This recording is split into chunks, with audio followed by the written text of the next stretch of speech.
Can we move some over, or do you want them? Let me check with Mallory.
everybody to today's hybrid hearing.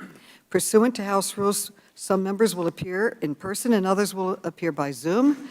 For members appearing remotely, I know you are familiar with Zoom by now, but let me remind everyone of a few points. First, the House rules require that we see you, so please have your cameras turned on at all times. Secondly, members appearing remotely who are not recognized should remain muted to minimize background noise and feedback.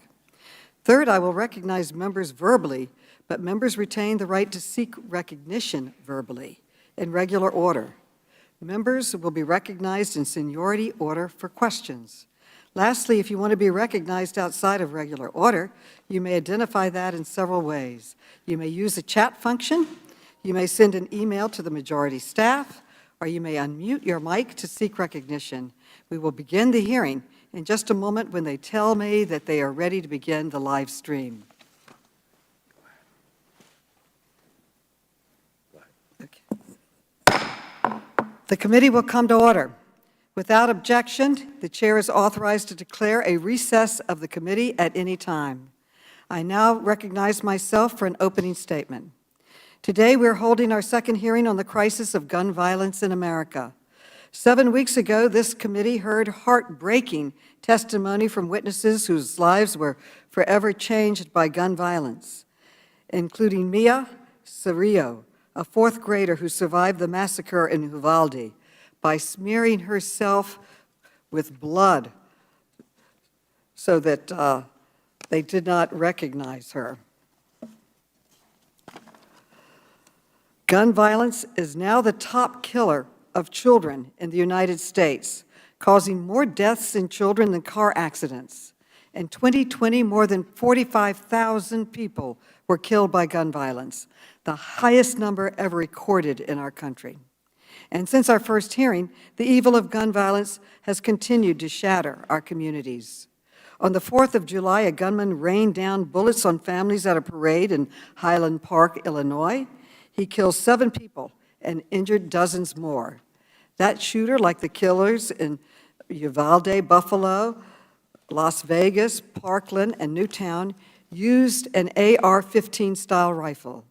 This is an ultra-deadly weapon engineered to kill enemy soldiers on the battlefield. Yet the gun industry has flooded our neighborhoods, our schools, and even our churches and synagogues with these deadly weapons, and has gotten rich doing it.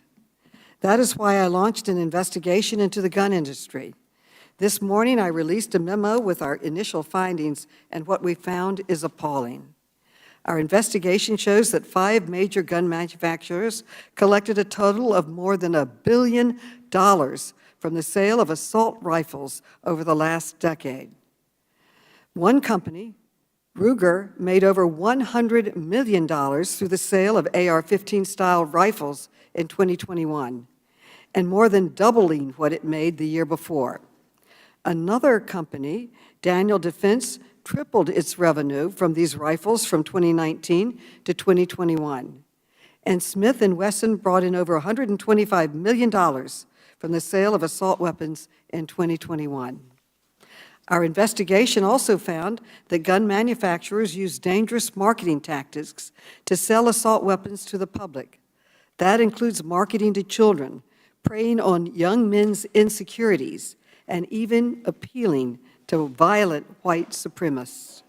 Finally, we found that even as guns kill more Americans than ever, none of those companies take even basic steps to monitor the deaths and injuries caused by their products. This is beyond irresponsible. At the end of our last hearing, I vowed that this committee would hold a second hearing so the committee and the American people can hear directly from the gun industry about why they continue to sell the weapons of choice to mass murderers. Today, we will hear from CEOs of 2 gun manufacturers who sold assault rifles used by mass shooters, Daniel Defense and Ruger. Daniel Defense sold the assault weapon that was used in Uvalde to murder 19 children and 2 teachers, and to wound 18 others. And Ruger is the largest rifle manufacturer in the U.S. Their assault weapon was used to murder more than 24 people at a church in Sutherland Springs, Texas. We also invited Mark Smith, the CEO of Smith & Wesson. His company is the second leading rifle manufacturer in the country and is responsible for the weapons used by mass murderers in Highland Park, in Parkland, and in other mass shootings. Mr. Smith promised he would testify, but then he went back on his word, perhaps because he did not want to take responsibility for the death and destruction his company has caused. But the time for dodging accountability is over. Today, I'm announcing my intent to issue a subpoena for documents from Smith & Wesson's CEO and other top executives so that we can finally get answers about why this company is selling assault weapons to mass murderers, answers we were hoping to get at today's hearing. After we announced this hearing, the committee heard from victims, family members, and survivors of gun violence from across our country who wanted to share their stories and their questions for the gun industry. I'd like to play their video now. Let's please play the video.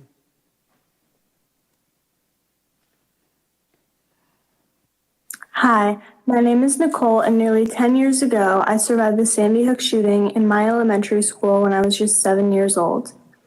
Still to this day, I struggle through the horrible aftermath and PTSD. Our family was at the parade when I saw the shooter emerge above a second-floor roofline and point his long gun at my family and those around us and rapidly fire. I threw my wife and son behind a metal park bench to save our lives. After the shooting stopped, I saw the father of Cooper Roberts stand and scream for help, while my wife saw their son Cooper convulsing on the ground, shot through the abdomen and spine. As we ran, clutching hands, not knowing if someone was going to shoot us and if we were going to live or die, my son lost a huge part of his innocence. He is not the same person. He is broken. And every day, my husband and I are heartbroken as we try to help him get back to the carefree, sweet little boy he was before this happened. Hi, I'm Jasmine Cassidas. I'm 17, and I lost my little sister, Jackie, at the Robb Elementary shooting in Uvalde, Texas. This picture was taken on her first communion on May 10th. 16 days later, she was shot and killed using a Daniel Defense AR-15. Hello, my name is Ana Rodriguez. I lost my daughter, Maite Juliana Rodriguez, on May 24, 2022 at the Robb school shooting. Maite was a sweet 10-year-old girl who dreamed of attending Texas A&M University in Corpus Christi to pursue a career in marine biology. Maite was robbed of her future due to gun violence. My fiance was shot and killed on May 14th by a white supremacist mass shooter when he went into Tops to buy our son a birthday cake. The shooter killed my fiance with a Bushmaster X15 rifle. He also had with him a 12-gauge shotgun, a bolt-action rifle, full body armor, and a car full of ammunition. My name is Fred Guttenberg. I am the father of Jesse and Jamie Guttenberg. On February 14, 2018, I sent my 2 children to school to learn safely. Towards the end of that day, a gunman showed up at my daughter's school, killing 17. My daughter was one of the 17 killed.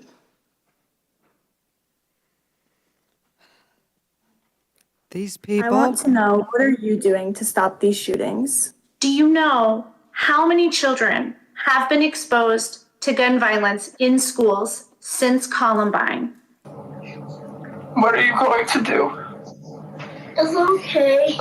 to make sure that your products don't get into the hands of a white supremacist mass shooter ever again, who will take a child's father away? It's okay.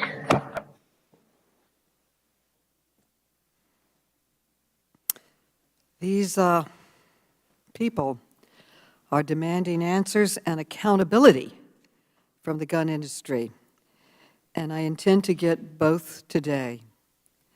Following today's hearing, House Democrats will continue to take bold action to stop the bloodshed. Later this week, we hope to vote on the first assault weapon ban in nearly 30 years. The House is also planning to take action to end the outrageous legal immunity that has protected the gun industry from lawsuits for far too long. And in the coming weeks, I intend to introduce additional legislation to hold the gun industry accountable for the damage inflicted by their products, just like the car industry, the pharmaceutical industry, or any other American business. Let me close by addressing my Republican colleagues. I know that you value the rights guaranteed by the Second Amendment, and so do I.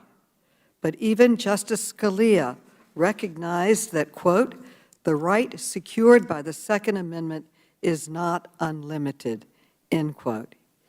Even as we protect this right, we cannot ignore our fundamental obligation to protect the public, especially our children. I hope all of my colleagues will join me in finally taking action to end this crisis. I now yield to the distinguished ranking member, Mr. Comer, for his opening statement. Thank you, Chairwoman Maloney. As elected representatives in Congress, it's our responsibility to work to ensure the law is enforced to reduce violent crime. The violence that began during the summer of 2020 continues to increase. Murders are up, aggravated assaults are up, and we must reverse this trend. Ironically, cities with the worst crime rates are the hardest place to buy guns. Years of gun control laws in cities like New York and Chicago have failed. That's why I will continue to protect the rights of all law-abiding gun owners who safely use, store, and carry firearms, including the AR-15, which is the most popular rifle in the United States. It's become clear that the two parties in Washington have very different solutions of putting an end to the violent crime wave across the nation. Republicans want to target criminals. Democrats want to target lawful gun owners and take away their guns. We all took an oath to support and defend the Constitution. The Second Amendment ensures the rights of individuals to keep and bear arms and defend themselves in times of danger. Just recently, the Supreme Court reaffirmed our right of self-defense enshrined in the Second Amendment. Meanwhile, Democrats and President Biden continue to blame American companies for various national crises that their policies have made worse. From the price of gasoline to the surge in violent crime, Democrats are quick to point the finger at American industry. Their targets today, the American firearms industry. What did the American firearm industry do wrong? Their customers are allowed to lawfully buy guns. Their customers are allowed to exercise their Second Amendment right to keep and bear arms for their protection and other lawful purposes. Gun manufacturers do not cause violent crime. Criminals cause violent crime. As the Democrats continue their obsession with vilifying American companies, they refuse to conduct any oversight over the Biden administration and the federal government. It's not surprising that the Lugar Center, a nonpartisan congressional rating group, has given the Democrats on our committee an F for oversight. Democrats have no problem with subpoenaing oil companies and private citizens. Yet we haven't heard from a single Biden administration cabinet secretary this entire Congress. When are they going to get a subpoena? We invited Attorney General Garland to today's hearing since he's responsible for agencies like the FBI and ATF. He's not here. In February, we invited the Department of Energy Secretary Granholm to talk about gas prices, but she couldn't make it. Just this week, we learned that Democrats get the same response from the administration as Republicans. They refuse to show up. After both EPA and FAA rejected an invitation to tomorrow's environmental subcommittee hearing, Democrats were so desperate to secure the participation of the administration that they offered to change the scope of the hearing so that both agencies would be comfortable testifying. It looks like they still aren't going to show up. Americans are suffering from the effects of an open border, including fentanyl streaming across into the hands of our youth, inflation at a 40-year high, and last month gas prices hit a record of over $5 a gallon nationwide. Madam Chairwoman, it's time that we hear directly from the people in the administration making policy decisions impacting the lives of all Americans. I would like to enter into the record a letter from Democrat Subcommittee Chair Ro Khanna expressing exasperation with the EPA for not appearing at a hearing tomorrow. Without objection. I would also like to enter into the record a letter that committee Republicans sent you earlier today stating that we support issuing subpoenas to administration officials if they are not appearing voluntarily. Without objection. Let's hold the Biden administration to the same standard that you hold private companies. Show up or get a subpoena. It's time that we do the job the American people sent us here to do. Holding the government accountable, instead of holding hearings like this to score political points against private companies. As I close, Madam Chair, will you commit to holding one hearing before the end of the year with the Cabinet Secretary? Just one hearing with one Cabinet Secretary. I will take it under advisement, and now we will introduce our witnesses. First, we will hear from Marty Daniel, Chief Executive Officer of Daniel Defense, LLC. Then we will hear from Christopher Killoy, President and Chief Executive Officer of Strom Ruger Company, Inc. Then we will hear from Brian Bussey, Senior Advisor at Giffords Law Center. Then we will hear from Kelly Sampson, Senior Counsel and Director of Racial Justice at Brady United Against Gun Violence. Finally, we will hear from Antonia Okafor, National Director of Women's Outreach at Gun Owners of America. In addition to our witnesses, we also have in the hearing room victims and survivors of the mass shooting in Uvalde and Highland Park, who will be observing our hearing. We are honored by their presence of these brave men and women today. In particular, I want to welcome Felix and Kimberly Rubio, who testified at our previous hearing about their heartbreaking loss of their daughter, Lexi Rubio. The witnesses will be unmuted so we can swear them in. Please raise your right hand. Do you swear or affirm that the testimony you're about to give is the truth, the whole truth, and nothing but the truth, so help you God? I do. Let the record show that the witnesses answered in the affirmative. Thank you. Without objection, your written statements will be made part of the record. And with that, Mr. Daniel, you are now recognized for your testimony. Mr. Daniel. Thank you, Chairwoman Maloney. Chairwoman Maloney, Ranking Member Comer, my name is Marty Daniel, founder and CEO of Daniel Defense. I'm grateful for the opportunity to work with you and to join with Americans across the country in attempting to find effective solutions to combat the unacceptable increase in violent crime in our country, including the evil acts in Uvalde, Buffalo, and Highland Park that prompted this hearing. I'm sharing my views today to help ensure that the voices of law-abiding citizens and gun owners are understood by this committee.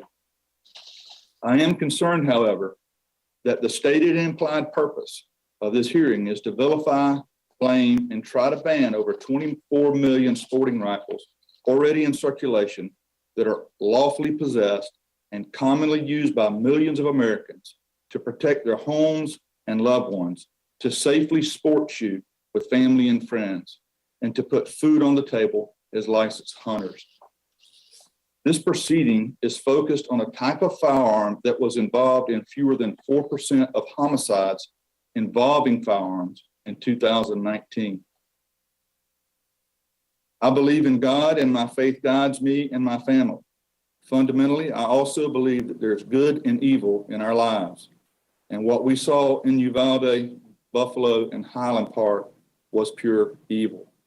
The cruelty of the murderers who committed these acts is unfathomable and deeply disturbs me, my family, my employees, and millions of Americans across this country. Lately, many Americans, myself included, have witnessed an erosion of personal responsibility in our country and in our culture. Mass shootings were all but unheard of just a few decades ago. So what changed? Not the firearms. They are substantially the same as those manufactured over 100 years ago.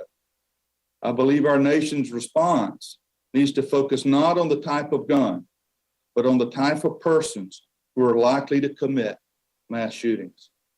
In my judgment, the U.S. Secret Service and Department of Homeland Security have shown how we can best spend public resources in reducing these threats. Several recent studies by these agencies have concluded that mass shootings are preventable when appropriate community systems are in place. In my full statement, I identify other actions that can be taken without infringing on the constitutional rights of law-abiding citizens. As the Supreme Court stated in Heller, the enshrinement of constitutional rights necessarily takes certain policy choices off the table, including those that would diminish the Second Amendment rights of law-abiding Americans, such as banning common and popular guns. To close, I'm appearing before you on a voluntary basis because I believe strongly in our constitutional form of government and the role of Congress in addressing the nation's problems.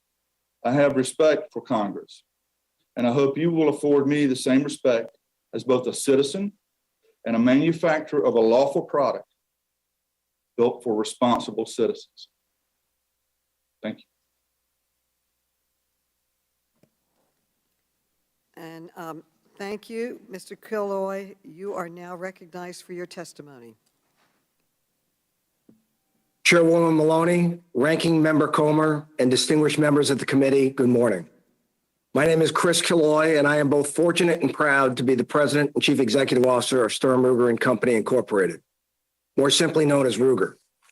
At its core, Ruger, like all companies, is simply a collection of people. We are fathers, mothers, grandparents, friends, and neighbors. From humble beginnings in Southport, Connecticut, very close to where our corporate headquarters is today, we have grown to a team of nearly 2,000 hardworking folks. We have factories in Prescott, Arizona, Mayodan, North Carolina, Newport, New Hampshire, and Earth City, Missouri, with smaller offices and personnel in various locations around our great country. We come to work every day with the goal of building rugged, reliable firearms that responsible citizens are proud to own and lawfully use. Our motto, Arms Makers for Responsible Citizens, is a testament to our company culture and philosophy dating back nearly 75 years. Among the materials provided to the committee are a few examples of what we have done these many years to advance our philosophy and demonstrate our core values of respect, integrity, teamwork, and innovation. As many companies in America move jobs overseas to improve their bottom line, we build our products in American factories. With few exceptions, our supply chain is nearly all domestic, often supported by small local businesses near our factories. We strive to provide good pay and benefits to our workforce with the hope that employees will become long-term members of our team. And we have the track record to prove it. Right now, we employ well over 100 dedicated employees with between 30 and 50 years at our company. I recently attended a retirement party for a husband and wife team who collectively dedicated 87 years to Ruger, more than a typical lifetime. Not many CEOs are as fortunate as I am to work with such great people. During the COVID-19 pandemic, we worked exceptionally hard to keep our workforce safe. Our COVID task force met nearly every day for more than a year to manage our response, track constantly shifting guidance, and make protocol recommendations. While these protocols had an adverse impact on production and profitability, we opted for the harder right and are proud of that decision. With the recent acquisition of the Marlin Firearms brand, we now offer over 40 product lines and nearly 800 product innovations. Our management team is small, hardworking, and effective. We work closely together every day and strive to do the right thing for our employees, shareholders, customers, and communities in which we are located. We operate in a rapidly changing and increasingly complex legal environment. We do our level best to meet our regulatory obligations, cooperate with law enforcement, and remain true to our corporate philosophy. As a company, we support many initiatives designed to promote the safe and responsible use of firearms. Examples include Project Child Safe, Fix NICS, and Walk the Talk America, just to name a few. These programs and others are detailed in the materials we provided to the committee. Our employees are very active in their respective communities. We have an internal company newsletter, the Ruger Action, which highlights the achievements of our workforce. Weddings, graduations, promotions, retirements, a first buck, and so on. I am always proud and pleased by the community outreach and service of our employees that I read about so frequently. Ruger is a collection of nearly 2,000 hardworking, dedicated individuals sharing the common goal of supplying rugged, reliable, American-made firearms to responsible citizens who use them lawfully every day. That is who we are. The tension between our constitutional right to own firearms and the harm inflicted by criminals who acquire them is a complex topic that evokes strong emotions, regardless of your position on the issue. At Ruger, we are proud Americans who embrace the Constitution and the blanket of protections it provides, including specifically those guaranteed by the Second Amendment. We firmly believe that it is wrong to deprive citizens of their constitutional right to purchase the lawful firearm they desire because of the criminal acts of wicked people. A firearm, any firearm, can be used for good or for evil. The difference is in the intent of the individual possessing it, which we respectfully submit should be the focus of any investigation into the root causes of criminal violence involving firearms. Thank you. I look forward to your questions. Thank you. Mr. Bousset, you are now recognized for your testimony. Good morning, Chairwoman Maloney. Thank you for inviting me today. My testimony is about decisions, the ones I've made, the ones the firearms industry has made, and ultimately the decisions you must make. Like so many gun owners in America, I grew up with guns and was taught that responsibility and safety are critical components of firearms ownership. In 1995, I made the decision to get into the gun industry. For the first several years of my career, the same responsibility I was raised with prevailed there. Tactical gear was not allowed in the largest trade shows. Companies like Ruger even included their founding motto on all advertising, arms maker for responsible citizens. By 2007, change was happening as most companies began combining guns with the political fear and conspiracy machine of the NRA. It worked very well because the same things that drove NRA radicalization also drove gun sales. Prior to 2008, guns like the AR-15 were a pariah, but they represented a new and untapped market, and the NRA and the NSSF needed new political symbols and profit. And so companies like Smith & Wesson made the decision to get into the AR-15 business.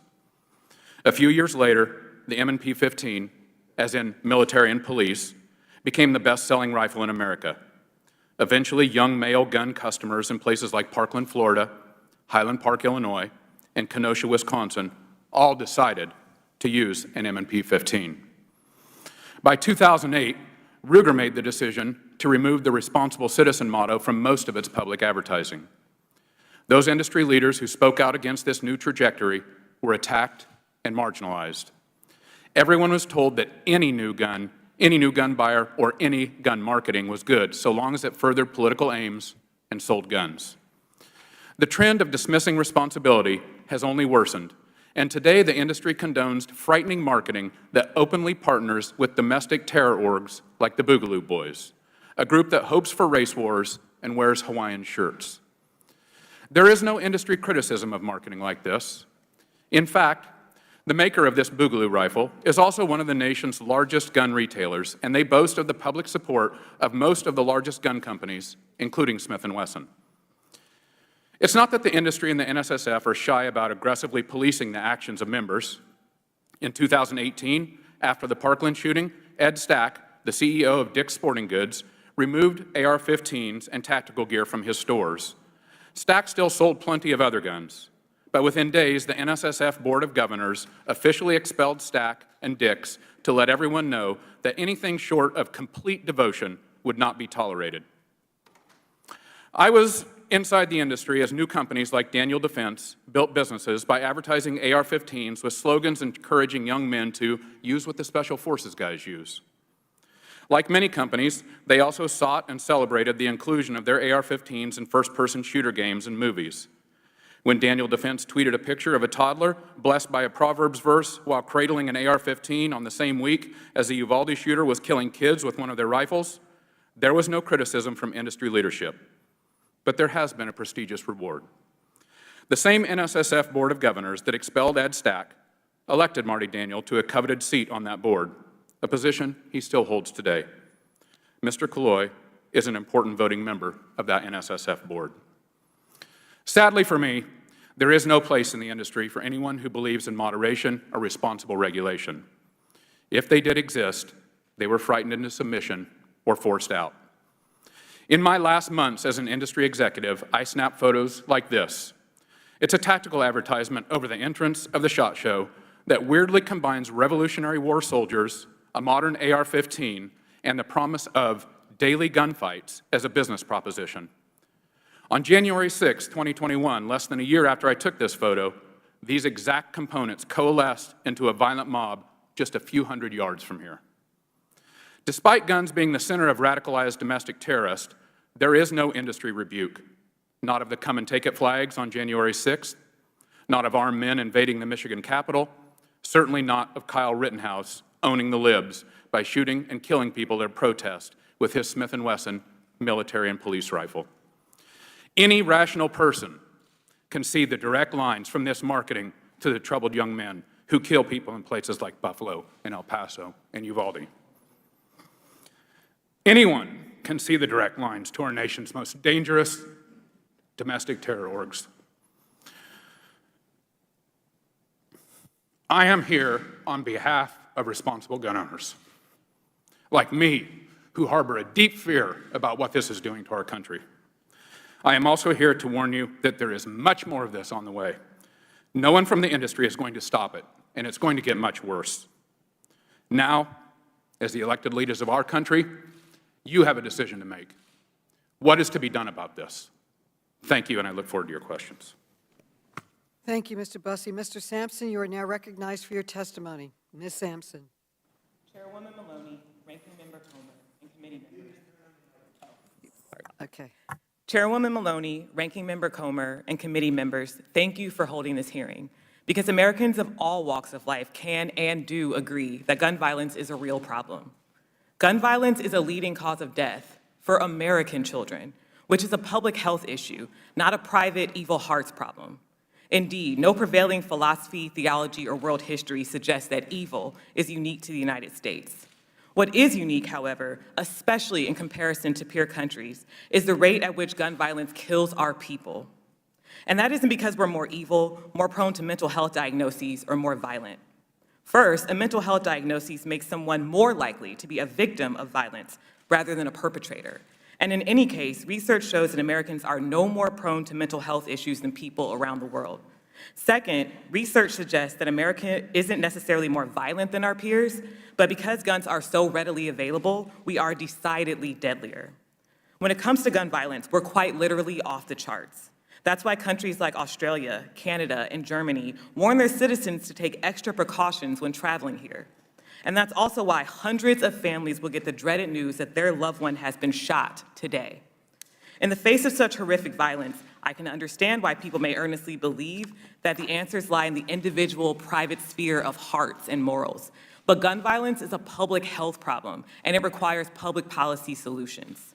We have to be honest. We have a gun violence problem unlike any other industrialized country on earth. And guns don't just come from the sky. Those opposed to regulation claim that people who want to get guns to commit crime could circumvent gun laws by going to the black market, as though the black market were a given. But it's not. Loopholes combined with the lack of accountability and unlawful, irresponsible, and negligent gun industry practices feed the black market. I'm going to focus on those business practices. Almost all guns start in licensed manufacturers' factories. Generally, manufacturers sell to distributors who sell to dealers who sell to the public. Dealers are supposed to screen for gun trafficking, and most do. The majority of gun dealers won't sell a single crime gun in a given year. But the most recently available data shows that 5% of licensed dealers sell about 90% of crime guns. And you might be asking what manufacturers have to do with that. A lot. Through trace data from the Bureau of Alcohol, Tobacco, Firearms, and Explosives, or the ATF, manufacturers know which dealers and distributors are routinely selling crime guns. Since the majority of gun dealers don't sell crime guns in a given year, then if a dealer has multiple traces, that should at least trigger the manufacturer to investigate and at most compel the manufacturer to cut business ties. But they don't do that. And you don't have to take my word for it. Several industry insiders have said as much, and I've detailed it in my written testimony. Despite manufacturers' role in supplying the black market, they face little accountability for a couple key reasons. First, they've lobbied to undercut the ATF. Second, they've bought themselves a shield in the Protection of Lawful Commerce and Arms Act, also called PLACA, a law that makes it much harder for those harmed by industry misconduct to get justice. So we've got paltry enforcement and PLACA, and the gun industry sows carnage by flooding communities with guns, then reaps profit by saying the only thing that'll stop the bad guys with guns are good guys with guns. This more guns, less crime frame isn't just wrong, it's dangerous. First, we know that states with looser gun laws have more crime. Secondly, framing guns around good and bad guys isn't neutral. Because of the racial inequities in our society, good guy with a gun is usually code for white, resulting in disparate treatment for Black gun owners. For example, police shot and killed Philando Castile, a Black licensed concealed carry permit holder during a traffic stop, whereas police were peacefully able to take an armed white man into custody who'd fled after shooting and killing 7 people at a July 4th parade in Highland Park. Further, some manufacturers use militaristic marketing, suggesting that assault-style rifles are the way to protect freedom. But as I've detailed in my written testimony, freedom in the firearms context is linked to a distorted view of the Second Amendment that falsely claims that people have the right to take up arms against the government. This insurrectionist interpretation is particularly seductive to extremists, and it threatened this very body on January 6th. Neither history nor any Supreme Court precedent supports the notion that the Second Amendment is the right to insurrection. As Representative Raskin pointed out just last week, it's absolutely absurd, yet we see manufacturers using it to sell guns all the time. The gun industry's role in fueling our country's gun violence epidemic can't be understated. That cannot stand, and I look forward to your questions. Thank you. Thank you so much. Ms. Okafor, you are now recognized for your testimony. Thank you, Chairwoman Maloney, Ranking Member Comer, and members of the House Oversight Committee. Thank you for inviting me to testify today and for giving me the opportunity to defend the rights of millions of American gun owners to own and maintain AR-15s for self-defense. My name is Antonia Okafor-Cover, and I'm the National Director of Women's Outreach for Gun Owners of America. I'm also a national spokesperson. I'm a certified firearms instructor and range safety officer who specializes in working with women, particularly those with traumatic backgrounds. I'm what you would call an accidental activist. My parents are immigrants from Nigeria, and I grew up primarily with an anti-gun, anti-Second Amendment mindset until I arrived in college in 2009 and was greatly grieved at the epidemic of sexual assaults occurring at universities across the U.S. As a sexual assault survivor myself, I have since become a passionate advocate of empowering women. And in my years as a range safety officer and firearms instructor, I have found that my female students tend to give the AR-15 the best review overall. This year, Gun Owners of America put on free events for women that let new female shooters try out an array of firearms, from handguns to rifles to shotguns. Out of all the firearms, it was always the AR-15 that they raved about. Many of them surprised given the anti-AR-15 rhetoric pushed by organizations spending millions of dollars trying to deter them from owning one.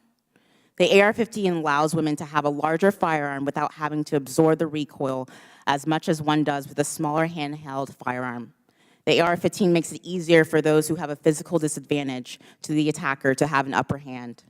Having a rifle allows me the advantage of being able to shoot the attacker from much further away than a standard handgun. The number one reason that women buy firearms is for self-defense.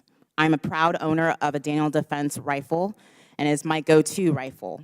It is by far lighter than any other rifle I own. It makes it easier for me to hold, and yet it still does an incredible job of absorbing the impact after each trigger pull.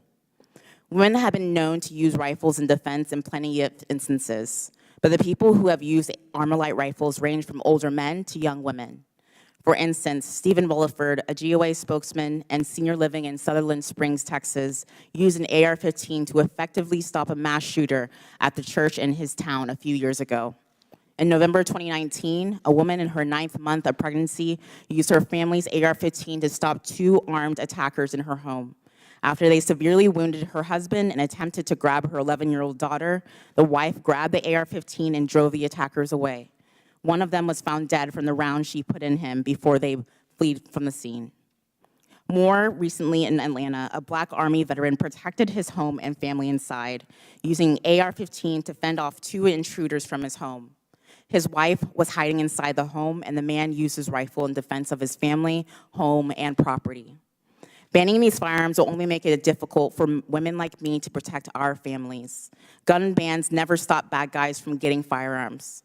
As my written testimony shows, the original ban of 1994 did nothing to reduce the crime. Consider all the recent shootings in Buffalo and Uvalde were aided and abetted by gun restrictions. The Buffalo shooter indicated he was comforted that his victims would be limited in their ability to carry firearms by New York's tough gun laws. And Uvalde school was a gun-free zone. It's not surprising that 94% of mass shootings occur in gun-free zones. The Second Amendment guarantees a right that we already have. It pre-exists the Second Amendment. The right is to self-preservation. The Second Amendment's primary focus is not about hunting. The Second Amendment was put into the Constitution as protection of the people against an oppressive government. History has shown countless times that any people group without the means of keeping and bearing arms has remained the oppressed people group. Our history in America has shown oppression correlated with gun control. Even after Black people fought alongside their white counterparts in the military, many came home to racist governments and institutions that systematically took away firearms from Black communities. Communities that relied on firearms to deter attacks from the Ku Klux Klan and other anti-gun organizations. Martin Luther King Jr. applied 2 times for a concealed carry permit. Both times, the racist police in charge of giving Dr. King a permit refused to give him one. In conclusion, because of the many benefits of the AR-15 for women and those with physical disadvantages, including the fact that our Constitution is clear that no government body has the power to determine which firearm I choose to keep in my possession, the Armalite rifle is a platform that is an exceptional, commonly owned firearm and should be protected as such. Thank you. Thank you so much. I thank all the panelists. I now recognize myself for questions. Today's hearing is historic. It's the first time in nearly 2 decades that the CEOs of leading gun manufacturers have testified before Congress about their business practices. Mr. Daniel, the gunman in Uvalde, used an assault weapon from your company to murder 19 children and 2 teachers. Your company said that this shooting was, and I quote, a horrifying tragedy, end quote, and that the victims and families are, quote, in our thoughts and they are in our prayers, end quote. You even canceled your company's appearance at the NRA convention after the shooting. And you testified today that there has been a decline in personal responsibility, using your words. Mr. Daniel, do you agree that the murder of these children and teachers in Uvalde was a tragedy? And do you feel any personal responsibility for that tragedy?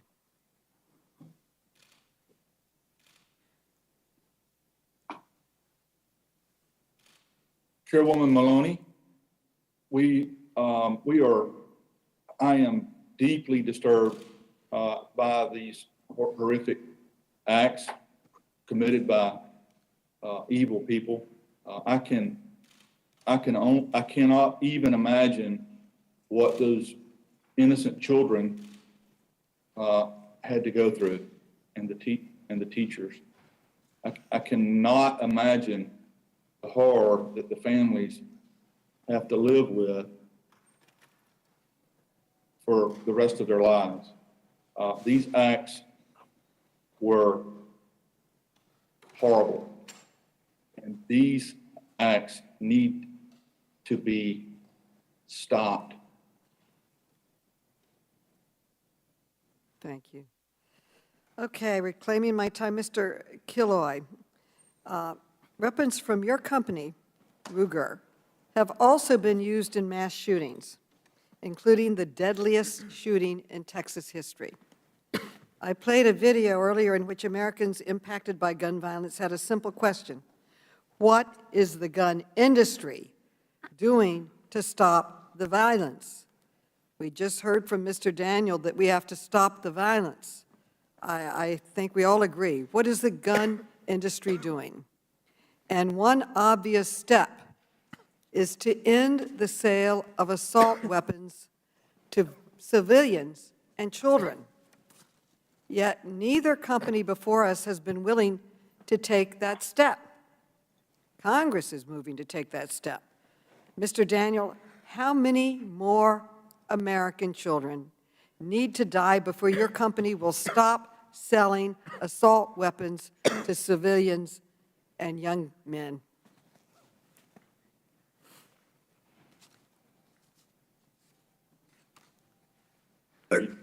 Congressman, was that directed to myself or Mr. Daniel?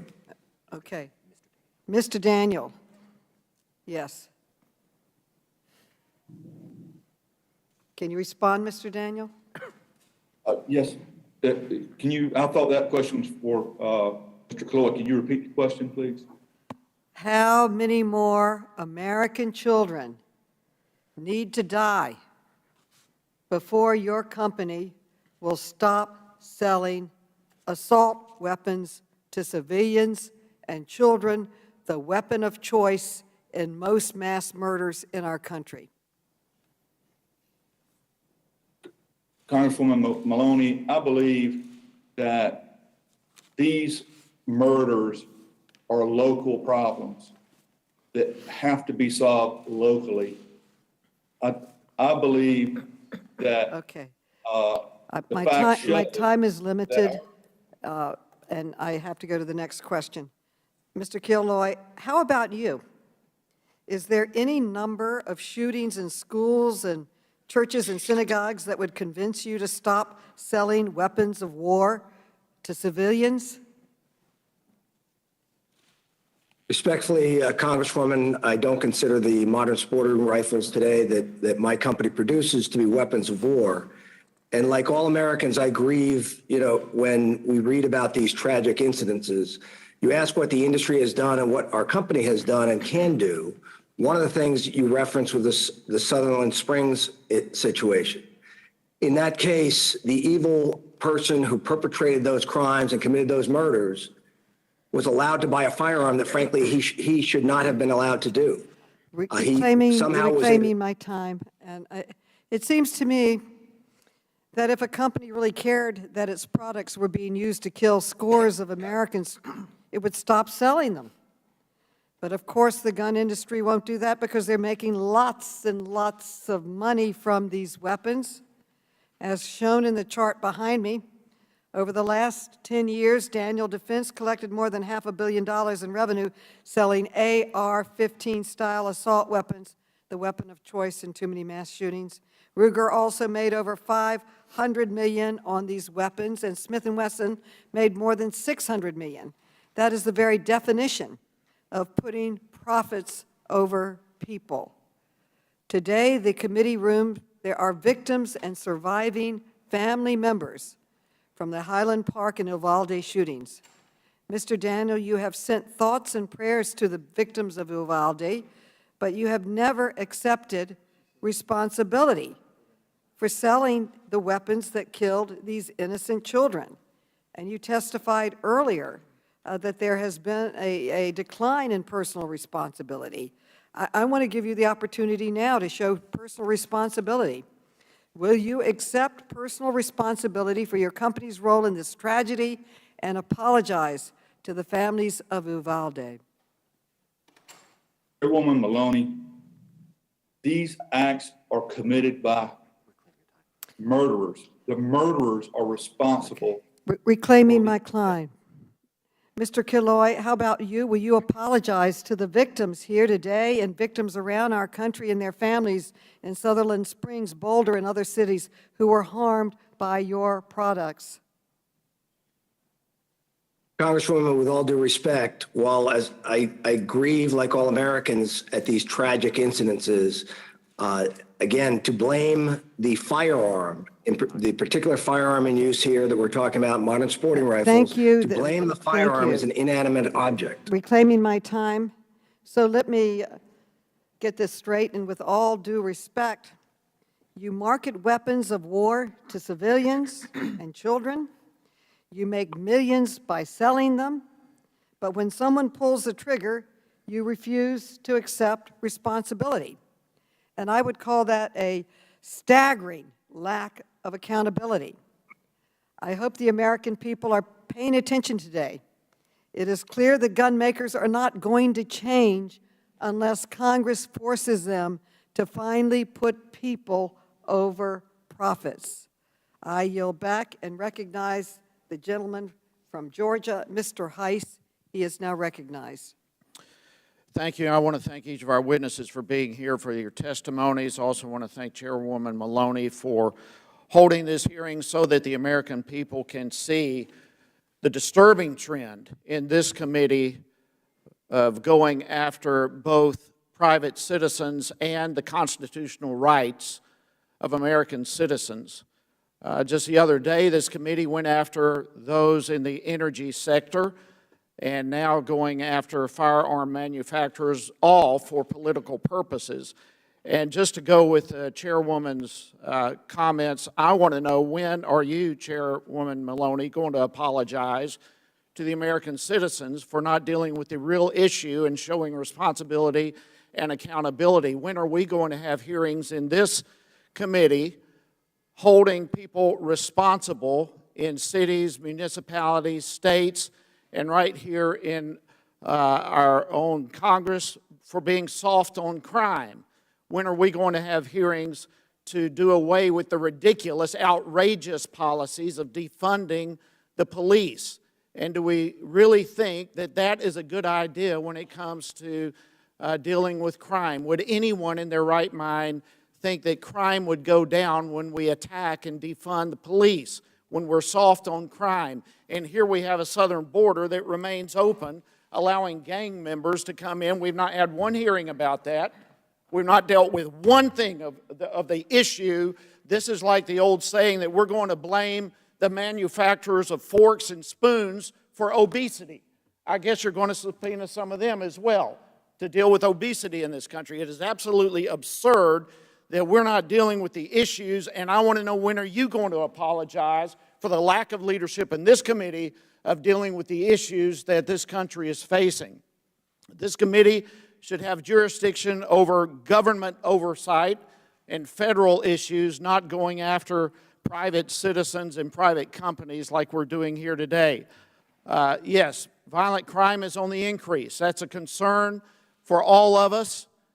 But to go after the manufacturers of guns while at the same time remaining soft on crime, defunding the police, supporting those policies, and keeping our southern border open for all sorts of criminals is absolutely disgusting to me and unthinkable. The height of irresponsibility and lack of accountability.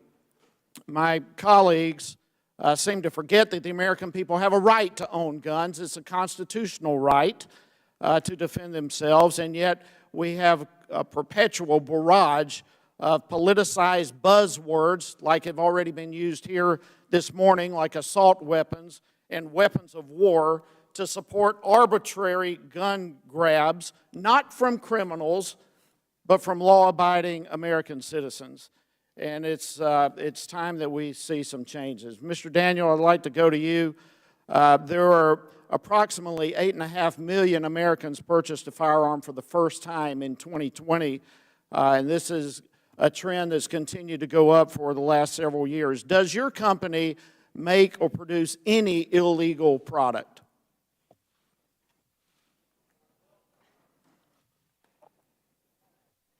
Mr. Daniel. We don't make any illegal products. We abide by all the laws. We have a very professional compliance department. We focus on always doing the right thing. We focus on, we tell our employees every month in our monthly meetings that we need to be 100% compliant 100% of the time. And we are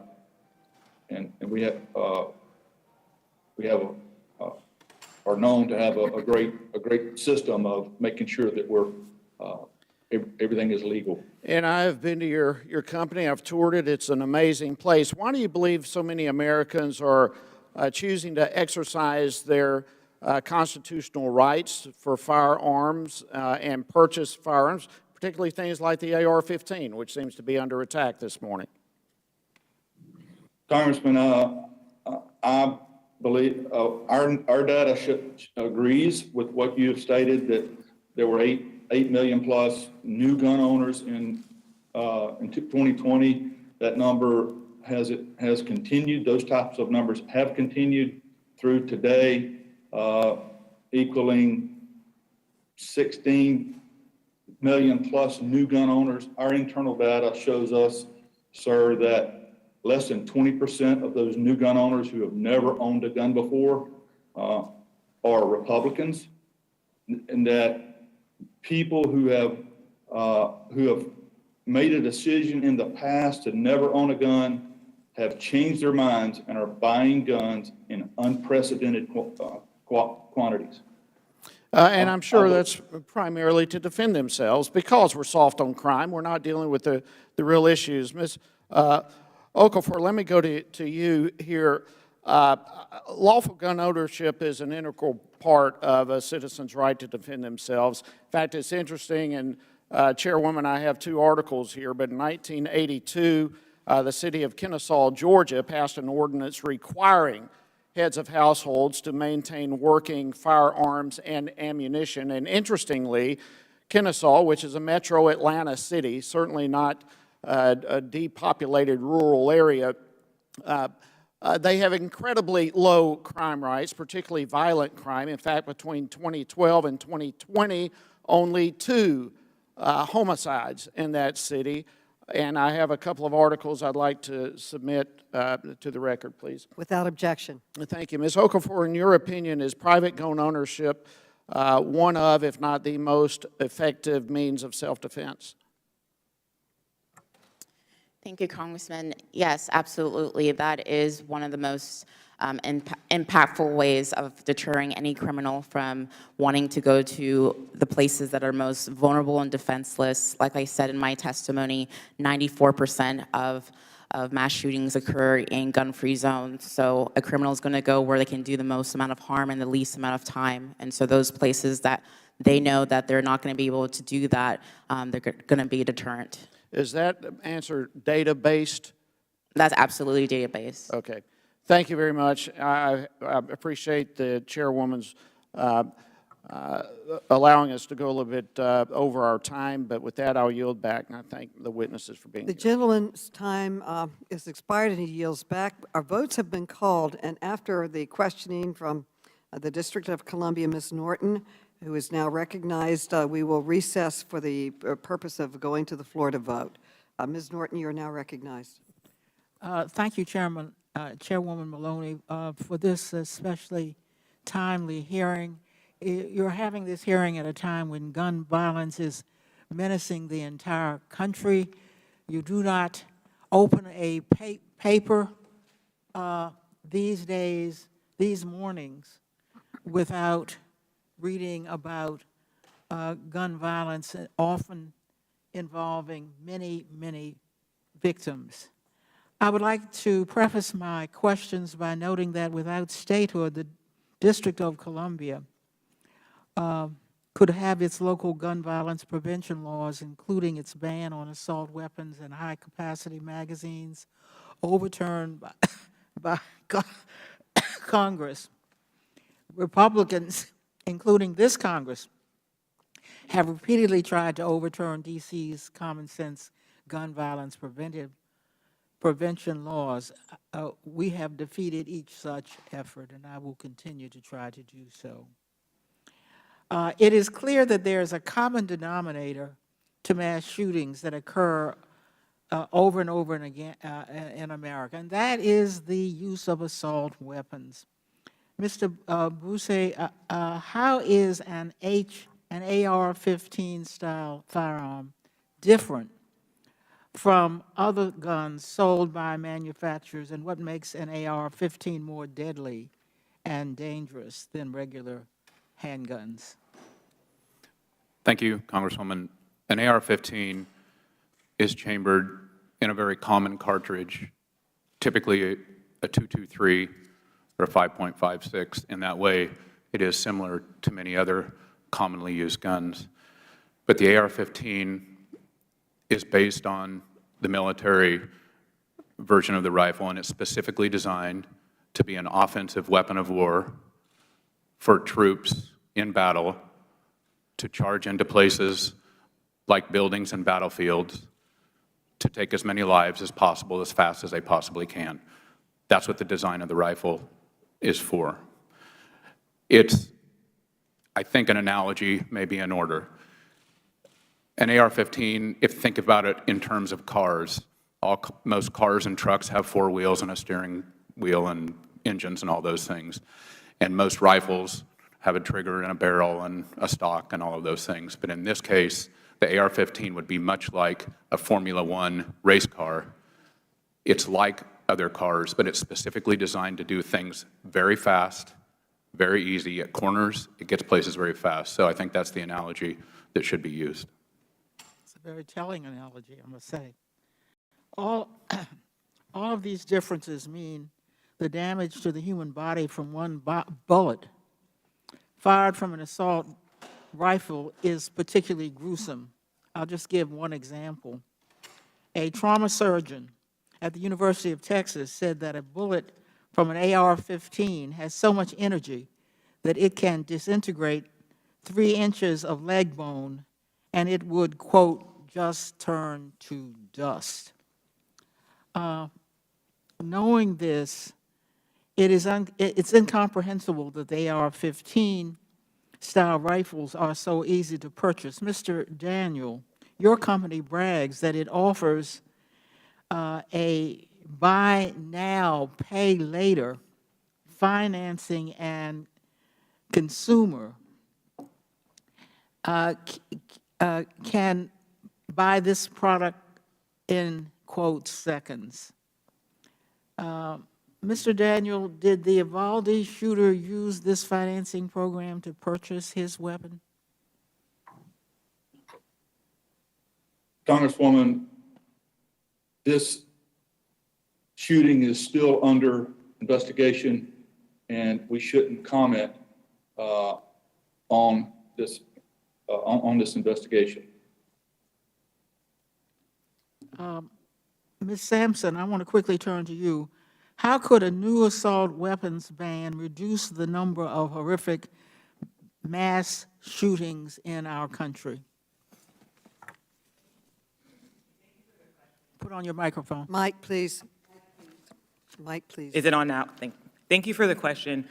Renewing the assault weapons ban would prevent deadly mass shootings because we know that assault weapons are the weapon of choice for mass shooters because, as was mentioned earlier, not only are they able to shoot from a further distance, but they also allow a lone shooter to inflict much more harm on a greater number of people in a shorter amount of time.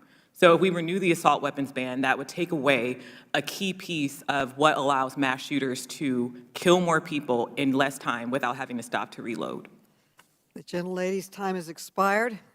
Votes have been called, and to accommodate members voting, the committee will take a short recess and reconvene approximately 5 minutes at the close of the last vote in this series. The committee stands in recess.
But they would be like, crazy on their phones too.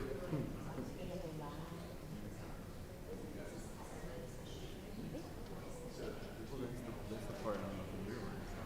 People are doing walk. It's like,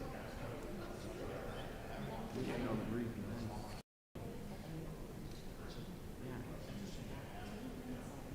Yeah. they're so bought out and their question power is more important than the law.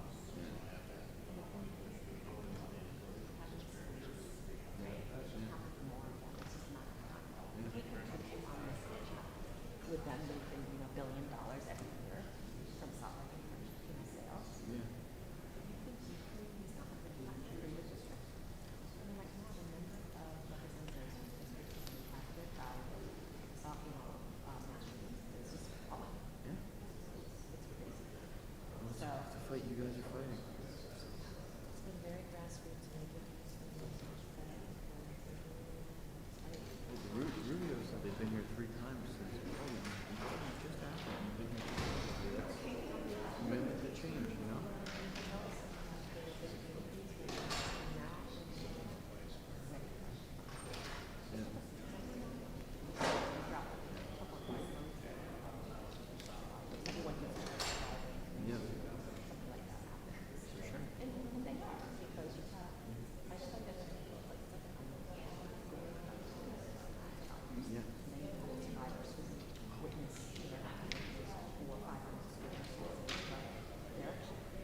high school stuff. Well, I'm sure I will be seeing you. Yeah. Yeah, all these two years. families around. Yep. Yeah, our air date's going to be the 1 year anniversary. I'll be at the National Vigil then. Probably. Every community will be there. When will that be? December 7th. December 7th. I'll have it in DC. We hold a vigil, but we remember why we're doing it. Yeah. And then the next day we pound the cake. Go and do some conference. Yeah. It's important. Yeah. Back in one Friday.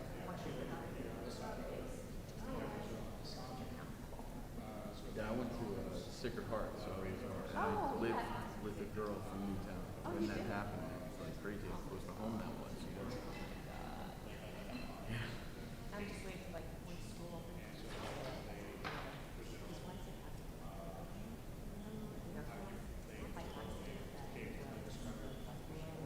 Yeah.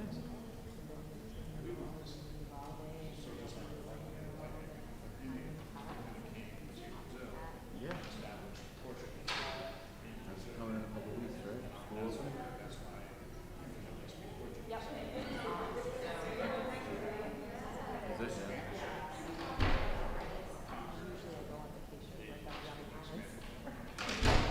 Reading it off the headline.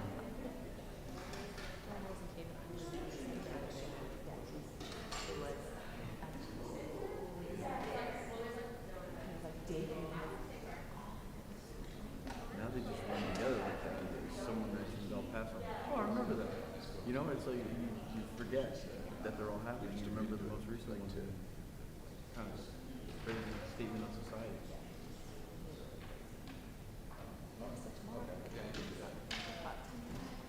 Say it again. 10 years. It was a labor of love. Literally went like. Yeah. What's on the agenda tomorrow? That's the voters tomorrow? The full house. Okay. Yeah, Are you guys going to be there for that? Yes, we're trying to find a room. I don't think the gallery's open yet, so Yeah. we wanted to like find a room. Okay. Can I come and shoot that? Yeah. Actually. I'll let you know if I can. Can I take your notes? I don't have big square. You're good.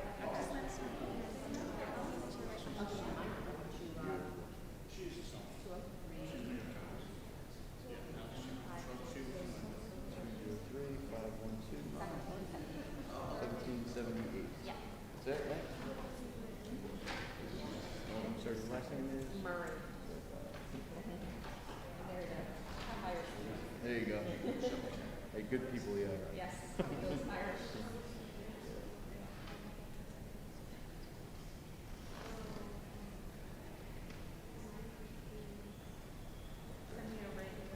Yeah, I just texted you. This is Karen. McGirl, MC Girl. A girl. Yep. Like I said, high school stuff. Yeah. Yeah, I love to be able to view and shoot the reaction. Talk to guys about what it means. Talk to Rubio. So thank you, folks.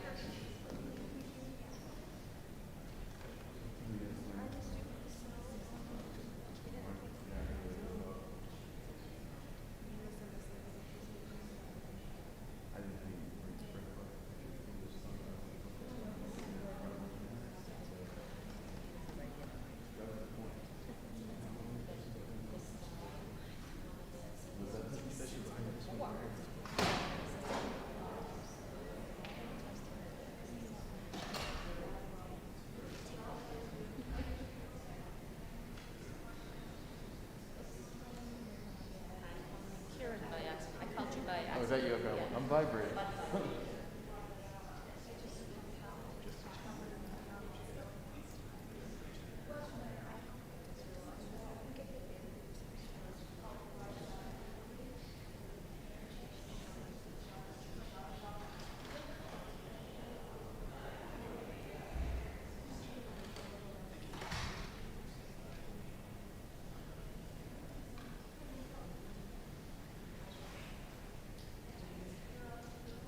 regret one.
Well, I mean, and But he did say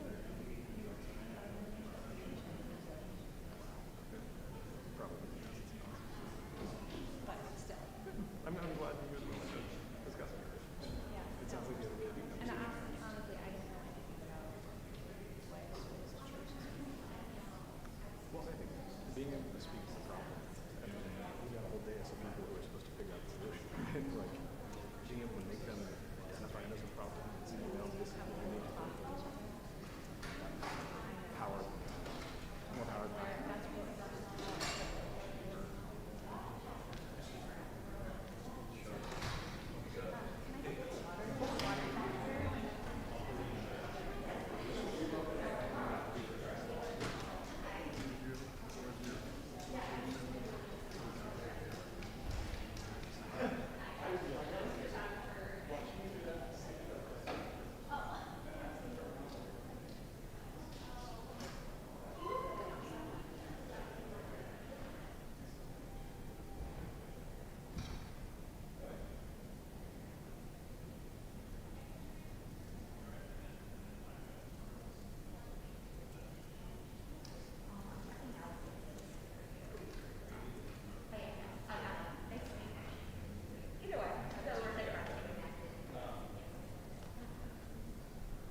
little things like that. We've always given one way or another.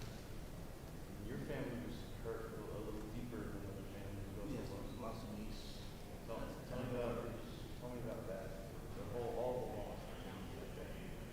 It was difficult. You know, we were able to see my daughter that day. You know, they took her out of the school. She passed at the hospital. My niece, she was there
speak to that?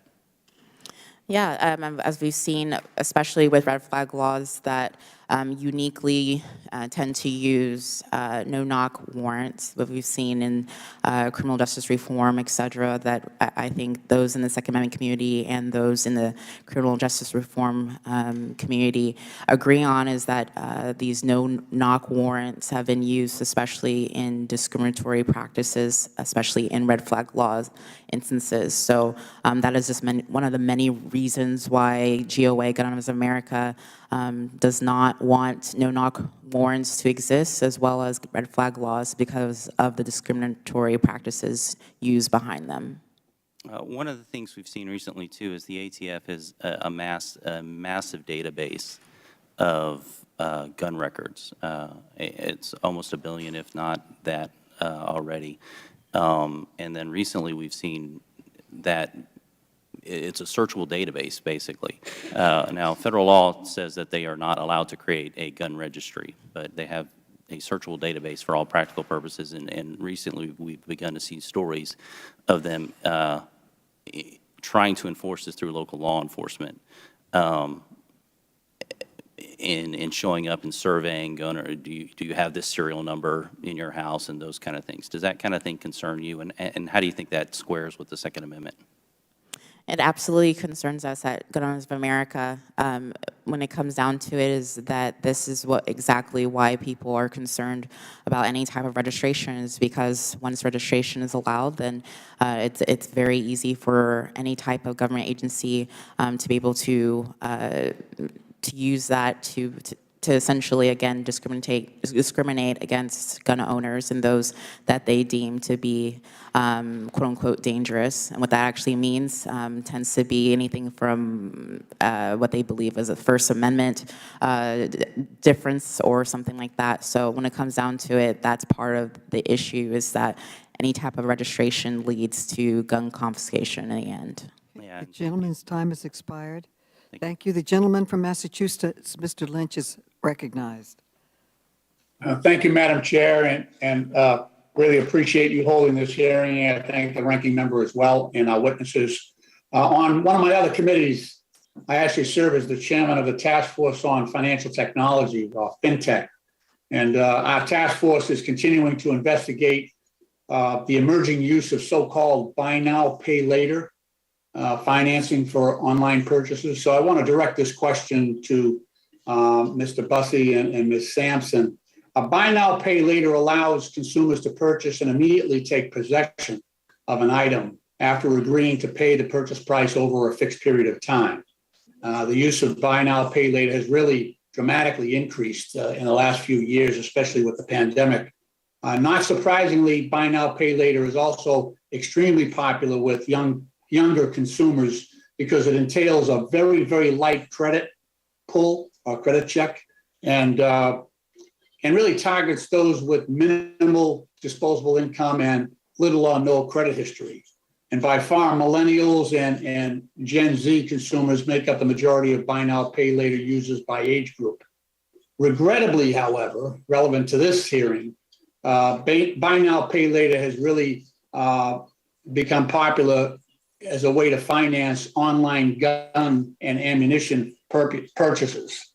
While some of the major buy now, pay later providers like Affirm and Klarna and Afterpay explicitly prohibit purchasing guns and ammunition, some do not. And as recently reported by the New York Times, Credova Financial LLC and some other niche firms are actively exploiting the gap in gun sales market by teaming up with gun merchants to offer buy now, pay later financing to facilitate online purchases. In fact, Credova boasts a multitude of retail partners on its website, including several gun merchants. For example, the company is the financing arm for grabagun.com, which is an online gun seller offering handguns, shotguns, and what they say on the website, a huge number of AR-15s. Grabagun.com prominently highlights the convenience and benefits associated with Credova buy now, pay later, including no hard credit inquiries for pre-approval and zero money down. The website also dangerously markets Cordova's services as advertised on Grab-A-Gun.com. A consumer can select Cordova financing in order to what they call shoot now, pay later. So that's running contrary to all the checks that we're asking to be implemented to prevent the wrong people from actually getting access to firearms. So, Mr. Bussey and Ms. Sampson, can you offer us your thoughts on how this new mechanism of buy now, pay later in the gun industry could affect and exacerbate the gun violence epidemic? Thank you for the question, Congressman.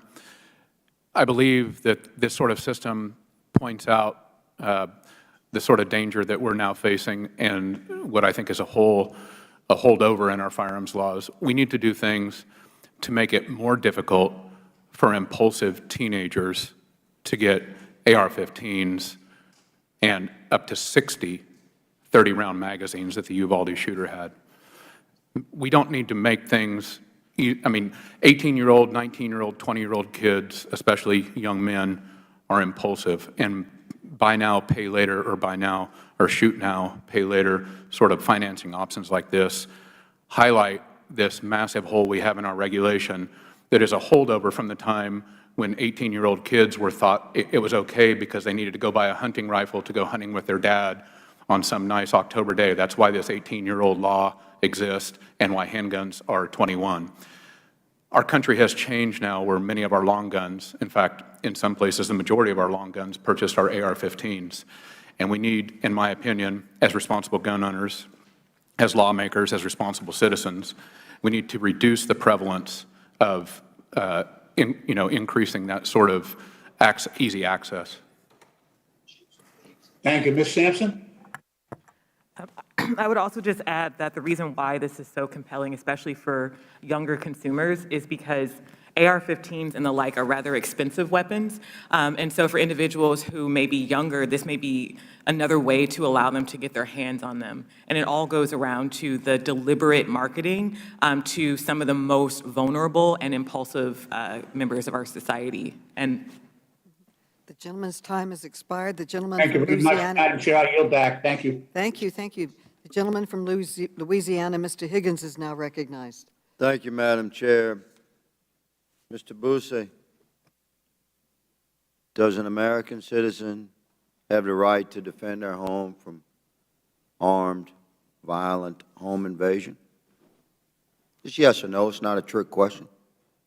Yes, sir. I believe that the Supreme Court has established that right. Yeah, it was well-defined 240 years ago, reaffirmed by Article 3 and every sovereign state since. Ms. Sampson, you believe an American citizen, a free American, has a right to defend his home from armed, violent invasion? with respect, thank you for the question. The things that we're talking about won't prevent. Well, we're Americans moving from having past that you. right. Ms. Okafor, does an American citizen have the right to defend their home from armed and violent invasion? Absolutely. Not only is it a human right, it's also guaranteed by the Constitution. Absolutely. What my colleagues are doing, it's unbelievably beyond the pale of anything reasonable or constitutional. Everything we're leading towards here is the seizure of weapons from the homes of law-abiding American citizens that have purchased those weapons legally. You're setting up gunfights in the homes of Americans between Americans responding in the dead of night. When do you think ATF and the FBI comes to a house? In the dead of night. You're setting up gunfights between American citizens defending their homes from dark shadows, clearly armed, coming into our home, onto our porch, and through our door. You're setting up death. Americans killing Americans over some fantasy that you can define. What is a a dangerous weapon in the hands of those Americans just living beyond their true right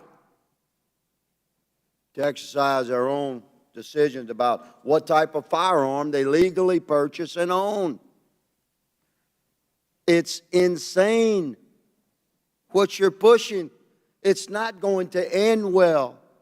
Once again, I clarify. Yeah, you have majority control, and you're most certainly exercising it, and you can push this bill through by party line vote. But Americans are not going to sit and allow, without responding, man, people make decisions like that in the worst possible circumstances, again, in the dead of night. You're setting up some extreme stuff and you're 100% responsible for it. My colleagues in the Democratic Party, when those gunfights happen, that blood will be on your hands over this political charade of pretending to be able to identify weapons that you, from your ivory tower in D.C., you know better. I can define the weapons that Americans shouldn't have the right to own. It's already, we can't buy a tank or howitzer or caliber above 50. We carry light arms and we own them. We own them legally, and we intend to keep them. Ms. Okafor, thank you for being here today, man. Very contentious, this issue in America today, but it doesn't have to be. If anyone that would actually read the Constitution that they teach, they would know that this is a rabbit hole there's no escaping from. And ultimately it ends with an American citizen standing to defend his freedom. The only question is, can we have that debate reasonably through Article 1 in the legislative branch? Will we have reasonable regulatory effort out of Article 2 in our executive branch? Will it be argued in court, or will it be settled on the front porch of Americans when the FBI and the ATF shows up to seize legally owned weapons from a law-abiding American citizen? That's what you're setting up. I'm sorry, Ms. Okafor, my time has expired, but my passion has not in defense of the Second Amendment. Madam Chair, I yield. The gentleman yields back. The gentleman from Virginia, Mr. Conley, is recognized for 5 minutes. I thank the chair. And let me just say to my friend from Louisiana, I can match his passion with my own. And we will not be threatened with violence and bloodshed because we want reasonable gun control. Is the gentleman pointing? I will not yield. I will not yield. Because It's I'm my not. time, Madam Chairman. And I'd like the time I'd ask the restored. gentleman I'd like to the time retract restored that from the statement. interruption. You just heard it. Another threat of violence. Madam Chair, I'd like the word stricken. Madam Chairman, it is my time. Madam Chair, you point can of have a order, rule on point of that. order, Madam Chair. Can point I of put order. up? Point of Can I order. put up the? Members will suspend. The gentleman has a point of order. Madam Chair, the gentleman from Louisiana requested a retraction, and I do believe that Mr. Connolly said something that was not what Mr. Higgins said, and I don't feel that with our rules you're allowed to say things that are not true. Okay. Mr. Conley, will you retract? I don't know what it is I'm expected to retract. I heard. You pointed at me and said I was heard threatening you, If brother. I can finish, Take it Madam back. Chairman, if I can finish in response to your question, Madam Chairwoman. Right, pardon me. I heard the gentleman from Louisiana say that blood would be on our hands if we attempted to pass legislation that could yield to his imagination, apparently, of ATF agents and FBI agents going to someone's front porch and taking away their weapons. And what I heard in that remark was an implied threat that people would resort to violence. Respectfully, I accept the gentleman's tone. He's my friend and colleague. We disagree from time to time, sometimes passionately, but I accept the tone of your explanations. I thank my friend. I withdraw my request to have the word stricken, Madam Chair. Thank you. The gentleman withdraws. The time is Mr. Conley's. Thank you. And I thank my friend from Louisiana. He is a gentleman. I would ask my visual be put up. Use what they use. Yeah. Mr. Daniel, this is one of your ads. Use what they use, and it shows a military picture using a military weapon, and it would seem to imply that you are encouraging people to purchase military weapons and, quote, use what they use. Is that your intent with this, that in fact people should buy military-style weapons and use them like the military uses them? Mr. Daniel? Congressman, thank you for your question. This ad is an ad for a rail system that can be added to an AR-15. We sell products to the military. We market products to the military, and we market products to civilians based off of our military heritage, that we provide the best products that can be built, that can be bought, and we sell those products. Thank you. Sell those products to the military. Mr. Bussey, That shows our excuse me, I've got limited time, Mr. Daniel, but thank you. Mr. Bussey, is that how you see that ad? Thank you, Congressman. This ad is a common practice in the firearms industry to build up the sort of military credentials of a firearm so that, frankly, oftentimes more young men want to purchase the gun as if they are in or still in or wish to be in the military. Would it be fair to say that just looking at the visual, this isn't what Mr. Akafa has talked about, self-protection and protecting my home. This is, in fact, invoking a military image explicitly and inviting you to purchase the same kind of military-style weapon the military has. Is that correct? Yes, sir. These kind of ads are very prevalent in the industry now, and it's changed much in the last 10 or 15 years to this style of advertising. If we could put up visual number 2. Yeah. So this is extraordinary to me. What weapon is that, Mr. Bussey, that is being handed to a toddler? That's a Daniel Defense AR-15 version. So this is an ad by Daniel Defense handing an AR-15, and what it says is, train up a child in the way he should go, and when he is old, he will not depart from it. What are we to take from that message, Mr. Bussey? I don't think that's the meaning of the original Proverbs verse, sir. No. No, it's kind of a distortion of Scripture, maybe. Of course, I don't think they had A-15s when Scripture was written. Mr. Daniel, if a child uses one of those guns to shoot himself, under the law, is your company liable, or are you liable by law?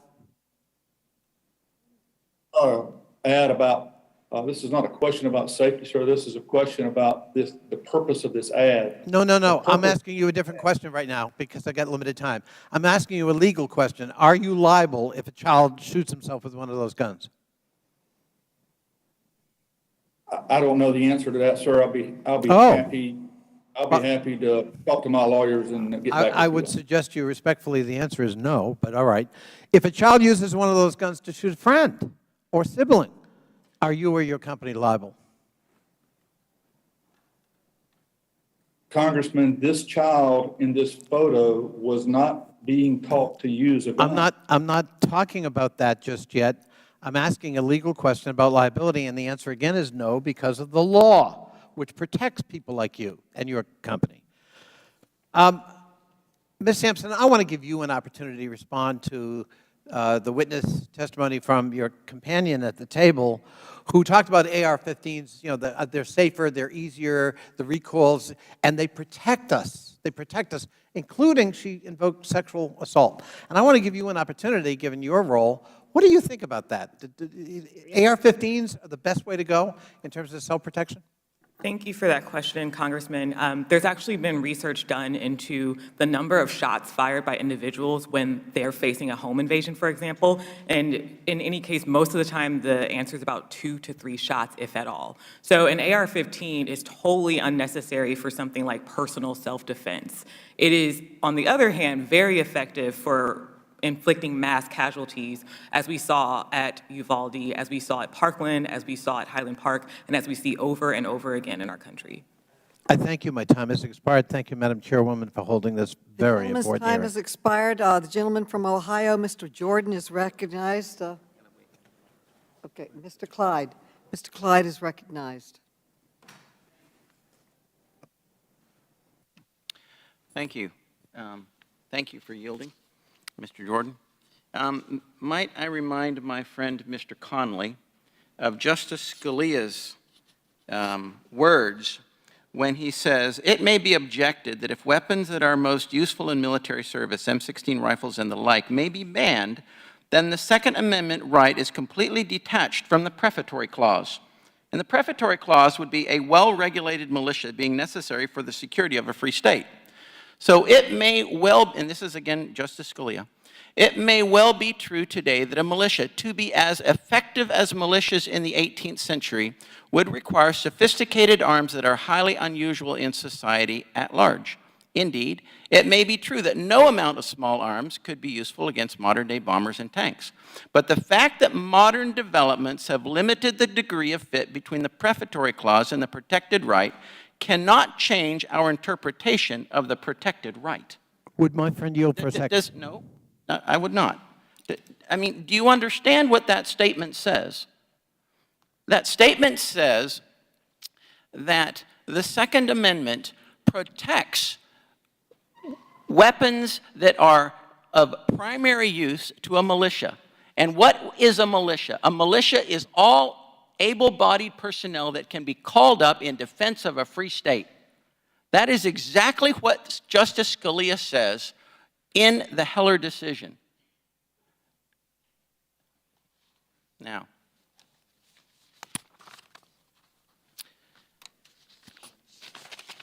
I would ask Mr. Bussey, Busey, I think, you said that you have a lot of experience in the firearms industry. How is an AR-15 any different from any other semi-automatic rifle with a detachable magazine? Let's say like a Remington 7400, chambered in .223 or .556. The AR-15 and the military version rifle on which it is based is designed specifically for offensive use in war, and the Remington rifle to which you refer is not designed for that. There are numerous design factors. I don't think we have enough time. I certainly don't have enough time on this clock to list all the features which denote that. Okay, do they not both fire one round with a single pull of a trigger? Yes, sir, they do. Okay. Do they not fire the same caliber of round, .223 or 5.56 ammunition? They both can be chambered in that caliber, yes, sir. Okay. Do they not both feed from a detachable box magazine?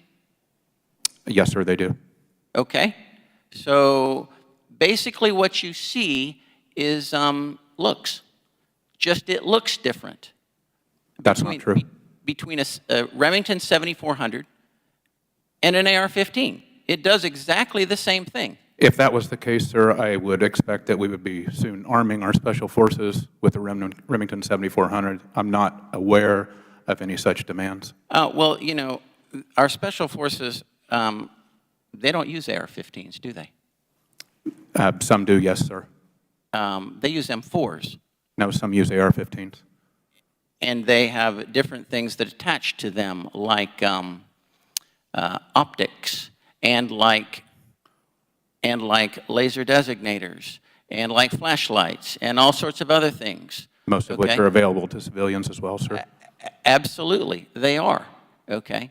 But the Remington 7400 does exactly the same thing with every pull of the trigger that an AR-15 does.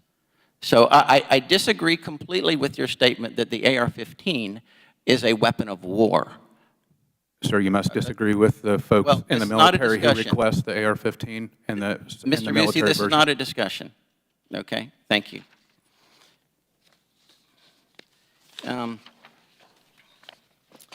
Now I would ask Ms. Sampson. You said in your statement that though trace data from the dealers or distributors, trace data from manufacturers, through trace data from the manufacturers, or from ATF rather, manufacturers know which dealers or distributors routinely sell crime guns. Is that correct? Yes. Okay. You use this term crime gun. Can you define that term? A crime gun is a gun where either the possession of the gun itself was a crime or the gun was used in a commission of a crime. Say that again? A crime gun was a gun in which either the possession of the gun itself was a crime or was used in the commission of a crime. Okay. So do you have evidence to show that every trace gun is a crime gun, as you call it? By definition, yes. And we've seen instances where manufacturers have continued to do business with dealers who have an inordinate amount of traces per year. And the majority of dealers don't have a trace in a year, so if a manufacturer sees the same store continuing to sell crime guns, that should raise an alarm bell to that manufacturer. But manufacturers primarily sell to distributors, right? Manufacturers sell to distributors who sell to dealers, but Okay, they have so the manufacturer's never going to actually see the dealer sale, is he? Yes, they will. They will understand which dealer the gun came from. No, if they sell to a distributor, how would they know that? Through the ATF. But the ATF's not going to tell them what dealer. The ATF has actually offered to do that, and manufacturers have refused, and I detail that in my written testimony. All right. Gentleman's time has expired. Gentleman from Illinois, Mr. statement. Christian Muhi, is recognized for 5 minutes. Thank you, Madam Chair. Ms. Aquifer, I have a social media post from your Facebook, Instagram account. The image says you posted it on June 16, 2020. Here we have the seal of the Bureau of Alcohol, Tobacco, Firearms, and Explosions. And next to it you said, quote, "We said what we said. Hashtag GOA, Gun Owners of America. Hashtag abolish the ATF." That's what your post says, correct? Correct. Then underneath this ATF seal, your post says, in big letters, defund, correct? Correct. Defund the ATF. So just to be clear, you say defund the ATF and then abolish the ATF. On July 4th in Highland Park, Illinois, just very close to my district in the Chicago suburbs, the shooter shot and killed 7 and injured 30 with an AR-style rifle, AR-15-style rifle. The shooter fled the scene, but despite this, he was identified and caught because ATF agents were able to quickly trace a weapon he left at the scene back to him using the ATF's National Tracing Center. Yet, ma'am, you want to abolish this agency. You want to abolish this National Tracing Center. That is an extreme and radical viewpoint. Unfortunately, some folks on the other side have introduced the extremist bill, quote, eliminate the ATF Act. I respectfully submit we should help keep our law enforcement intact. We should help keep our communities safe, and we should be investing in the ATF and law enforcement, not defunding and abolishing it, as you would suggest, ma'am. Mr. Daniel, I want to turn your attention to a tweet on your account. This tweet says, it's actually from March 2nd, depicting the Delta 5 Pro Precision Rifle. Your post reads, quote, rooftop ready, even at midnight. Then a smiley face emoji follows that statement. Mr. Daniel, this is what your tweet says, correct?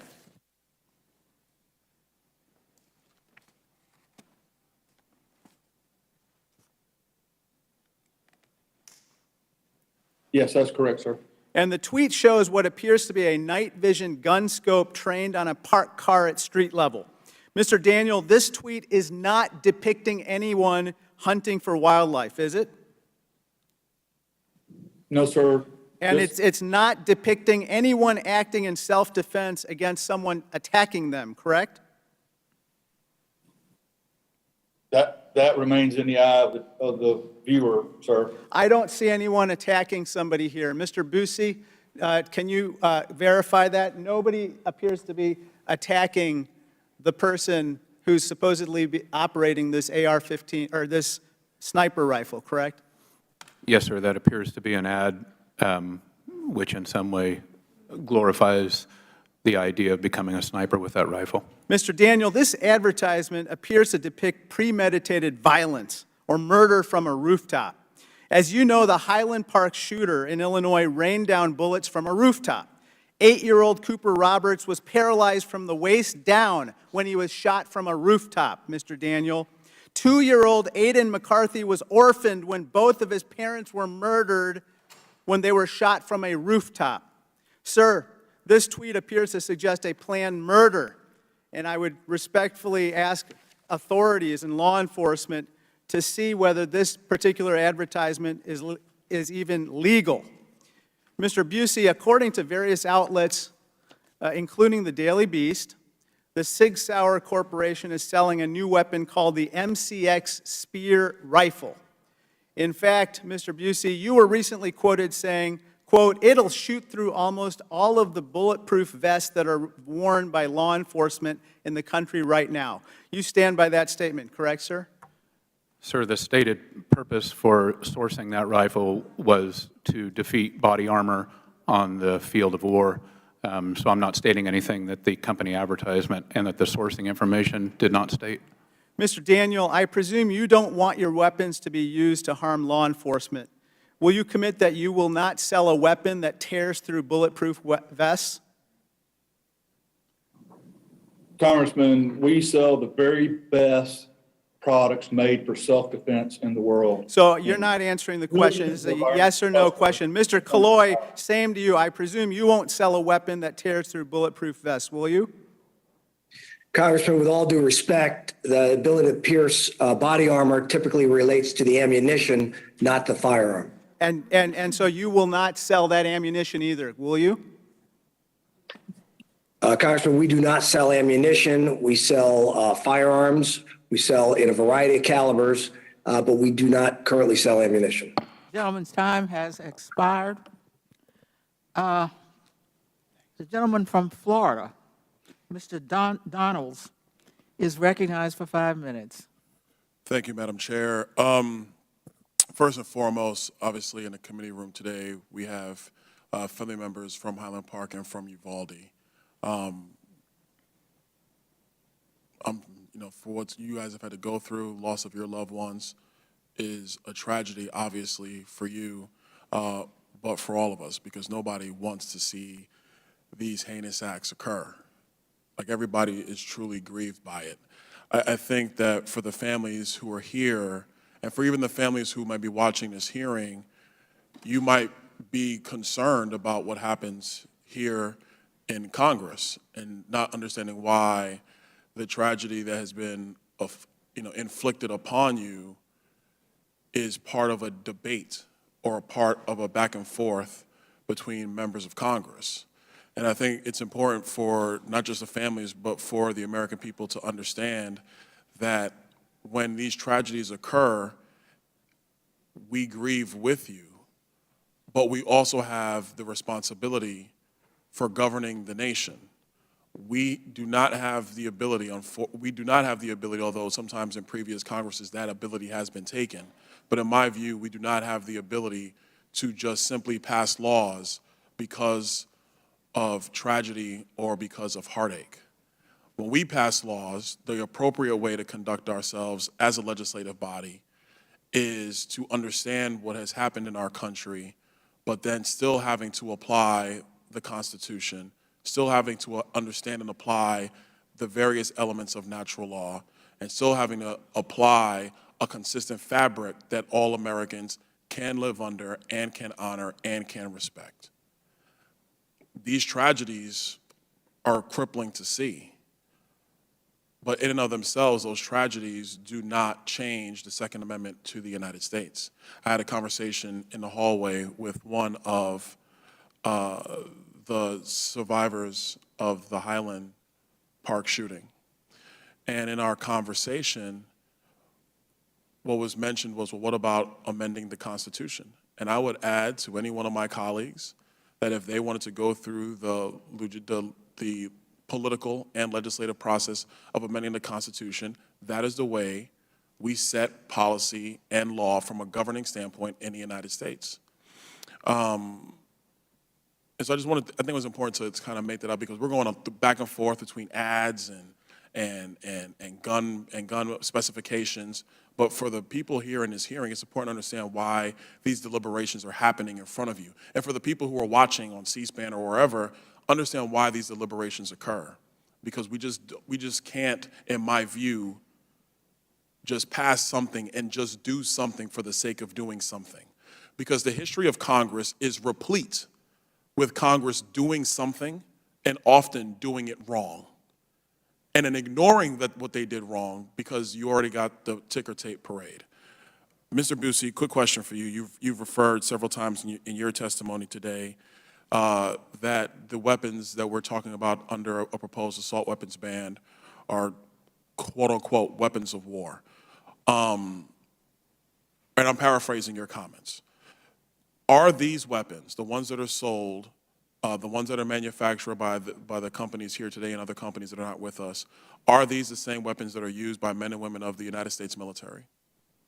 With very, very minor differences, yes, they are, and in some cases, they are superior to the guns that we are supplying to our soldiers. Can you stipulate the differences between the guns that are used by members of our military versus what are sold by retailers? That would be an awful long list, but I think what you're getting at is whether many of the guns supplied to the military have a selective fire switch, which means they can fire in 3-round bursts or fully auto versus semi-automatic. So what our men and women in military have are 3-round bursts and fully automatic. Is that available for sale in retail in the United States of America to citizens? Not generally, no, but there are many firearms instructors who now advocate that single fire, as in semi-auto fire, is more effective and more deadly than 3-round burst or fully auto. Advocating versus what is actually allowed on a firearm, those are two different things. Wouldn't you agree, Mr. Busey? Excuse me, sir, I don't understand your question. If your position is that semi-automatic firing is somehow better than fully automatic or 3-round bursts, those are different distinctions. Isn't that true? I didn't make that designation, but there are many firearms instructors, including military firearms instructors, who now advocate for single shot as in semi-auto. Ms. Okafor, the weapons that are used by the United States military, are they superior in frankly, stopping power and ability to repel forces in a military theater than what is sold on the open market today to Americans? No, sir, I don't believe so. I'm talking to Ms. Okafor, sorry. Sorry.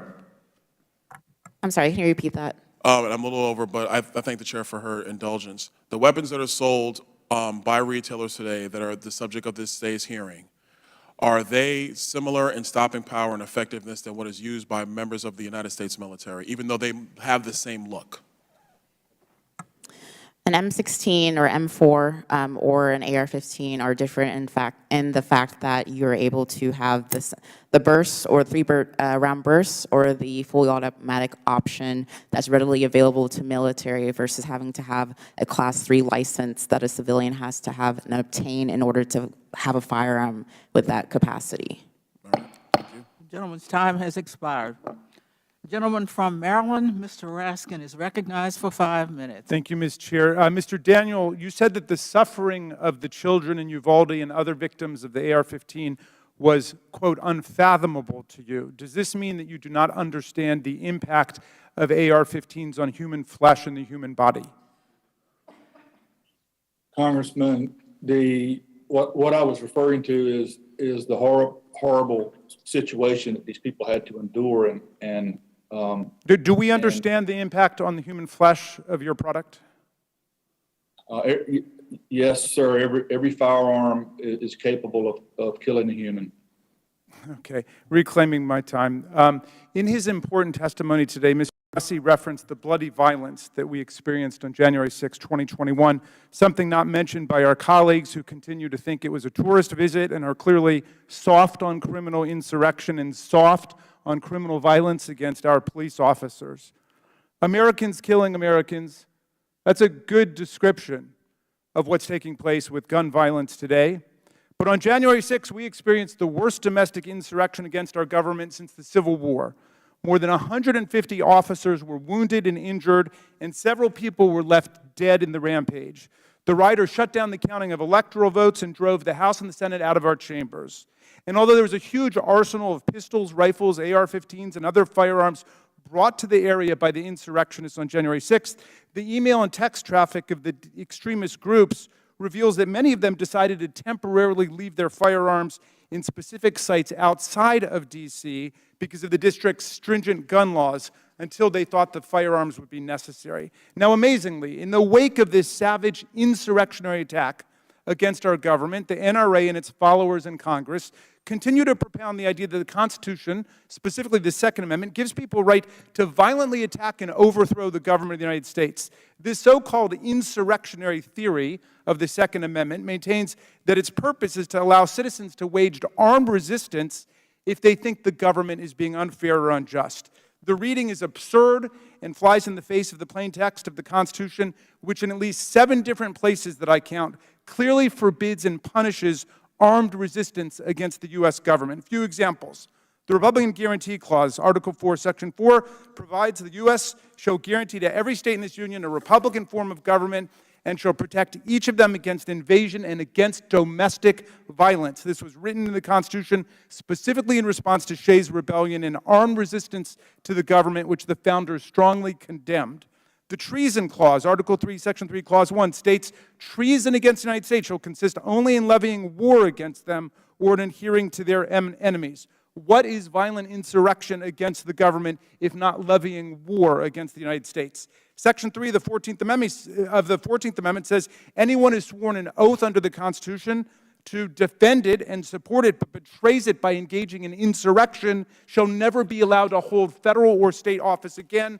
And one more example, Article 1, Section 8, Clause 15 says, Congress shall have the power to provide for calling forth the militia to execute the laws of the Union, suppress insurrections, and repel invasions. Now, do our colleagues really believe that the Constitution explicitly and repeatedly gives the government the power to suppress violent insurrections, but the Second Amendment in invisible ink gives the people the right to engage in violent insurrections? This is absurd and outlandish. And when I've pointed it out, the only substantive response I've gotten from my colleagues is a quotation from Patrick Henry, an anti-federalist who strongly opposed the Constitution precisely because he thought it gave the government way too much power and the people not enough to rebel against the government.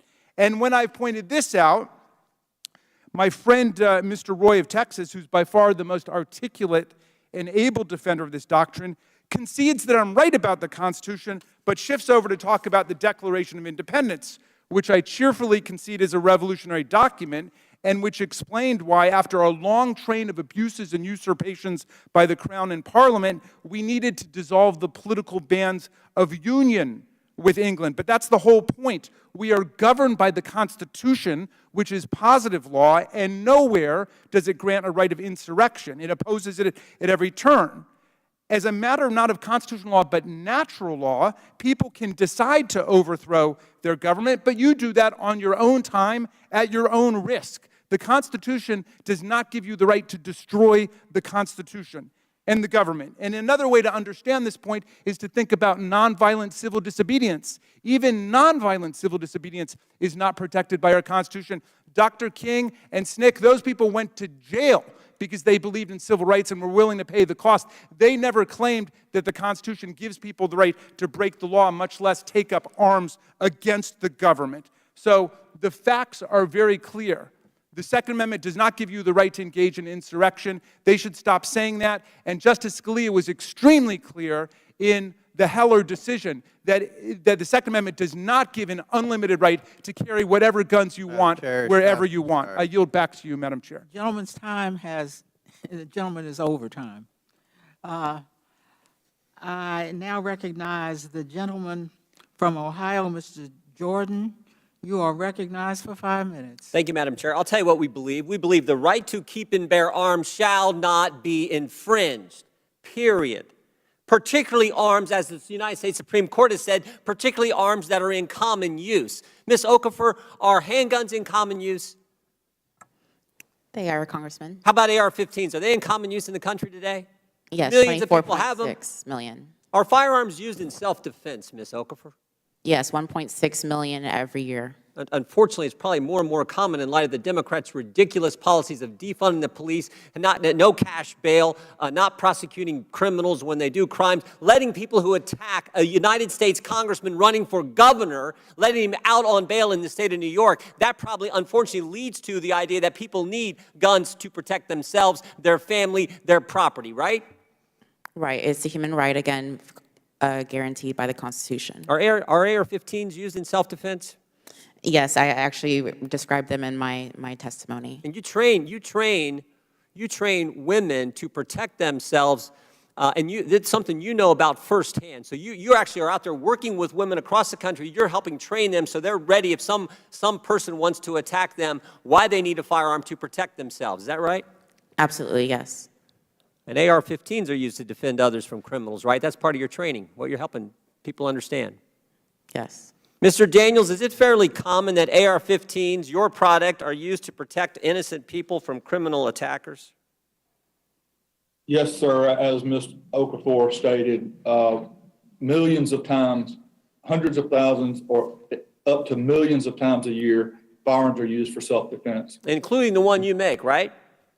Including AR-15. And that's becoming more and more popular with people when they're thinking about defending themselves, their family, and their property to use the firearm you manufacture. Is that right? That's correct, sir. The Democrats beef, we should just cut to the chase here. The Democrats beefs with the Second Amendment. They don't like the Second Amendment. They want to get rid of the Second Amendment, but they can't because in the Constitution, the American people like the fact that we have the right to keep and bear arms to protect ourselves, our family, our property. They like that fact, and it's a cumbersome process to amend and change the Constitution. So they can't do that. They're going to say, so we're going to ban certain type of weapons. We're going to call them assault weapons. We're going to try to ban them. Or they're going to come after gun manufacturers and try to sue them. Piece of legislation that unfortunately passed out of the Judiciary Committee last week. That's their course of action because their beef is with the Second Amendment. They can't change that, so they're going to go around it. And they go after gun manufacturers with this bill sponsored by our colleague, Democrat colleague, to allow gun manufacturers to be sued for the actions of heinous, evil people who use firearms in the wrong way and in a destructive way. Isn't that right, Ms. Okafor? That's correct, and I would like to say, and that's why I've said vocally, and GOA concurs, that abolishing the ATF is precisely that, because it's unconstitutional, but especially the fact of the matter is that they use that as a bureaucratic way to go around an elected body to be able to put restrictions on firearms, and so that is why the ATF should not exist. Their beef with the Second Amendment, though, is not limited to going after gun manufacturers and allowing them to be sued. It's not limited to banning certain weapons that they want to define as assault weapons or whatever else they want to try to ban. It's not limited to their ridiculous red flag concept, bribing states to do red. It's also what they did through the bureaucracy, through Treasury with Operation Choke Point, where they tried to choke off the financing of gun manufacturers as a way to get at the Second Amendment because they know they can't do it, they can't change it via the Constitution like you're supposed to if you're going to try to do that. Is that accurate, Ms. Okafor? That is correct. All right, Madam Chair, this is, look, I hope this effort goes nowhere. It looks like, at least if you can believe the press today, looks like the Democrats aren't going to bring up the assault weapons ban on the floor this week. That's a win for liberty. That's a win for the Second Amendment. Not going to bring up looks like they're not going to bring up the bill that Mr. Schiff is sponsoring, which would allow gun manufacturers to be sued in a ridiculous way. So those are hopefully some wins for the American people and a win for the Constitution. With that, I yield back. The gentleman yields back. The gentleman from California, Mr. Kahana, is recognized for 5 minutes. Thank you. Thank you, Madam Chair. Mr. Daniel, I just have some factual questions. In 2005, what was Daniel Defense's total sales revenue that came from the sale of assault weapons? I don't know, sir. We gave that information to the committee. I just don't know that off the top of my head. Do you have a sense of about what percent it was, the revenue from assault weapons? No, sir. Do you know what percentage of Daniel Defense's sales revenues and profits came from assault weapons in 2020? Sir, would you describe an assault weapon as I'm trying to answer your Well, the question? assault weapon is the term the industry actually created the term, which means semi-automatic weapons based on military designs and features. It's a term that actually the industry coined in 1980. Based on that, Do you have a sense of what the sales revenue and profits were in 2020? Sir, I disagree with your characterization of the type of firearm. Assault weapons are fully automatic weapons used in war, and the weapons we sell to Okay, consumers. in the way I'm defining it, do you have a sense of how much the sales revenue was? Sir, we are a rifle company that sells semi-automatic rifles, so most of our business is in semi-automatic rifles. And Is how that much, the question? the AR-15s, what percentage of your revenue comes from that? I don't know exactly, sir. What, approximately? Most of our, we sell semi-automatic rifles and bolt-action rifles. How do you not Most know of that? our- I mean, is it 10%? Is it 20%? Is it 50%? I mean, certainly you would know how much basically revenue you're making of something. Are you asking about a revenue or a percentage of revenue? The percentage of revenue of AR-15s, how much is it? It's a factual question. You could say about 10%, about 50%, about 90%. I would say probably 80% of our sales. 80% comes from that. And about in 2005, do you know about how much revenue was from AR-15s or similar type rifles? No, sir, I don't have that information. All right, would you guess it was about 10%, 20%, 50%? 2005, sir, we didn't sell AR-15s in 2005. Right. Or any similar weapons, you didn't, right? That's because there was the assault weapons ban. And I just want to be clear, you're saying 80% of your revenue now comes from AR-15s. And in 2005, I'd like you to submit to this committee year by year a statistic of how much money you're making of AR-15s or assault weapons, or if you don't agree with my definition of semi-automatic weapons like AR-15s that have military designs and features, which was the industry definition. But I'd like you to submit that to this committee from 2005 onwards. I'm a bit perplexed that you don't know how much revenue you're making out of the sales of these weapons. I mean, 80% is a lot, and I'm surprised you don't know how it's tracked. I mean, I think your shareholders may be surprised by that. Mr. Killoy. Will the gentleman yield? Will the gentleman yield? No, not right now. I mean, is it for a question? Yes, for a question. Let me just finish this on my time. No, I have a question for you. You just asked a... Well, is my time being counted? This is the gentleman's time. I'm happy after my time has expired to entertain a question. I don't want my time to be interrupted. Mr. Killoy, in response to Sturm Rogers, more than two-thirds of your shareholders have called on your company to produce a human rights assessment of the products you manufacture. When, Mr. Killoy, will this report be complete? Congressman, actually, less than 50% of our shareholders actually voted for that proposal. However, it did pass at our most recent annual meeting. We plan to consider that in due course at the next upcoming board meeting. However, I would remind the committee that that was an advisory Let me vote. just say this. Do you currently track crimes committed by the products that you sell? No, sir, we do not. Would you commit to tracking that as part of this report, a human rights assessment that you're now required to do? Congressman, respectfully, that's not our job. We're not law enforcement. We don't have the resources, training, or Well, respectfully, capability to do anything other than monitor the news board information. wants you to do a human rights assessment of the products you manufacture. I would assume that the first thing you would want to know is how many people were injured or killed based on those products to do that assessment. And you're saying you wouldn't do that? Sir, it's actually a shareholder vote. The board, of which I am one of 9 members, we will consider that and consider how we go forward on doing that. But frankly, we don't violate human rights. And to say we do is just not correct. Well, I'm just saying what your The gentleman's shareholders time are saying. has expired. The gentleman from Pennsylvania, Mr. Keller, is recognized for 5 minutes. Thank you, Chairwoman, and Ranking Member Comer, and our witnesses for being here today. The Second Amendment protects Americans' constitutional right to keep and bear arms. And as a gun owner myself, I have immense respect for the responsibility that comes with owning and operating a firearm. Ms. Okafor, as an instructor, can you please explain to us or walk us through some of the best practices you teach regarding firearms storage and safety? Of course, depending on what type of firearm, but in general, overall, when it comes to storage, it's usually based on what is best, of course, for that person in their home. Also, if they're going to be taking it on their person outside of the home or keeping it in their home. But usually it's, of course, to keep it in a safe place, a place that is readily accessible to them and those who are able to use it safely.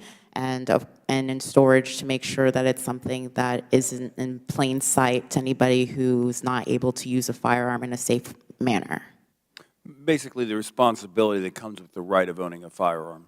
Absolutely. It comes down at the end of the day to the individual, the family members, to make sure that those who are in the home are able to properly use a firearm in a safe manner. I am a mother of 2 children, and when they're of age, as early as they can, I'm going to make sure that they know how to properly use and store a firearm. That's the responsibility of any firearm instructor and owner. Thank you. There were almost 40 million background checks performed last year, yet some criminals seem to still go under the radar. What rules and regulations are in place for those who lawfully possess and use firearms? The rules and regulations go from safety, of course, of making sure that they know the 4 safety rules of making sure they know their target and what's behind it. They know that any firearm should be seen as loaded. There's several different safety measures that any instructor is going to impart upon their person that they're working with. When it comes down to it, though, it comes down to their home and their environment and what's best for their environment to make sure, again, that they're able to defend themselves in their home in a quick manner. Do you think stricter laws on firearm manufacturers would actually curb violent crime? No, I mean, right now we already have strict laws on gun manufacturers. The fact that, again, the ATF has already rules of an FFL, for example.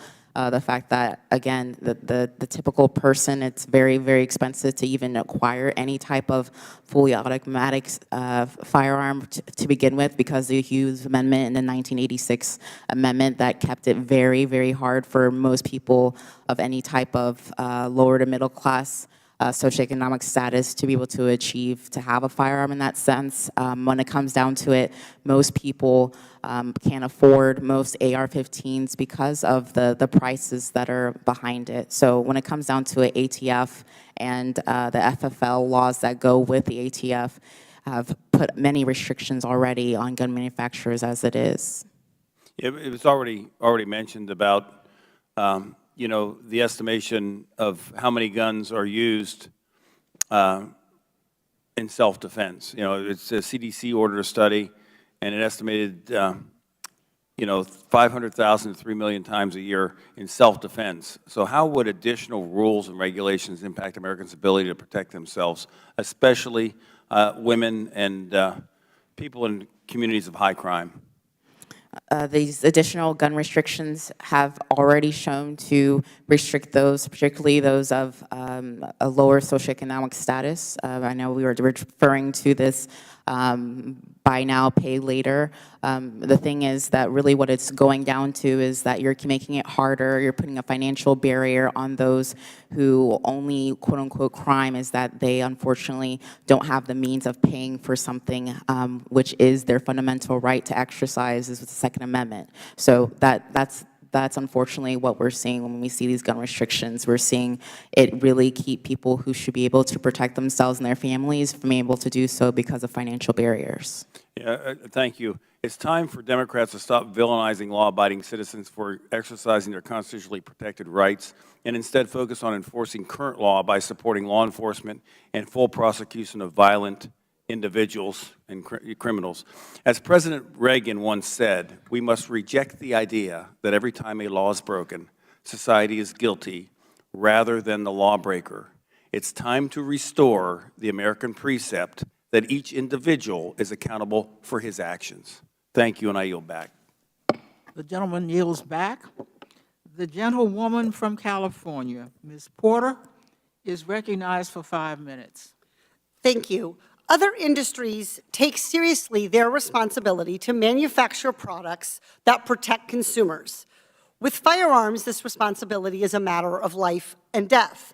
One study found that nearly 40% of accidental gun deaths could be prevented with technology that prevents non-authorized users from firing guns. And these ideas are not new. This study was published nearly 20 years ago. Yet technology like fingerprint scanners or bracelets with radio frequency identifiers are nowhere near the standard for firearms.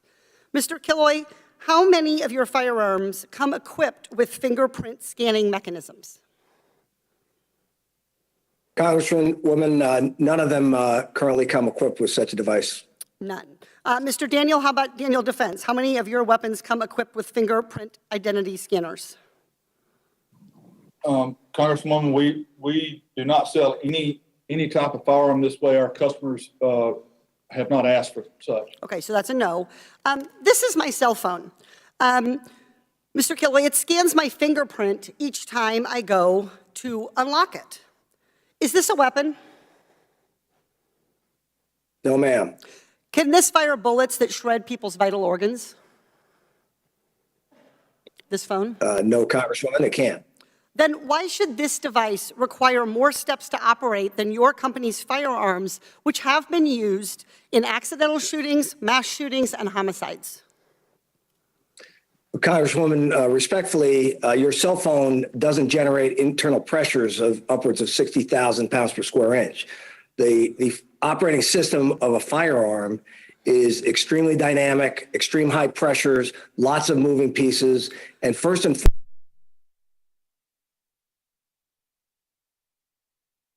Respectfully, reclaiming my time, these fingerprint scanners are offered in some firearms. Some manufacturers sell this, and they work. Your company and Mr. Daniels' company chooses not to. Let me demonstrate again how long this takes. It's instant. It's instant when I pick up my phone. Certain safety features, other safety features like chamber-loaded indicators or magazine disconnects are required for any gun sold in my home state of California. A magazine disconnect prevents a gun from firing if the magazine is not attached. My kids' Nerf guns have this safety feature. This decades-old safety feature prevents guns from shooting bullets that remain in the chamber after a magazine has been removed. Mr. Killoy, do all Ruger rifles that have magazines come equipped with magazine disconnects? Congresswoman, magazine disconnects typically are a feature offered on a handgun, a pistol in particular. Do all your And in handguns or fact, pistols have magazine disconnects, sir? Some do and some do not. Okay, so some do and some do not.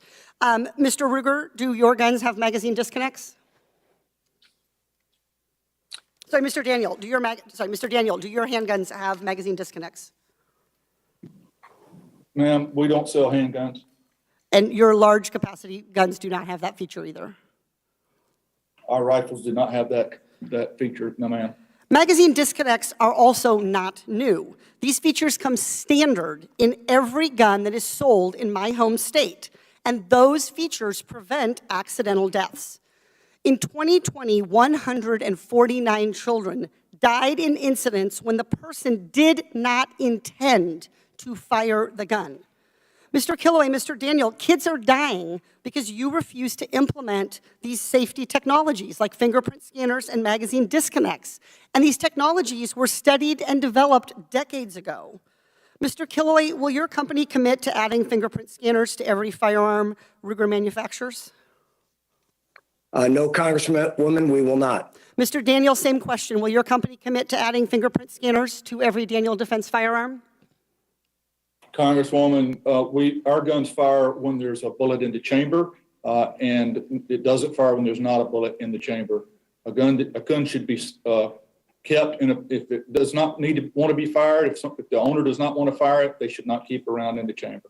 But the question is, will you commit to adding fingerprint scanners as a safety technology to every Daniel Defense firearm? Yes or no? No, ma'am, our customers are not interested in that. Mr. Killoy, will your company commit to adding magazine disconnects to every magazine-loaded Ruger firearm? Congresswoman, we have in many of our pistols, our semi-automatic pistols, we offer that as a feature. And if our customers choose to buy one of our firearms that has a magazine safety disconnect, they can. Other times they choose not to have that particular feature. The gentlelady's time has expired. The gentleman from Arizona, Mr. Biggs, is recognized for 5 minutes. Thank you, Madam Chair. This hearing is yet another transparent attempt to malign law-abiding Americans and American companies. My Democrat colleagues correctly note that there's been an increase in violent crime in this country over the past 3 years, but incorrectly claim that firearm manufacturers are contributing to or fueling violent crime. The laws of supply and demand apply to the firearms market in the same way that they apply to other markets. Firearm manufacturers are responding to demand from the American people who are experiencing dramatic increases in homicides and aggravated assaults in their communities. Americans who are seeking to protect themselves and their families, a right recognized in this country by our Second Amendment. Democrats in Congress continue to infringe on this right and to shame law-abiding companies who ensure that Americans have the means to protect themselves. I thank each of you for your testimony today. Ms. Okafor, thank you for the work that you do to promote safe and responsible firearm ownership. I appreciate your discussion of the relative merits of the AR platform. I discussed in the judiciary markup last week on this topic, which is interesting because these the chairs of this committee, of these two committees, are running against each other. So we have competing. We just do the same hearings back and forth. But I mentioned that my wife actually prefers the AR-15 because it is easier to handle. It's more stable for her, and in a case of defense and the need for stability and be able to respond under a stressful situation, she'd be more comfortable with an AR-15. The features of the AR-15 make it an incredibly viable weapon for defense. In your written testimony, Ms. Okafor, you discussed some of the recent trends in new firearm ownership. And before I ask you to discuss those with us, I'll tell you that I talked to multiple gun dealers, retailers in my district who tell me that the #1 new owner trend in my district are women who are Democrats, which I find interesting. Ms. Okafor, can you discuss the trends with us, please? Absolutely. What I discussed earlier is that the fastest growing demographic of gun owners are African American women. And we've also seen, like as you said, with the fact that a lot of African American women tend to be a part of the Democratic Party. So it's honestly nothing to do with politics when it comes down to transcending politics, because this is a human right. There's nothing to do with you being a Republican or a Democrat or a Libertarian. It has to do with the fact that you understand your right to defend yourself, and you want to be able to do so. So many people in America are doing just that. And you kind of discussed it, but what are you hearing is the rationale for these new demographics who are coming out and buying guns? Particularly for women in general, what I've found many times, particularly other mothers, saying that they know that at the end of the day that it comes down to them to defend themselves, to defend their children, particularly during the pandemic when unfortunately there were in many instances where people weren't sure if they were going to have a police officer, police department get to them in time because of what was going on. So many people, including what was going on during that chaotic 2 years, found it necessary to then purchase a firearm, particularly for self-defense. Mr. Daniel, Mr. Smith, what's your understanding about the motivations of Americans who are purchasing a firearm for the first time? Mr. Daniel, you first. Mr. Congressman, I believe that people are buying, new gun owners who have never owned a gun before are buying firearms by the millions because they're afraid. They're afraid because of the violence they see in the riots. They're afraid because of criminals are not being prosecuted, and they're afraid because of the rise in crime that they see. And they are making a life decision to change from being a non-gun owner to a gun owner. And I suspect, sir, that they will also be making the decision, a life-changing decision in the way they vote. Thank you. Mr. Smith? Congressman, I agree with what we've heard from Ms. Okafor and Mr. Daniel. We are seeing a much greater increase of people purchasing firearms, particularly their first firearm, for the purchase of defending their homes and their person. Again, we saw that increase from the beginning of 2020 on as related to things going on in our communities and our society, the COVID pandemic, defund the police movement and civil unrest, as well as the fact that we were entering an election cycle where the Second Amendment was on the ballot, and a lot of people felt that that was also a critical factor in the decision to purchase a firearm. Thank you. Madam Chair, before you take my time away, I do have an article I would like to submit into the record. So ordered. Thank you. The gentleman's time has expired. The gentlewoman from Michigan, Ms. Tlaib, is recognized for 5 minutes. Thank you so much. Mr. Bessie, why are Americans afraid? I think that's a complex question. They're afraid for many reasons. We've had much societal turmoil in the last 5.5, 6 years for sure. Yeah, well, let's get to this. You know, gun manufacturers have sought to boost their sales by promoting their ties to the military and law enforcement. Smith & Wesson referred to this as, quote, halo effect. In 2016 earnings call with their investors, the CEO at the time said, I quote, "It certainly gives your product a lot of credibility if it's used, adopted, and well regarded by that professional community because the consumer does pay attention to that." You know, Ms. Sampson, could you explain what the so-called halo effect, how it is and how deceptive it is? Yes, thank you for the question. The halo effect is basically when the company, Smith & Wesson in this case, puts itself under the proverbial halo of the military because they are so esteemed in society, and basically says, if you want to have the firepower that they have, you should get our weapon. And in the case of Smith & Wesson, it was especially absurd for them to do that because they don't actually supply the military at all. Yeah. You know, Mr. Daniel, the committee obtained advertisement by your company uses, to sell your weapons, which include images of individuals in fully geared military tactical gear, body armor, and your rifles. Are those as advertisements intended to increase sales to armed forces or law enforcement? Yes or no? Yes or no? Yes is the answer. Oh, yes. No, the answer is no. These weapons are intended to be sold to civilians. So the advertisement inherently wouldn't target anyone other than civilians, just like the killer in Uvalde. Another one of the gun manufacturers this committee has also investigated was Sing Sauer, often employs these tactics as well. And I'd like to put one of their ads on the screen, if I may. Do you all see this? This is an ad for Sing Sauer's Mcx assault rifle. It depicts troops in combat zone with modified assault weapons, including one with a grenade launcher. The text of the ad emphasizes the rifle's, quote, modularity, or makes it, quote, ready for every possible mission, in a not so subtle reference to their military style and use. These are not pictures and themes that suggest that the assault rifle is used to be used for hunting or sport shooting. So, Mr. Bussett, how is this kind of imagery and rhetoric dangerous when the primary advertising target is civilians with little, if any, military firearms training? Well, these are very serious weapons, and it's a very common practice now in the firearms industry. Did not used to be, but it is a very common firearms industry marketing practice now to market to or using special operators or trained military officers or military weaponry, but focus the marketing at consumers because that's where the larger and profitable marketing segment is. You know, Sing Sauer sold the AR-15 style rifle used by the mass shooter to kill 49 people in Pulse nightclub in Orlando, Florida. In 2016, 3 of those weapons were used by a shooter in Las Vegas, Nevada. In 2017, to kill 60 people.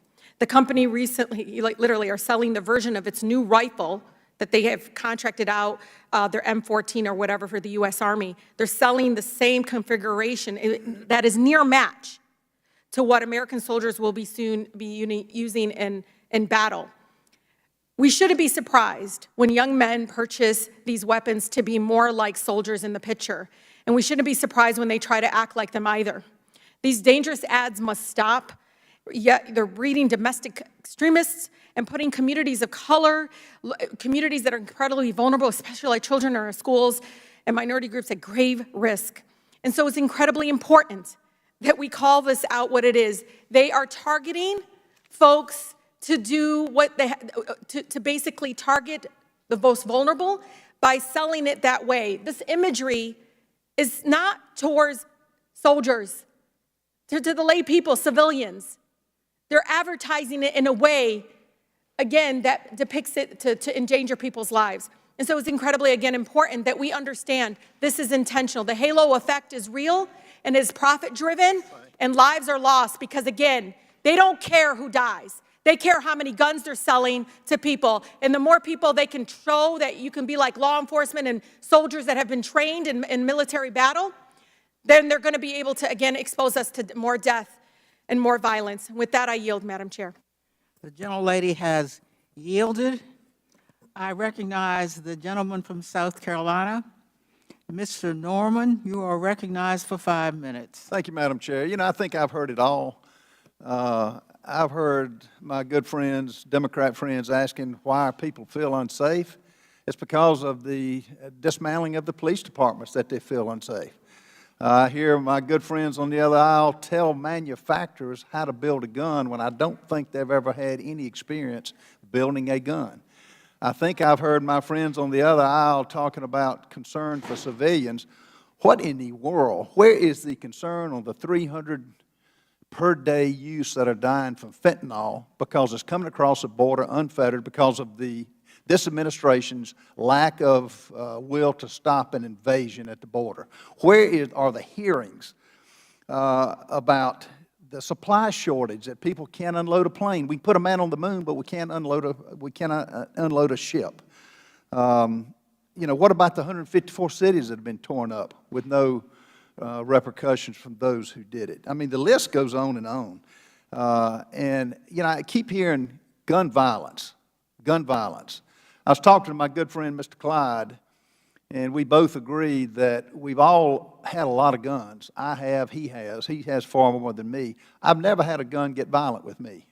Never in my life have I had a gun get violent with me, but I have seen where people use guns for the wrong reasons, just like the Ford that went through the Christmas parade that ran over people. It's by deranged people.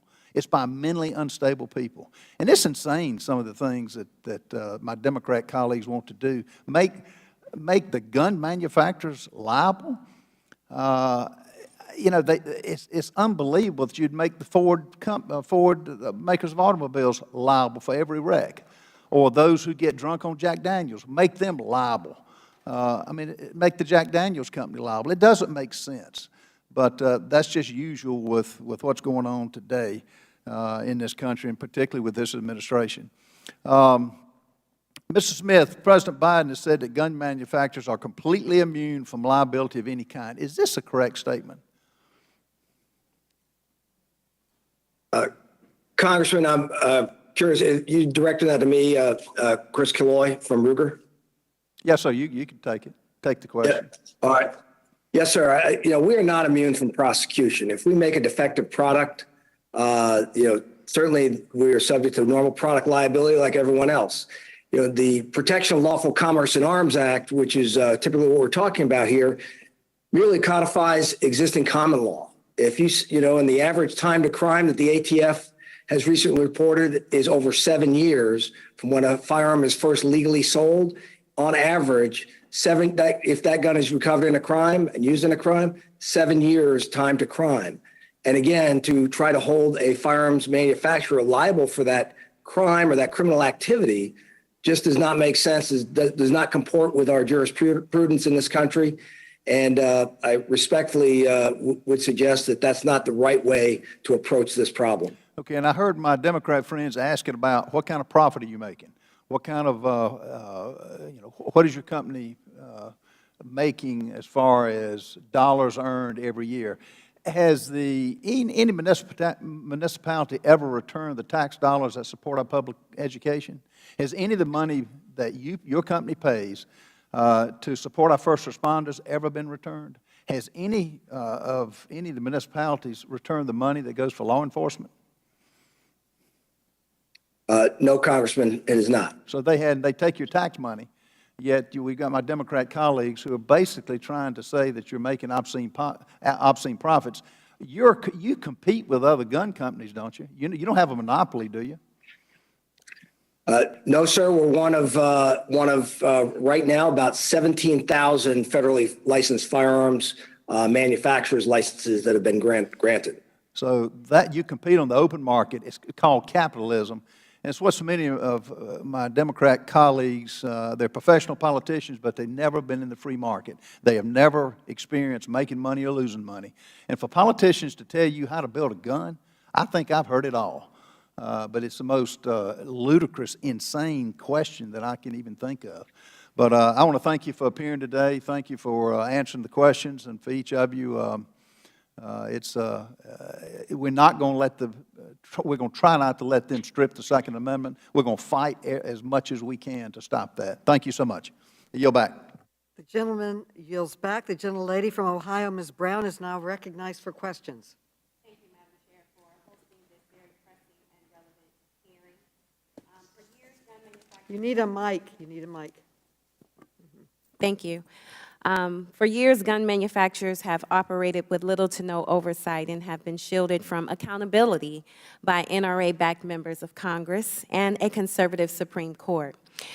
Their irresponsible advertising and sales practices have flooded communities like mine with weapons of war, resulting in loss of life and generational trauma. This history mirrors the unchecked greed of pharmaceutical companies who are only now facing the consequences of the harm caused by their own irresponsible advertising and the role they've played in the opioid crisis. It is far past time for gun manufacturers to face some accountability. So, in an effort to maximize the use of my time, Mr. Daniels, I'll be asking you a series of yes or no questions. So, Mr. Daniel, are you familiar with the ongoing opioid crisis and the role that irresponsible advertising played in getting millions of Americans, including many Ohioans, addicted to drugs? I'm somewhat familiar with an opioid issue, a problem, but I'm not real familiar with the advertising. What is the advertising? I would encourage you to then look into the well-documented reports about these advertising practices and familiarize yourself with the guilty plea of Purdue Pharma, which has been filed and resulted in billions of dollars of fines that they have been directed to pay as a result of their dangerous advertising. You will see an ad. Mr. Daniel, I have a photo of some promotional items Purdue Pharma once distributed to promote the purchase and consumption of OxyContin displayed. As an American, do you have any concerns with the marketing of OxyContin in a way that could have been viewed as trivializing the addiction and deaths that occur from it? Yes or no, please. I'm not familiar with this advertising, and I'm not sure what they're trying to do here. Well, let me help you. These irresponsible advertisements are not exclusive to the pharmaceutical industry. Your companies have also continued to make irresponsible advertisements for these dangerous weapons. Mr. Daniel, do you understand that firearms your company produces, markets, and sells are deadly and dangerous weapons? Yes or no? Congresswoman, we make the best firearms for self-defense. Yes or in the no? world. They have to be dangerous to be good for Yes or no? self-defense. Let me help you. To be clear, the U.S. law does consider a firearm to be a deadly weapon. So let me ask you another question. Do you believe it is appropriate to market guns in such a manner, and you should see an ad that your company produced, when gun deaths are now the leading cause of child deaths in the country, and a teenager used one of your weapons to kill 19 children just a month ago? Ma'am, you've said a lot. What was the question there? Do you believe it is appropriate to market guns in such a manner, as your advertising has done, when gun deaths are now the leading cause of child deaths in the country, and a teenager used one of your weapons to kill 19 children just a month ago? It's a yes or no question. This advertisement you're showing is a safety advertisement. Is it appropriate? It's a yes or no question. This is an appropriate ad for safety, teaching To advertise, children. it's a yes or no. Is that a yes? This advertisement Reclaiming is about my safety. time. Mr. Bousse, you're familiar with the marketing practices of gun manufacturers. Can you speak to why this kind of advertising is dangerous and which groups this advertising is often directed at? I can testify to the fact that advertising practices in the firearms industry have changed radically in the last 10 or 15 years, and I am very concerned about the degree to which there is now irresponsible advertising encouraging or marketing to irresponsible activities. Thank you. Madam Chair, I represent a community that is facing a gun violence epidemic. Just like during the opioid crisis, irresponsible companies are pumping vast amounts of dangerous product into our communities without a care for the lives that have been lost or the inherent lethality of their products. History is repeating itself, and gun manufacturers are playing fast and loose with their advertising. If they do not take responsibility for the weapons of war they are selling to the public, Congress will gladly step in and do so for them. And with that, Madam Chair, I yield back the remainder of my time. The gentlelady yields back, and the gentlelady from South Carolina, Ms. Mace, is recognized for 5 minutes. Thank you, Madam Chair. And I want to thank everyone who was here today, particularly for the families who have experienced enormous grief in their lives. Thank you for having the courage to show up on the Hill today for what is, I'm sure, a very difficult day for each and every one of you. I hail from South Carolina's 1st Congressional District. And unfortunately, we are no stranger to gun violence or mass shootings. 7 years ago this summer, we had Mother Emanuel, where a white supremacist bought a gun he should not have legally been able to buy, went down to Charleston, South Carolina in the 1st Congressional District and murdered 9 black church members at Mother Emanuel. Just a few months ago, on April 26th, there was another shooting in a parking lot next door to a Little League baseball game where over 30 shots were fired, and the video showing the terrified children crawling off the baseball field and their parents in fear in Pepper Hill in North Charleston. And we've seen these spikes in crime, spikes in shootings, but it's not just crime with firearms, it's crime, it's women who've been raped. Rapes are up, assaults are up, aggravated assaults are up, mental health issues are up in this country over the last 2 years. Political crime is up. We saw someone who showed up on the steps of a Supreme Court justice, basically, armed and dangerous and ready to kill. And I've seen political crime in my own neighborhood. I had someone come up to my house and spray paint it. I've had my car keyed. I've had my life threatened. Someone threatened to hang me 2 weeks ago. And so we're seeing an increase in violence all across the country, regardless of political spectrum. But right now, this hearing today, there's shouting into the microphones. There's vilifying of gun manufacturers. There's debate on, a particular bill we might vote on this week that we're not going to be able to vote on right now because it's not progressive enough.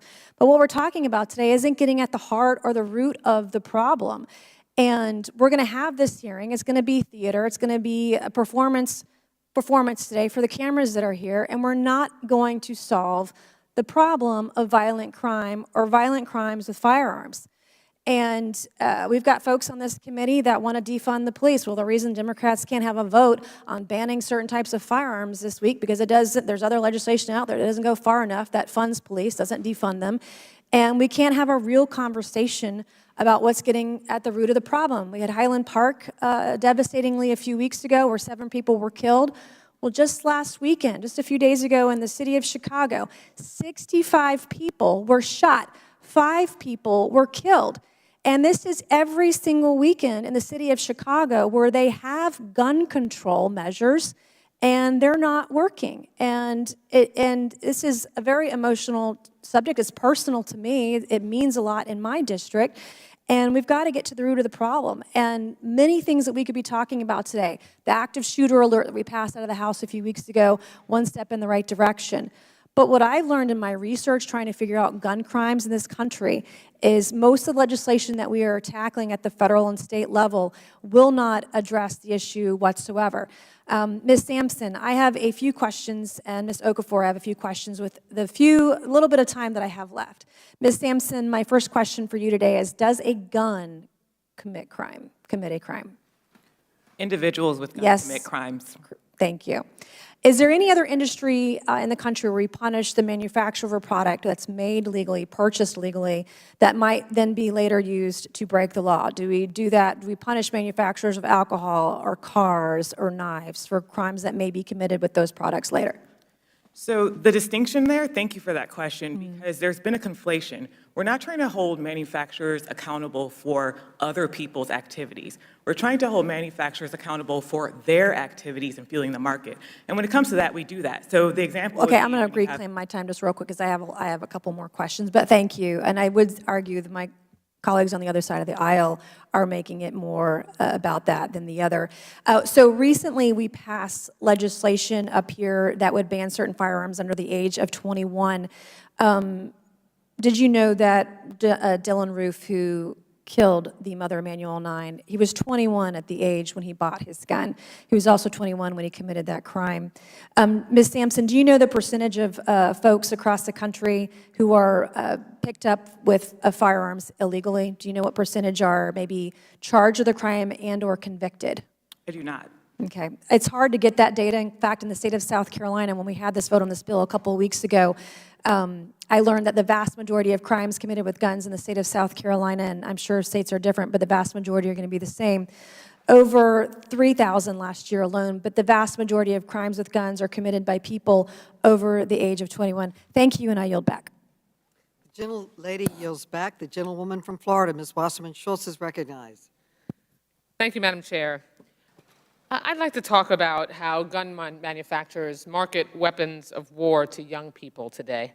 In 2012, the editor of Junior Shooters magazine wrote, and I quote, "Each person who is introduced to the shooting sports and has a positive experience is another vote in favor of keeping our American heritage and freedom alive," unquote.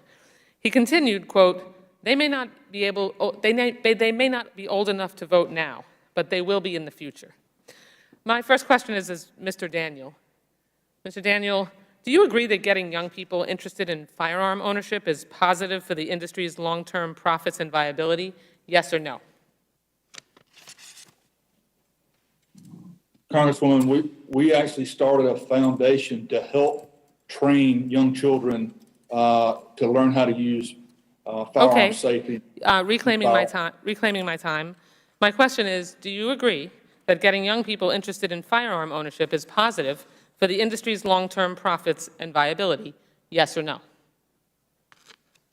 Congresswoman, gun safety is important to our company. I wasn't asking, reclaiming my time, I'm not asking about gun safety.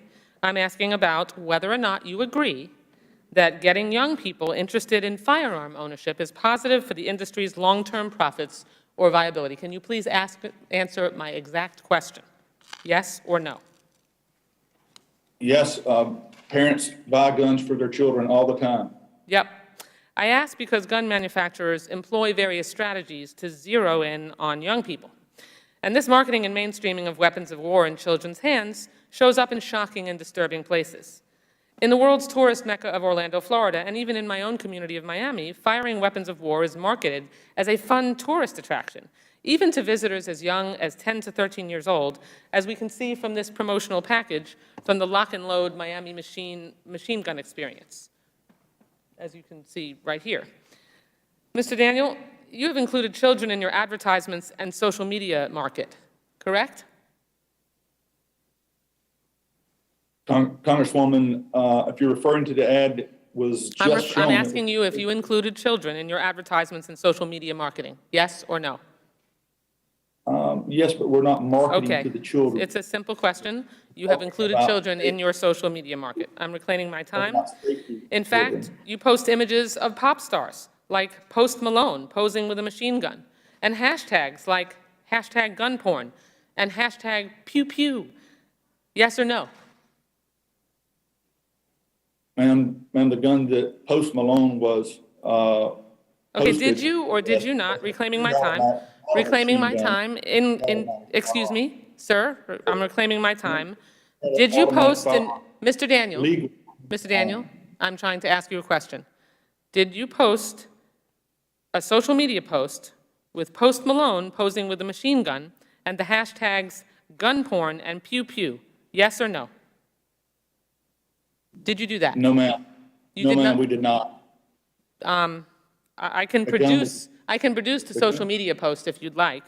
That's fine if you'd like to, but the gun was not a machine gun. It was a semi-automatic Okay, firearm. That's we're legal. splitting hairs. We're splitting It's not- hairs. Clearly, the gentleman is acknowledging that they posted something, and we're splitting hairs over whether you called the weapon a machine gun. This strategy basically turns killing machines into social media thirst traps for young people who will see these weapons as sexy, hip, and alluring. The gentleman acknowledged that they have children in their social media. They had a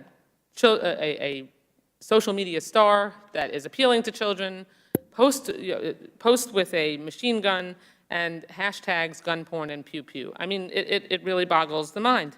Mr. Daniel, are you even remotely worried that these youth-focused marketing tactics appeal to impulsive teens who we've recognized can't even be trusted to buy cigarettes or a beer when they are under 21? Are you worried about that at all? Congresswoman, we are focused on teaching young people to use guns responsibly and safely. Okay, reclaiming my time. The social media and marketing that you do to children is not remotely focused on safety, nor is it trying to do anything other than having guns be more appealing to children. And just as I lose my time, Ms. Sampson, have there been any studies that correlate how the marketing tactics used by Mr. Daniel and other companies are related to incidents of gun violence among kids and adolescents? Yes, and they're in my written testimony. I'm sorry? Yes, and they're in my written testimony. But basically, it has to do with the fact that young people are susceptible, especially susceptible to messages from advertisers. And so when you tell children that these guns will give them more adrenaline, or you use first-person shooter games to promote firearms, things of that nature, it draws in young people who are more vulnerable and maybe not able to sort out reality from fiction. The gentlelady's time has expired. Thank you, Madam Chair. I appreciate the opportunity. I yield back. Okay, I just want to remind members that the chair has been even-handed while allowing members on both sides of the aisle latitude with respect to their 5 minutes today, and would ask that recognized members not be interrupted except by the chair. So now, Mr. Fallon, you are now recognized from Texas. Thank you, Madam Chair, witnesses and colleagues. I appreciate the opportunity to examine a critical industry that helps protect the freedom of American citizens every day. Ms. Okafor, I just wanted to say it's great to see you again. Denton County strong. Good to see you.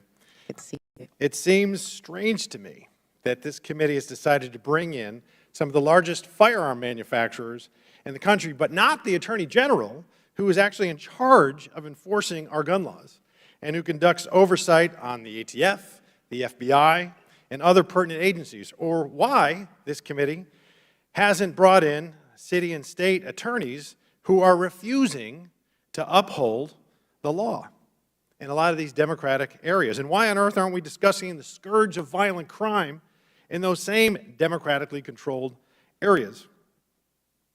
Fact of the matter is that more gun laws and restrictive gun laws do not lessen crime. And I have to restate the last thing I said in our previous Second Amendment infringement hearing, that if you look at countries, for instance, like El Salvador, Jamaica, Venezuela, Honduras, that have some of the most restrictive gun laws in the world, they're also the most dangerous countries in the world with the highest homicide and violent crime rates. But it shouldn't escape our notice that democratically controlled cities in our country with the most restrictive gun laws in our nation have actually higher murder rates than those aforementioned countries. St. Louis has a higher murder rate than El Salvador, and so does Baltimore. And it's actually safer to visit and live in Venezuela than it is to live and visit Detroit, Michigan. 50 years ago, there were 180 million guns in this country, and the murder rate was 9.6 per 100,000. And just before COVID, there were almost 400 million guns in this country, and the murder rate was 6 per 100,000. Again, more gun laws doesn't equal less crime. Mr. Busey, I got a quick question for you. You're a gun owner, and you were a firearms executive for decades, is that correct? Yes, sir. Do you own, let's say, 5 guns, personally? Yes, I own 5. Do you own more than 10? Yes, I do. Okay, so fair to say that you know a lot about different types of guns. I know some about some types of guns. All right, civilian AR-15, is that a fully automatic weapon? No, sir. Okay.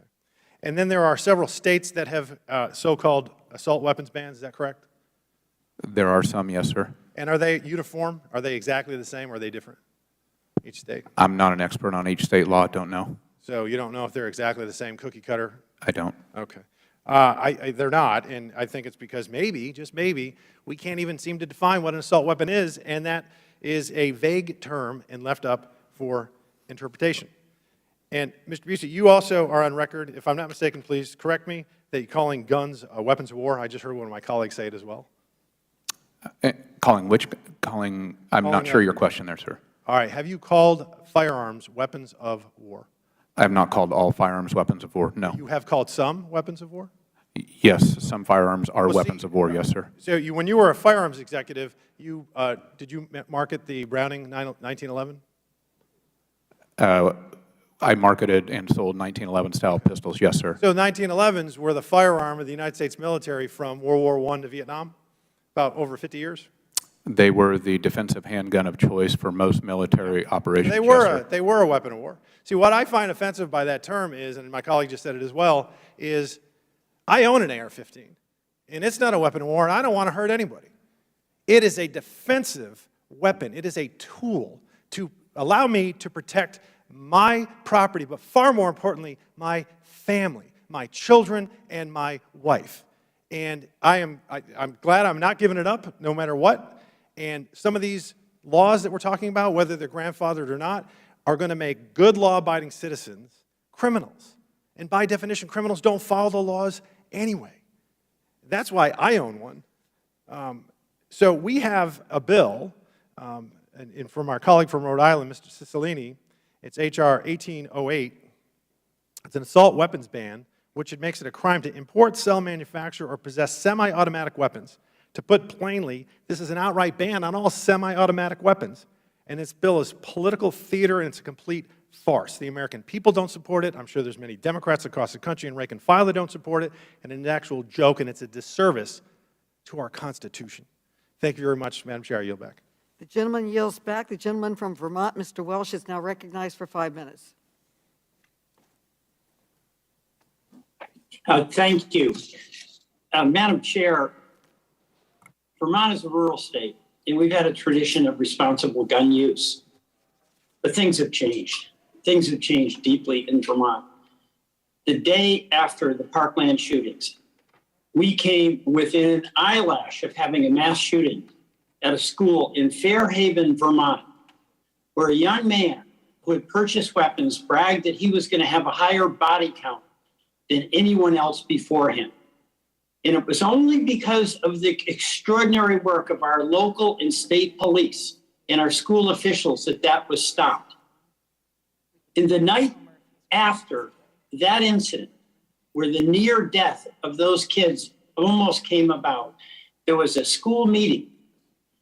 And as good a job as our police had done and our school folks had done, parents were expressing some anger and concern.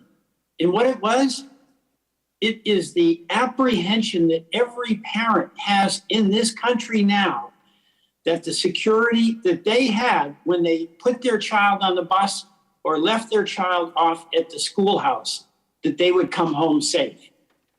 That's been shattered. And it's not just a one-off incident in Parkland, but we're seeing it time after time. And it's the AR-15 that is the weapon of choice. And by the way, that weapon of choice, it's not accidental. 18-year-olds can buy that and they can't buy a beer. It's a weapon of choice because of the marketing. Be a man. Get this. the road to manhunt. This is the way you can show how big a person you are. It is marketing this to vulnerable people who have wild expectations of what it means to be a man. So, Mr. Bossy, how much marketing do you do? I mean, is this worth it? Maybe could you restate the question, sir? Are you asking how much marketing? How much marketing are you doing? I'm no longer in the firearms industry, sir, so I'm not doing any marketing. Mr. Daniel.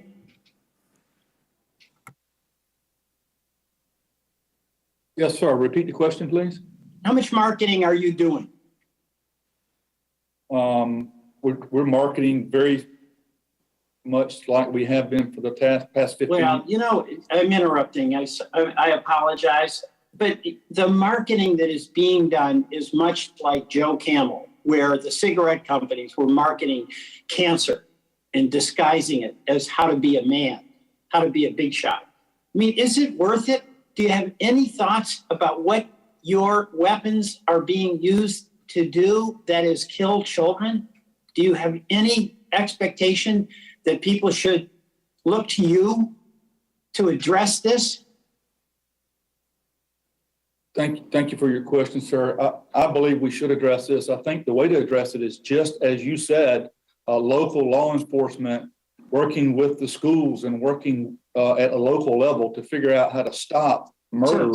So you're saying there's no gun manufacturers. I mean, I listen to gun manufacturers don't have anything to do with it, just like cigarette manufacturers had nothing to do with people dying of cancer because it was a voluntary choice. But let me ask you about Mr. Fallon's line of question. He needs AR-15s to protect his family, and obviously he means that. But don't we need a society where we can expect our law enforcement folks to be reliable enforcers, or is it every man, woman, and child for himself and herself, and each one of us needs an AR-15 to settle our disputes and defend ourselves against insults? Congressman, as I understand it, many of your constituents are over an hour away from the police. Yes, the police are very important, and they are our first responders. But until they get there, sir, the American citizen is the first responder. Right. So what you have is a culture that you support to arm everybody so they can defend themselves while they're waiting for the police. So our civil society depends on everybody being armed and having a more powerful, longer range weapon than their neighbor. I believe that the American citizens have the right and the responsibility to take their firearms that they've bought for self-defense and defend themselves and their family until the police arrive. Yes, sir. And you're glad to manufacture those and sell them. I yield back. Okay. Yes, sir. The gentleman's time has expired. The gentleman from Kentucky, the distinguished ranking member, Mr. Comer, is recognized for 5 minutes. Thank you, Madam Chair. Ms. Okafor, you are a certified firearms instructor who specializes in training women. You've stated that already. What would you say to people who want to restrict the purchase and use of guns like AR-15s? I would say for all this talk about manhood, et cetera, again, that the stats show that of the 8 million new gun owners that we had just in the last couple years, almost half of them are women. So we're talking about women here. We're talking about women who are also AR-15 gun owners as well. And because I've seen in my experience as an instructor and as a woman as well, that it is far easier to hold and use a AR-15 without having to worry about the recoil that comes with having a smaller handheld firearm. So it's been able to absorb a lot of that impact, and it's been therefore something that a lot of my female students are happy to have. In your opinion, would gun control policies to prevent the sale or possession of AR-15 rifles impact everyone equally, or are there some groups who would be more impacted than others? As we found in history over and over again, whether it's legitimately because they're trying to put forth laws that are explicitly against, for example, African Americans. We can look at history from slave codes to black codes that restricted African Americans from even having a firearm to, in just the last couple of decades even, or rather the last century rather, from the civil rights era, Jim Crow laws, that we found that whether it's explicitly African Americans or explicitly minority groups or explicitly those who are unable to afford a firearm and the restrictions that come with it, that it primarily impacts those communities that are the most vulnerable and defenseless for a number of reasons and need some type of firearm but are unable to because of the financial restrictions and training barriers that come with gun restrictions. Thank you very much. Madam Chair, I yield the balance of my time to Representative Clyde. Thank you, Ranking Member. We are here today because Democrats on this committee are bound and determined to politicize the horrible, tragic events that occurred in Uvalde, Texas. Immediately following the shooting, Democrats demanded information on the, quote, manufacture, marketing, and sale of deadly weapons used in mass shootings, end quote. Since this request on May 26 by Democrats, all of the companies which these letters were sent have been very responsive to the chair's requests, and as I understand, producing over 3,500 pages of documents. So we're here today because Democrats want to somehow blame gun manufacturers for violent crime.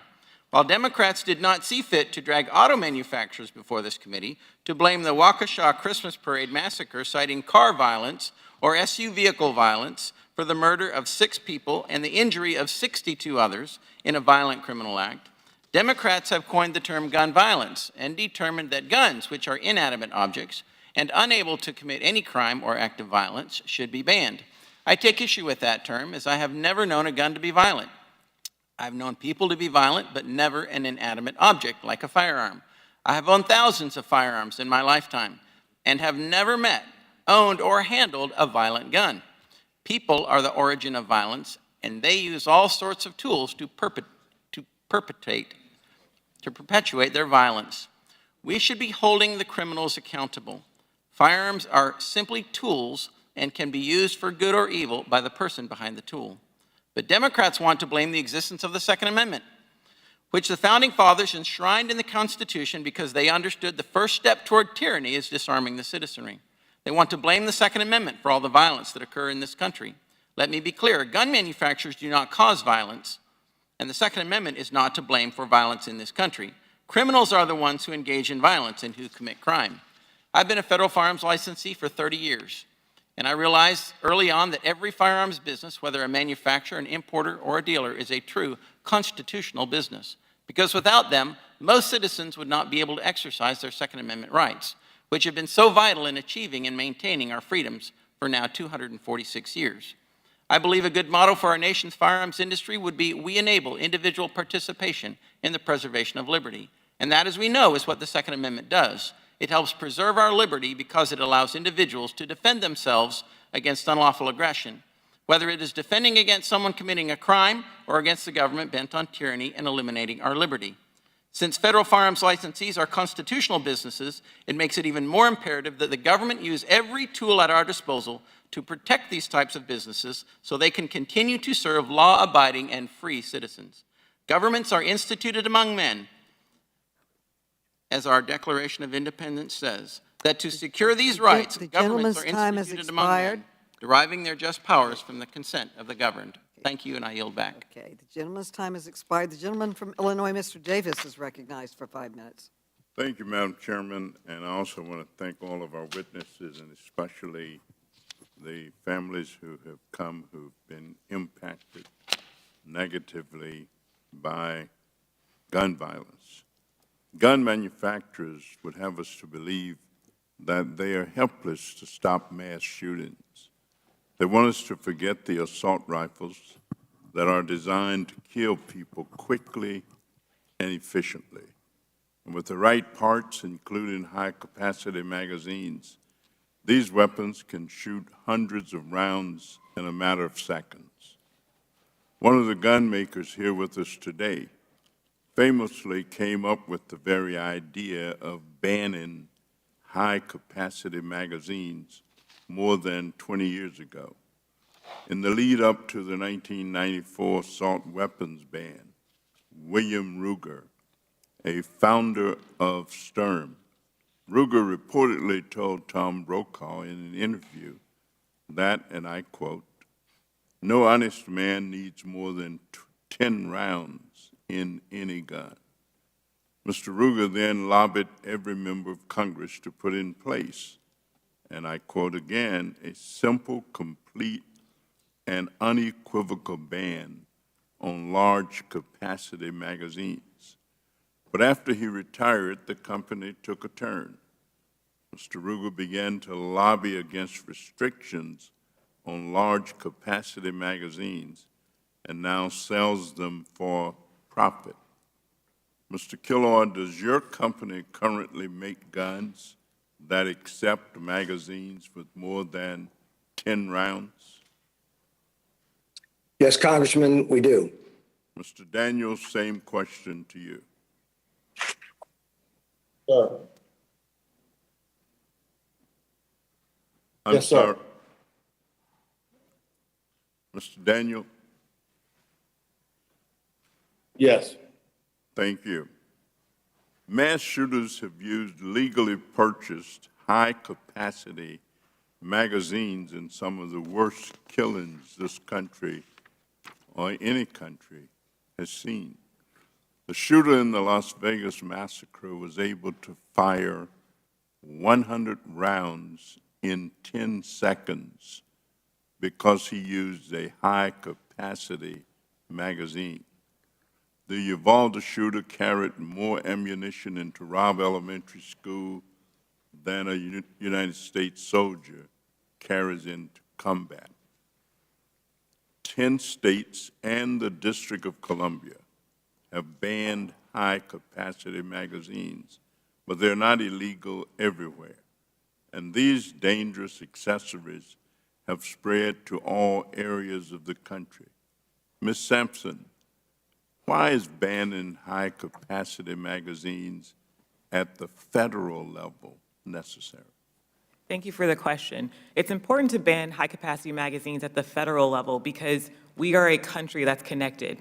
States don't exist in an island, and we often hear people, for example, raise the city of Chicago as an example as to why laws don't work. But Chicago exists within Illinois, which exists in the United States. And it's an example of where guns have come from the state of Indiana, for example. And so even if we have a high-capacity magazine in one state, that doesn't mean that individuals in that state who want to do harm can't go to another state and get around it. So we need federal solutions because we are a nation of states that are united. And so there's no way to really get at the issue and deal with the problem effectively unless we have a national ban, unless there is unity across the country that these weapons of mass destruction really ought not to be available to regular, everyday, ordinary people to do what with? Nothing but kill. I mean, it's amazing that an individual can walk around with a weapon that you can fire off 30 rounds in 30 seconds, 100 rounds, before you even know what's happening. So let me thank all of our witnesses for their answers. The solution is really simple. We must ban these weapons of war and get them off our streets. I thank you, Madam Chairman, and yield back the balance. Gentleman yields back, and the gentleman from Wisconsin, Mr. Grossman, is recognized for 5 minutes. Well, I'd like you to thank you for having the hearing, but the topic always irritates me. First of all, I'm old enough to remember when I was a child, all they did was talk about pistols. It was all about handguns. We don't worry about long guns. You know, whatever, 98% of the murders in the country or whatever are committed by handguns, and we don't care about long guns. Now, if long guns are in the news, it's we don't care about handguns, we only care about law guns, which shows what I think we're really trying to get at. People do not want American citizens to have guns. They want it to be law-abiding. They want to restrict it to the type of citizens who don't obey the law and the government, which I find a little bit offensive. I also find it offensive is that one more time we're talking about a pathology in this country, and we do not address the structure of the family. And I think like so many other things, there are areas in society where you have almost no murders and areas where you have a lot of murders, and I think they largely correspond with areas in which we have weak families and strong families. And one more time I'm attending hearing here, I get the same thing in the Education Committee. We just ignore this big elephant in the room, the structure of the family. But I'd like to yield the remainder of my time to Mr. Clyde. Thank you to my colleague from Wisconsin. Mr. Daniel, I want to ask you a couple questions here and reiterate something that's been mentioned already. President Biden made the claim that gun manufacturers are, quote, the only industry in America that is exempt from being sued by the public, the only one. Madam Chair, I would like to ask for unanimous consent to submit this article published by AP News on February 9th, 2022, that says, despite Biden's claim, gun makers can indeed be sued. Without objection. Thank you. Isn't it true that your company still remains liable under the law for any potential design or manufacturing defect that lead to injury or property damage or breach of contract or warranty of a product or facilitating a known transfer to a prohibited person? Is this not all laid out in the Protection of Lawful Commerce in Arms Act enacted in 2005? Can you still be sued by the public for any of these kind of breaches? Yes, sir, we can. So, thank you. I just want everyone to know that the firearms industry is not exempt from being sued by the public for a myriad of things. Now, Mr. Daniel, does Daniel Defense sell AR-15 rifles to police departments, to sheriff's offices, and to other law enforcement agencies? Yes, sir, about 30, average about 30 agencies a month. 30 agencies a month. That's pretty impressive. Do you have any idea of how many of your company's firearms are in the hands of law enforcement, protecting and defending the peace so that our citizens can live in freedom? No, sir, I don't have that off the top of my head. I would imagine that at 30 agencies a month, that's probably a lot, though, would you not think? Yes, sir. So why do law enforcement agencies choose to use Daniel Defense firearms? Sir, we build we are very dedicated to building the very best firearms in the world, and the products that we build are dependable, and we take good care of our customers and treat them the way we want to be treated. And we think these are the reasons why people choose our products. Thank you. As someone who has obviously had tremendous experience in the firearms industry and seen the highs and lows of sales, would you agree that the firearms industry is very sensitive to government overregulation or the fear of increased government restriction on a constitutional right? Yes, sir. So tell me what happens to sales when additional restrictions are a potential on the horizon. Do they go up or down, or do they stay about the same? Our sales fluctuate wildly based off of the politics and the conversations about firearms bans. Okay, does that also happen when crime and uncertainty is on the rise? Do sales increase? Yes, that's correct. Okay, so when the Democrats who have carried the mantle and promoted the idea of defunding the police, and Democrat cities around the country started to cut their budgets, cut the budgets of their police departments to fall in line with the defunding of the police narrative, people have feared for their safety, and so firearms dealers saw an increase in sales. Would you agree? Yes, sir. Unprecedented in the last 2 years of new firearms owners buying firearms that had never owned them before. Thank you. I would submit that people are voicing their opinions with their pocketbooks, and I think that's a very, very strong opinion across the nation. Thank you, and I yield back. The gentleman yields back. The gentlewoman from Massachusetts, Ms. Presley, is recognized for 5 minutes. Thank you, Chairwoman Maloney, for convening today's hearing. Now, while the gun industry rakes in hundreds of millions of dollars, choosing profit over people, selling weapons of war to anyone who wants them, impacting communities across the country who are forced to deal with the consequences of their greed. Bloodshed, pain, the trauma of a loved one being seriously injured or killed due to gun violence.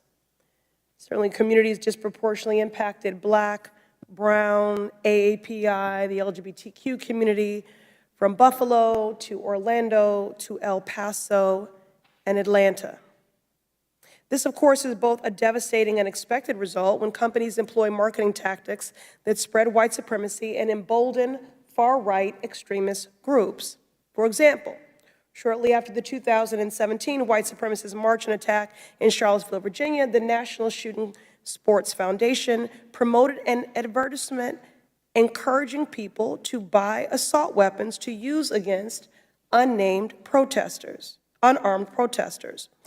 Mr. Boussy, you referenced this advertisement in your remarks. Can you please explain why advertisements like these are dangerous?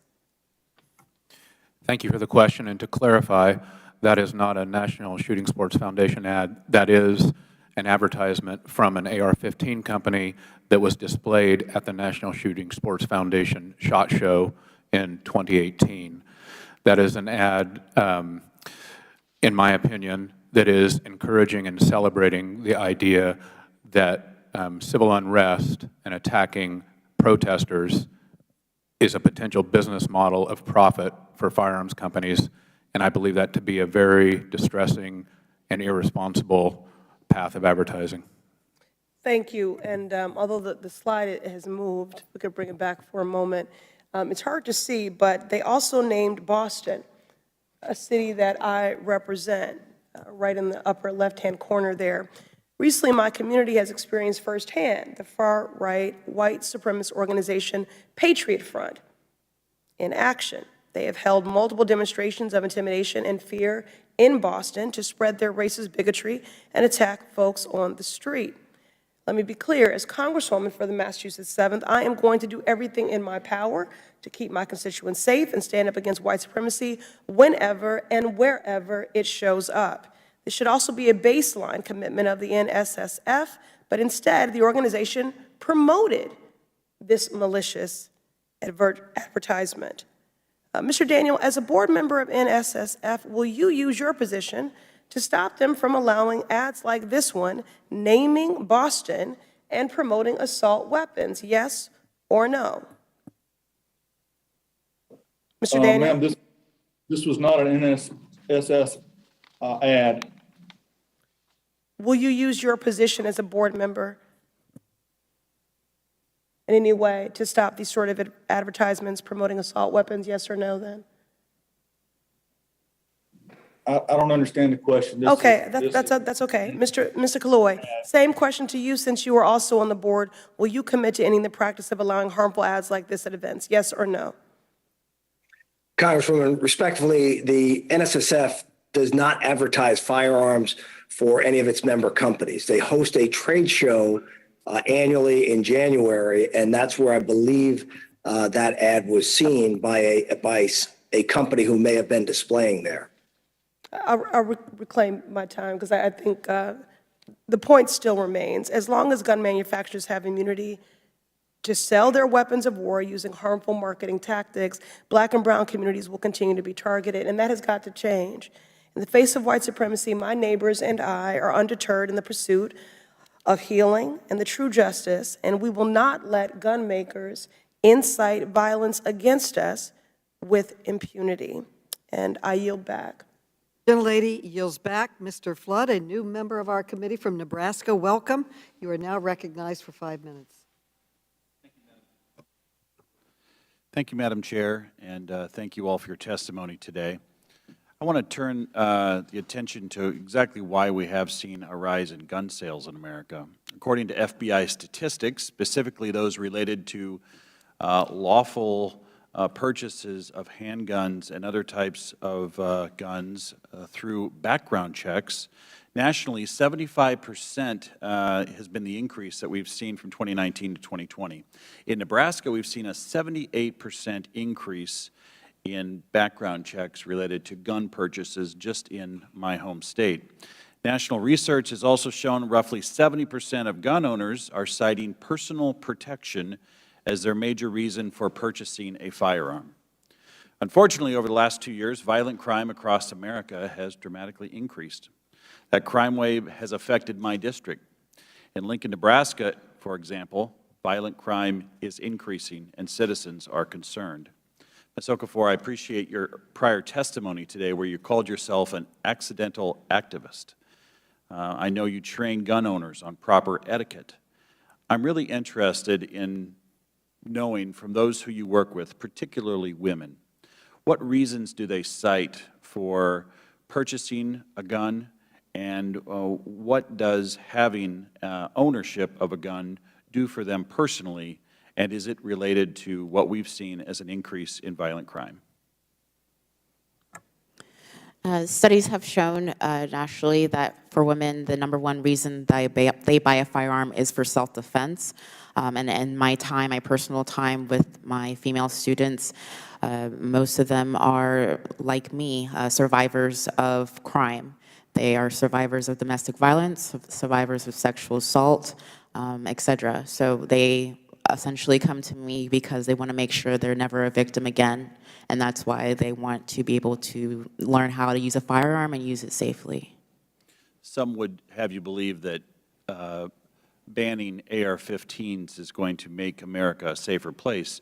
Talk about what your students are saying about using the AR-15 and what is their opinion as to whether or not, if you can testify to this, a ban would do. Well, it really comes down practically of what an AR-15 does, particularly a rifle, for a woman especially, or those who have any type of physical disability.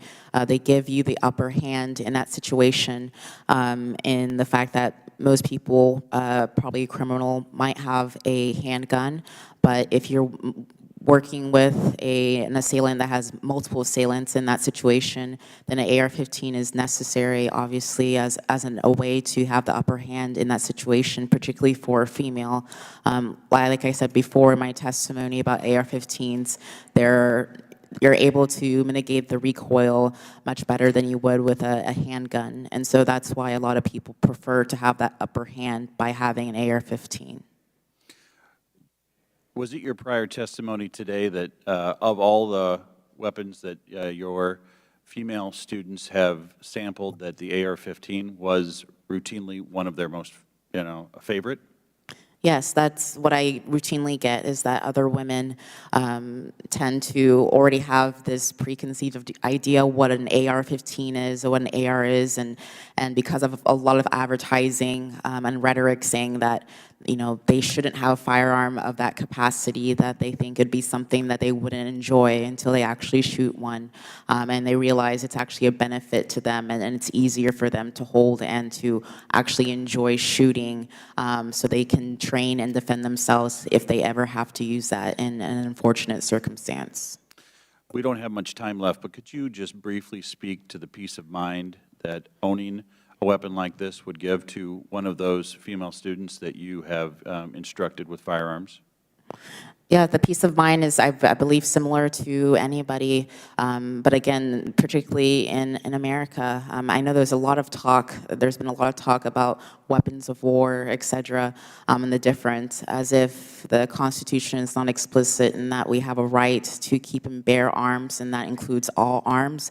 Yes, even quote-unquote weapons of war. At the end of the day, it's to make sure that we have the ability to defend against an oppressive, tyrannical government, and there is no restriction, particularly with the Second Amendment, that says that there's a distinction between a civilian and someone in the military. So it comes down to an individual's right to defend themselves and to figure out what is best for them to defend themselves in that situation, and that's it. Thank you for your testimony. I yield back. The gentleman yields back. The gentleman from Maryland, Mr. Sarbanes, is recognized for 5 minutes. Thank you, Madam Chair. Before I proceed to my line of question, I just wanted to clarify, Ms. Sampson, can you, again, just for the record, clarify whether gun manufacturers enjoy legal immunity? Thank you. Gun manufacturers do not necessarily enjoy complete immunity, but what they do have is an unnecessary level of protection from PLACA that makes it much more difficult for victims of their misconduct to hold them accountable in court. And what that means is that for most other industries, if an individual is harmed by their misconduct, they can file a claim, and then in a court of law, they can decide whether or not that claim has merit.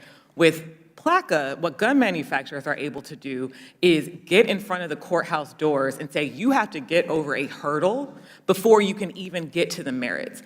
And that's not asking for anything that would be especially punishing to gun manufacturers. All we're asking is that gun manufacturers be held to the same standards as everyone else. And that's especially important because they don't even face consumer oversight. So they receive special treatment when it comes to the way manufacturers generally have to face legal liability for their products. Thank you for that. Let me get to why I think they might have some special treatment here. We know that it's been very hard to get legislation passed in Congress that would address gun violence. We finally last month were able to achieve some bipartisan legislation to help stem the tide of gun violence in our country. The reason it's been so difficult is because for decades, there's been this powerful grasp of special interests, which has stymied progress on even the most common sense gun reforms. I'm going to put some numbers out here. According to lobbying data, gun rights groups spent a staggering $190 million, nearly $200 million on lobbying between 1998 and 2022. According to public records, the NRA itself spent $5.3 million on lobbying from 2021 to 2022, while the National Shooting Sports Foundation, a lobbying organization representing gun makers, distributors, and retailers, and by the way, upon whose board of governors Mr. Daniel sits, spent over $1 million on federal lobbying just in the first 3 months of 2022. We also know that in 2015 and 2016, Ruger gave the NRA over $12 million in cash payments, which is a staggering sum. And these sums of money have their effect. They have a very pernicious effect on our democracy.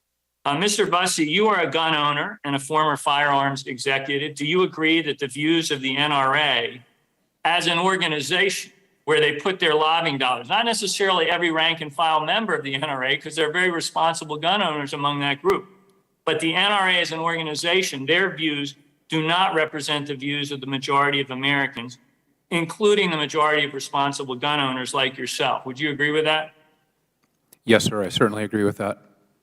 Thank you. 60% of gun owners actually support raising the age for Americans to purchase AR-15s from 18 to 21.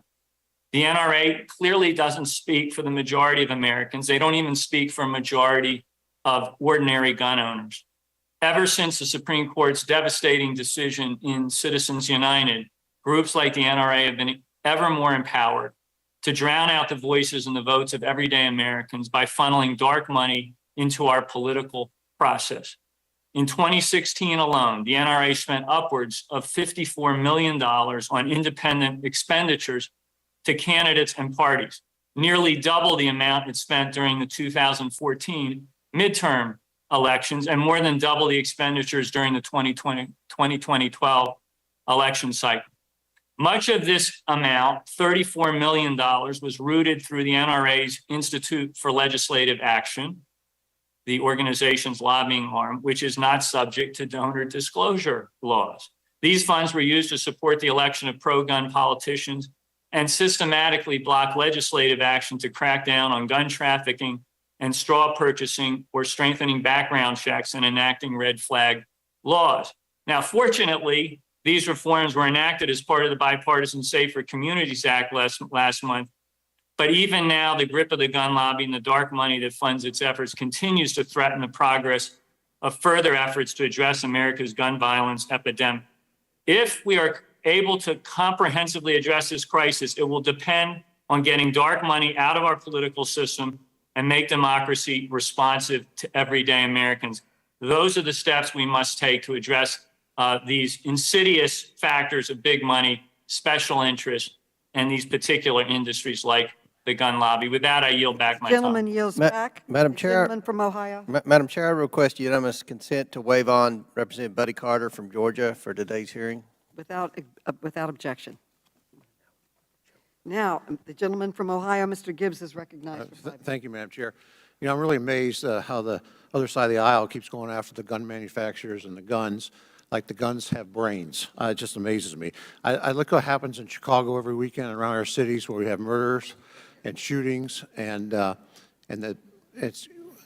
Ms. Okar, would you concur that the people that are committing these crimes in Chicago and elsewhere are criminals?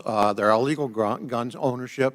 Is that the typical? Is that why some of your people that you've trained want to get arms to defend themselves because they're fearful of that, or those type of people? That's the shootings in Chicago and elsewhere. The women that I train tend to be fearful of anybody, regardless of where they live, where they're going to do a criminal act towards them. But the people that they're fearful of are the people that are committing the crimes or have ownership illegally of firearms, and that's kind of typical of, you know, as I broad brush it. That's kind of typical, right? Yeah, so whether it's illegal or legally, the fact of the matter is that they're doing something illegal. So the real answer here is let's prosecute these people and lock them up. And, you know, I know it was, unfortunately for our colleague from New York, Lee Zeldin, it wasn't a firearm when he was assaulted last Friday, but he was assaulted with a deadly weapon. And what did the state of New York do? They released that person. Unfortunately, the federal government arrested that person, but they released that person. What kind of message does that send? You know, there's ways to do violence, not just with guns. But I don't know why we take so much time talking about guns when we got an element out here we're not addressing the criminal activity and prosecuting those people. It just sends the wrong message, and to go after law-abiding citizens that want to defend themselves under the Second Amendment, it's just really incredibly that we're not focused on that, Madam Chair, what's really going on in this country. You know, when you send a message to criminals out there that, hey, don't worry, we're going to let you go and you're not going to get prosecuted, and that just sends the wrong message. And so we really need to deal with that and not attack our Second Amendment rights. I yield the rest of my time to Representative Clyde. Thank you. Thank you very much to my colleague. Mr. Busey, in your statement you said that guns pretty much are at the center of radicalized domestic terrorists. Is that right? I made a statement similar to that, yes, sir. Okay, and then you also said in my last month as an industry executive, I snap photos like this and with a photo. It's a tactical advertisement over the entrance of the SHOT Show that weirdly combines Revolutionary War soldiers, a modern AR-15, and the promise of daily gunfights as a business proposition. And then on January 6, 2021, less than a year after I took this photo, these exact components coalesced into a violent mob just a few hundred yards from here. Were there any AR-15s taken into the Capitol by rioters on January the 6th? Yes, I believe there is documentation of AR-15s in the mob. Not sure where they were location-wise. In the Capitol? Not to my knowledge, but I've not Not seen in the reports. Capitol. That is correct. Not to my knowledge. Were any guns taken into the Capitol, to your knowledge? Do not know the answer to that. I think the answer to that would be no, there weren't. So I don't really understand how you say these exact components, when you talk about firearms, coalesced into a violent mob just a few hundred yards from here. I don't really, can't quite understand how you get there in talking about firearms and January 6th, where there were no firearms whatsoever in the Capitol, taken into the Capitol by rioters. Now for Ruger. I would like to ask a question to our good friend, Mr. Killoy, the CEO of Ruger. Thank you for being here today. I understand that you're a West Point graduate and a veteran of the U.S. Army. Yes, sir, that's correct. I graduated in 1981, then spent 5 years on active duty and 15 in the Army Reserve. Wow, well, thank you for your service to our nation, sir. That is quite an impressive record. Can you tell me, does Ruger sell firearms to law enforcement agencies?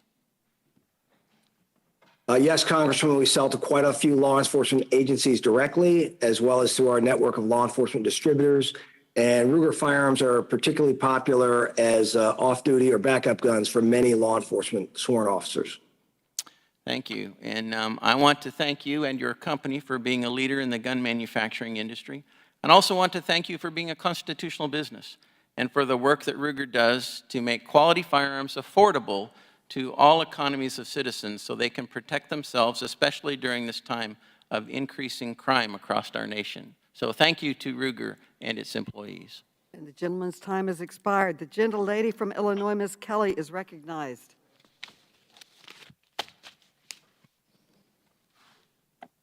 Thank you, Madam Chair, and the witnesses. Since 1976, the gun industry has been exempt from oversight by the Consumer Product Safety Commission, despite over 45,000 Americans dying from gun-related injuries in 2020 and over 25,000 so far this year. A teddy bear has more safety oversight than guns do. Mr. Busey, why would including guns under the Consumer Product Safety Act make them safer? I'm not an expert on the Consumer Product Safety Act. I'm sorry, Congresswoman. But do you think they should be included, like teddy bears and cribs and almost everything else you can name, and guns are exempt? I believe that all freedoms, especially the freedom to own guns and the freedom to manufacture and sell guns, must be balanced with a commensurate amount of regulation and responsibility. And I think it's up to legislators like you and the other folks on this committee to decide that. Well, I have a bill that would do just that, just this. The Firearms Safety Act will remove the gun industry's exemption under the Consumer Product Safety Act. Having strong safety standards on firearms is critical, and there's no good reason for firearms to be the only consumer product not under the supervision of the CPSC. I want to shift our focus to gun trafficking. The city of Chicago is often highlighted as an example of why strict gun laws don't work. But what people fail to realize time and time again is that over 60% of crime guns come from out of state. This happens in other cities as well. New York City's Mayor Eric Adams testified before this committee that the NYPD has taken over 3,000 illegal guns off the street in 2022 alone, many which were trafficked through the so-called iron pipeline. Gun manufacturers are often contacted by the ATF to aid in their tracing investigations following the path of a gun from the manufacturer to the crime scene. Mr. Kalloy, does Ruger take any steps to identify problematic patterns of dealers or stop shipments of firearms to dealers who sell a disproportionate amount of crime guns? Congresswoman, in the case of Ruger, we distribute our firearms in what we call a two-step distribution process. We sell through a network of 15 fairly large wholesalers, who in turn, they are all federally licensed firearms licensees. They then sell to the individual retailers who are also licensees. So we don't have visibility into those individual dealers. We sell to that much smaller network of our 15 wholesalers. Thank you. Mr. Daniel, does Daniel Defense take any steps to identify problematic patterns of dealers or stop shipments of firearms to dealers who sell a disproportionate number of crime guns? Congresswoman, we are a federally licensed by the ATF to manufacture firearms, and we sell our products through federally licensed dealers. And we are very good at our ability to make sure that our firearms are transferred legally through legal dealers.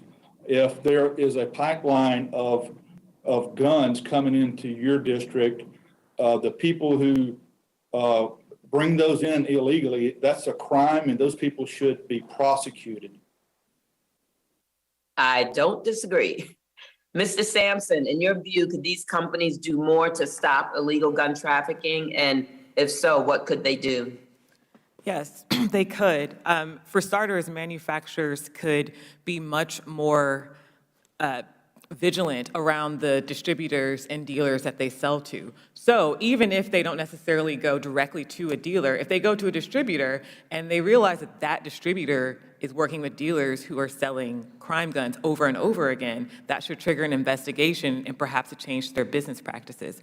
Another thing that manufacturers could do is change the way that they design their guns. And you mentioned consumer product safety. That's a large part of what manufacturers have control over that dealers and distributors do not have control over. They could do things like chamber load indicators or some of the procedures that would make it harder for someone to use a weapon that doesn't belong to them. And that would also go a long way to stopping gun crime. Thank you. And lastly, one last question for Mr. Killoy and Mr. Daniels. We have heard today support for abolishing the ATF. Do you support abolishing the ATF? Speaking on behalf of Ruger, no, we do not. We work closely with our regulators, and we do not support that. Thank you. Okay. Mr. Daniel? Yeah, I agree with Mr. Killoy. We are licensed dealers and we are licensed manufacturers. We sell through, we are regulated by the ATF, and we are not in support at this time of eliminating the ATF. Okay, the gentlelady's time has expired. Thank you so much. Thank you to the witnesses. Okay, the gentleman from Texas, Mr. Sessions, is now recognized. Madam Chairman, thank you very much, and I appreciate you holding this hearing today. And I want to thank all 5 or 6 of our witnesses that are here today to offer testimony to allow us to get closer to these questions about not just the profits of gun manufacturers, but the practices. And the way I see it is, I'm delighted that each one of our manufacturers have taken part in today's hearing because, in my opinion, they provide proper elements, things that I grew up with as a young man, hunting, fishing, things that I have chosen to have as a sport, and I'm delighted that they're in the United States of America, not just Smith & Wesson, which I carry, but also Ruger is a great product. Mr. Busey, you have presented yourself as tried to be, and I believe that there's truth to this, you're looking for reasonable opportunities for people to use a gun, as you had stated, but to be consistent with values of not just the law, but also of common sense. I want to thank you for pointing that out. What I want to ask you is, if in your analysis of this as an expert before us today, why are so many people buying guns? I think there's a myriad of reasons, sir. I think the spike in firearms ownership, if that's what you're referring to in the last couple of years, has been driven by an uptick in fear, worry in society about conspiracy theory that is driving much of the firearm sales. And my particular place of expertise or concern is the degree to which firearms companies and the political entities that firearms companies are very entwined with are constructing that conspiracy theory and driving it through political messaging. Okay, so there's no reality basis for people seeing or hearing or seeing in their neighborhood children who are killed by others, people who are robbed, raped, murdered by criminals? No, sir, I do not believe that. I think that there are certainly justifiable reasons to purchase a handgun and to defend, or a gun and defend yourself. I believe as yes, sir, we're talking about the spike. I was talking about much of the spike, yes, and I believe, as with all rights, we're talking about policymaking in the gray area. There is a balance between responsible gun ownership and what becomes irresponsible, and I believe that some of the actions encouraging the things that have driven gun sales have crossed over that line in the last few years. Okay, all right, that's a great place to start, and what I would say to you is I believe that the vast number of people who carry, including myself, do so because we believe that we have a God-given right to protect ourselves, which is one of the reasons why I became a life member of the National Rifle Association. And I try and conduct myself with training. I try and conduct myself with proper licensing, as I have held that concealed permit license for a number of years and had to be responsible about that. So do you think we're talking about criminals or well-balanced people that are improperly, perhaps, as you suggest, maybe not using these weapons that properly? Oh, I think it's a combination, and I think you bring up a very good point about your concealed carry license. I think I salute you for adhering to the regulation for that concealed carry license, and I regret the fact that that's no longer necessary for you to obtain. Well, perhaps. I think it's in everybody's best interest to make sure that they are responsible, as you and I both agree here. But I will tell you that I have been driven, and hundreds of my friends, including mostly women, who have been driven to, and perhaps even here as the National Director of Women's Outreach, they would recognize that they don't want to be even victims in their own home, and that their ability to protect themselves is important. So, Mrs. Okafor, can you please discuss with me why your members purchase firearms? Speaking directly to women, women buy firearms because of self-defense. That's an overwhelming study that's the reason why most women, particularly women in the last couple of years, buy firearms. It's for self-defense. And talking even more so in regards to the constitutional carry, which is what you were talking about, permitless carry in Texas, women have found that actually even a better of a policy, because now they know that if they decide to get a permit and they want to go through the training involved in that they can, but that actually keeps them from having to do so when time permits, when you can't wait the 60 to 90 days to get a permit from the state to tell you you're able to have time has expired. concealed carry. And I appreciate the gentlewoman helping us, but I would say this to the gentleman. The gentleman's time young has chairman. expired. I want to thank you for having this, what seemingly is a balanced opportunity, and I yield back my time. Thank you. I now ask unanimous consent that Representative Schneider be allowed to participate in today's hearing, so ordered. The gentleman from California, Vice Chair Gomez, is recognized for 5 minutes. Thank you, Madam Chair. My Republican colleagues say that they're pro-life, yet for nearly 3 decades, they've obstructed any kind of meaningful action to save lives. And where were these so-called pro-life politicians when children were being shot and killed at school? Where were they after Sandy Hook? Where were they after Stoneman Douglas High School? Where were they after Uvalde? They were oftentimes not siding with the children and the victims, they were siding with the killers, and they were siding with the gun manufacturers, often voting to try to give blanket immunity to these manufacturers and block renewal of any assault weapons ban. And as a result, deaths by gun violence nearly tripled. Let that sink in. And my Republican colleagues claim to be the party of individual freedom and the protectors of individual freedom when it comes to gun rights, yet not when it comes to abortion, same-sex marriage, contraception, or other individual rights. All of a sudden, it becomes a state rights issue. And even when you look at when they claim to be about states' rights, they don't live up to that when it comes to guns. You know, they oppose any kind of regulation at the state level or at the local level.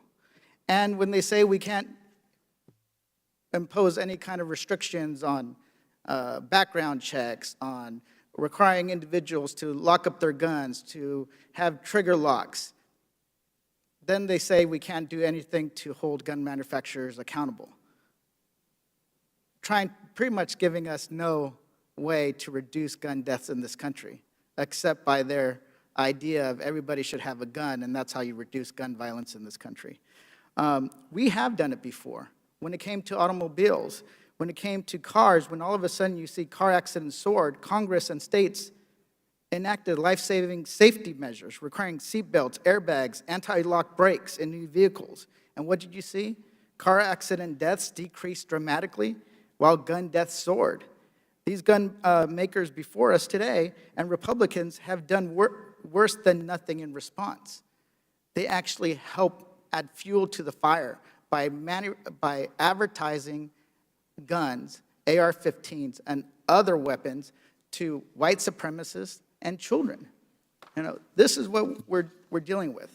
Mr. Daniels, you have told my colleagues earlier today that you oppose federal regulation on gun safety and see gun violence as an issue to be solved locally. So does that mean you support state laws like those passed in California that ban marketing guns to children and allow residents to sue those who violate state safety standards, produce and sell weapons of war?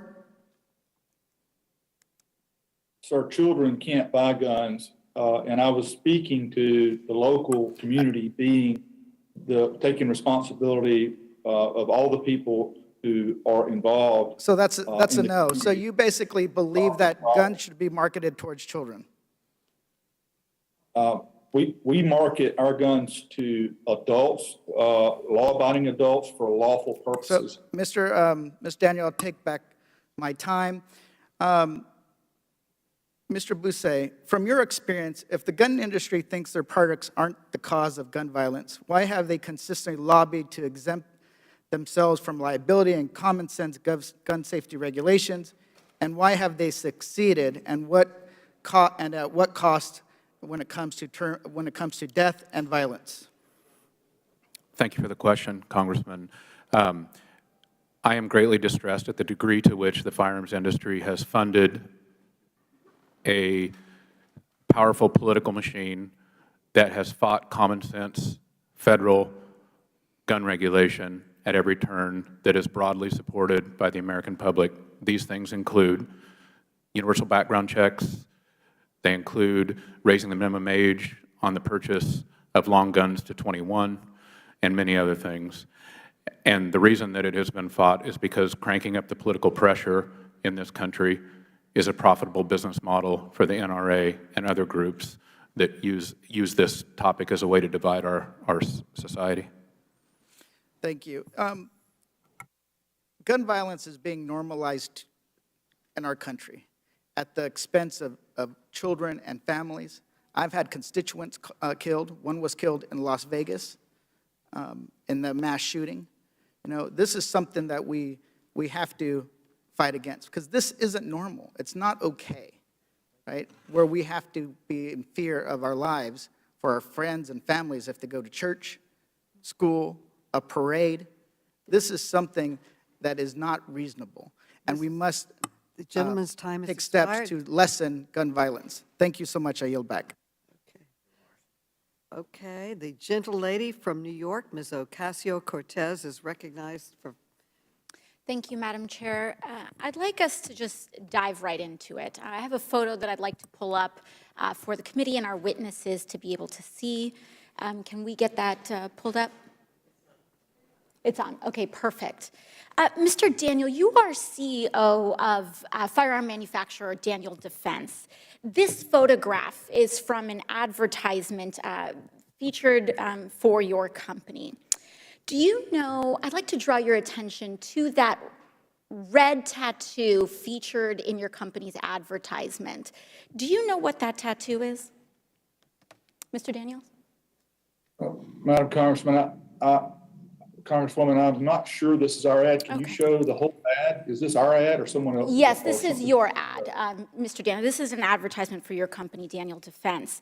Why is the brand name not in the photo? No worries, no worries. So this is featured prominently in your advertisement, that tattoo. You've indicated that you don't know what it is, but Ms. Sampson, as an expert in this area, can you briefly tell us what that tattoo is? That's a fall knot, and it's a symbol that has been increasingly embraced by white supremacists. So, Mr. Daniel, you may or may not know, but your company's advertisement prominently displays iconography associated with white supremacist movements. You can also find it in this other photo that I will be pulling up right now. Right there from January 6th, you can see the fall knot right there on this gentleman's chest. Mr. Daniel, yes or no, are you aware that your advertising department uses imagery affiliated with white supremacist movements in its marketing materials? No, ma'am, I don't Okay, think no, we do. reclaiming my time, thank you. I apologize, I just have to move a bit quickly to fit these questions in. Mr. Bussey, you are a former firearm, reclaiming my time. Mr. Bussey, you are a former firearms executive. Do you think that the use of this kind of imagery is welcomed and encouraged in marketing for the firearms industry as a former executive yourself? I don't think it's welcomed and encouraged, but I think it's looked away from. And I think that there is a aura and an approach in the industry where any single gun customer is good, no matter how detestable their views or their actions may be. And I saw dozens of examples through my career of the acceptance of or looking away from racist things. I think that's different than seeking it out, but I don't think it's properly controlled or addressed. So in your experience, you believe that a lot of gun manufacturers may turn a blind eye to these kinds of instances? Yes, Congresswoman, that's correct. I think they've turned a blind eye because the industry has within its DNA now the belief that any single new gun owner is good no matter what they do or how they market. And that's why you heard earlier the representatives from Ruger and Daniel Defense, both of them who've sat on the NSSF board, would refuse to condemn the ads. Thank you, Mr. Bussey. And the toxic marketing does do enormous harm. We've seen the results with white supremacists using these weapons to target and kill Black Americans shopping for groceries in Buffalo, attending church in Charleston, targeting Jewish communities in Tree of Life. And Mr. Daniel, once again, as the CEO of Daniel Defense, yes or no, do you believe that members of identified extremist hate groups, such as the Proud Boys or Oath Keepers, should be able to purchase the AR-15 style rifles that your company sells?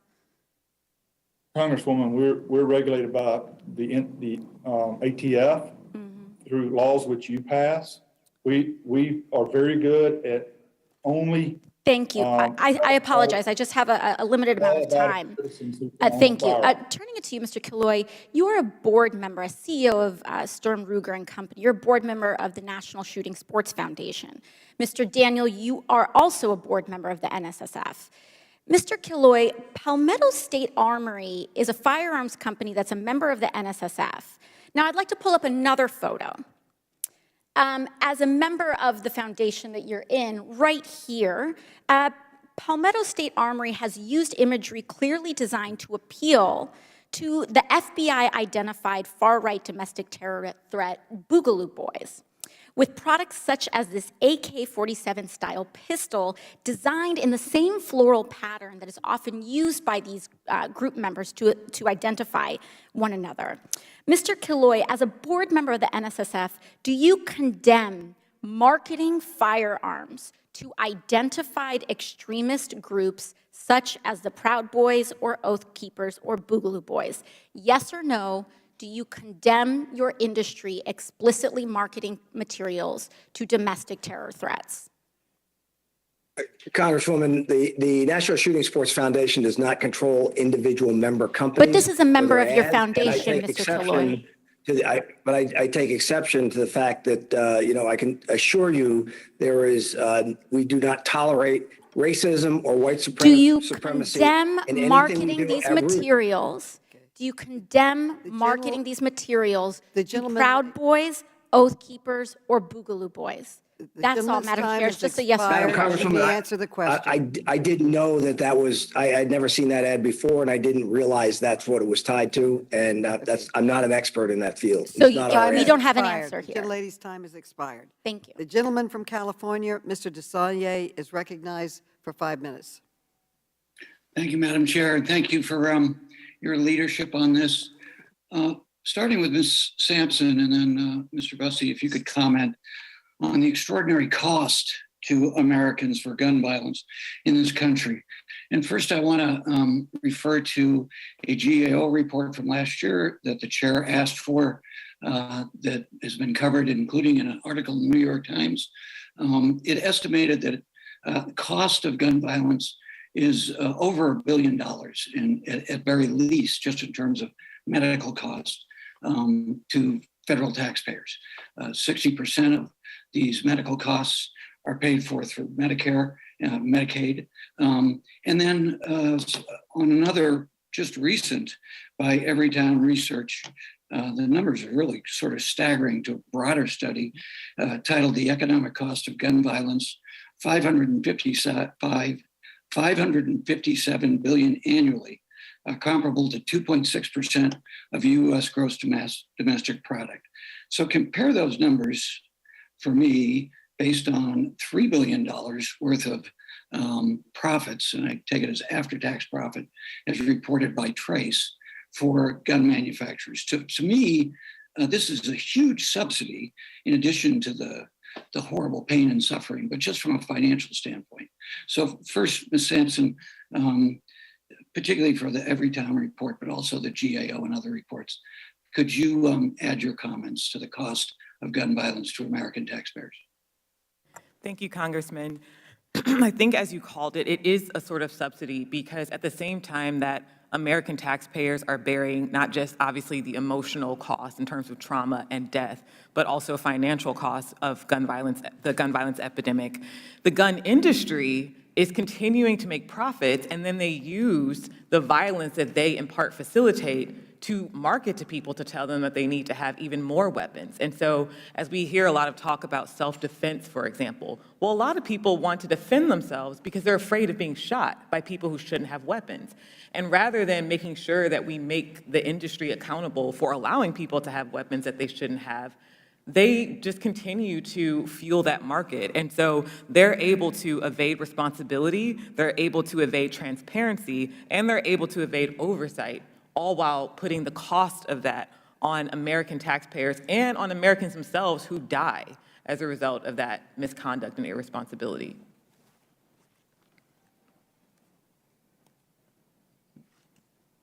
Thanks, Ms. Sampson. Mr. Bussey? I think that most responsible gun owners want to be a part of the solution and don't want to be a part of the problem. And we need to rebalance those scales.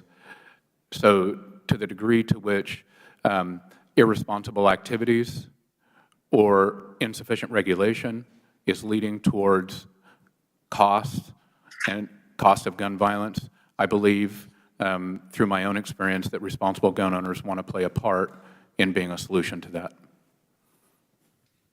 Mr. Bussey, I want to talk to you a little bit about having been in elected office in California for a long time and very active in violence prevention programs from a public health standpoint. When we look at, and there's a story in the New York Times recently about just comparing states with evidence-based research, gun violence prevention, and the collective effect they have.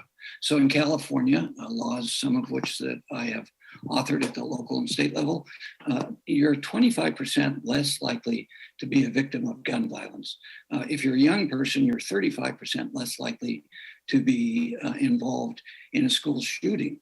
So the gist of that, to me, and the evidence-based research that particularly we've funded in California at the University of California at Davis and their violence prevention program, not just guns, but also this, in this instance, these policies work, and you're less likely to be harmed by guns if we have these initiatives. Giffords has done a wonderful job, I think, of comparing that internationally. Could you speak to that and anything you would like to add in the time I've got left, Ms. Sampson? Thank you, Congressman. I think that you're correct, and I would like to take issue with some of the statements I've heard here from other representatives today telling us that gun laws don't work or that they won't be applied to anybody but criminals. And I would like to take your example and apply it to two recent shootings, the Uvalde shooting and the Buffalo shooting. In both of those cases, the shooters waited until they were 18 to purchase the guns. They didn't purchase them when they were 16 and a half. They didn't purchase them when they were 17 3/4. They waited until they were 18. Why is that? Because the law said they couldn't purchase them until they were 18. So to your point in California and to those cases, the fact is that the laws impact the way people purchase and use guns, and we need to, as a responsible society, and you as a governing body, need to take that into account. The gentleman's time has expired. You go back, Madam Chair. Thank you. The gentlelady from California, Ms. Jackie Spear is organized and recognized for 5 minutes. Thank you, Madam Chair. I find this hearing to be both edifying and very painful. Mr. Killoy, in your testimony, you made the assertion that modern sporting rifles are not inherently more dangerous than other popular firearms. Is that true? Is that what you said?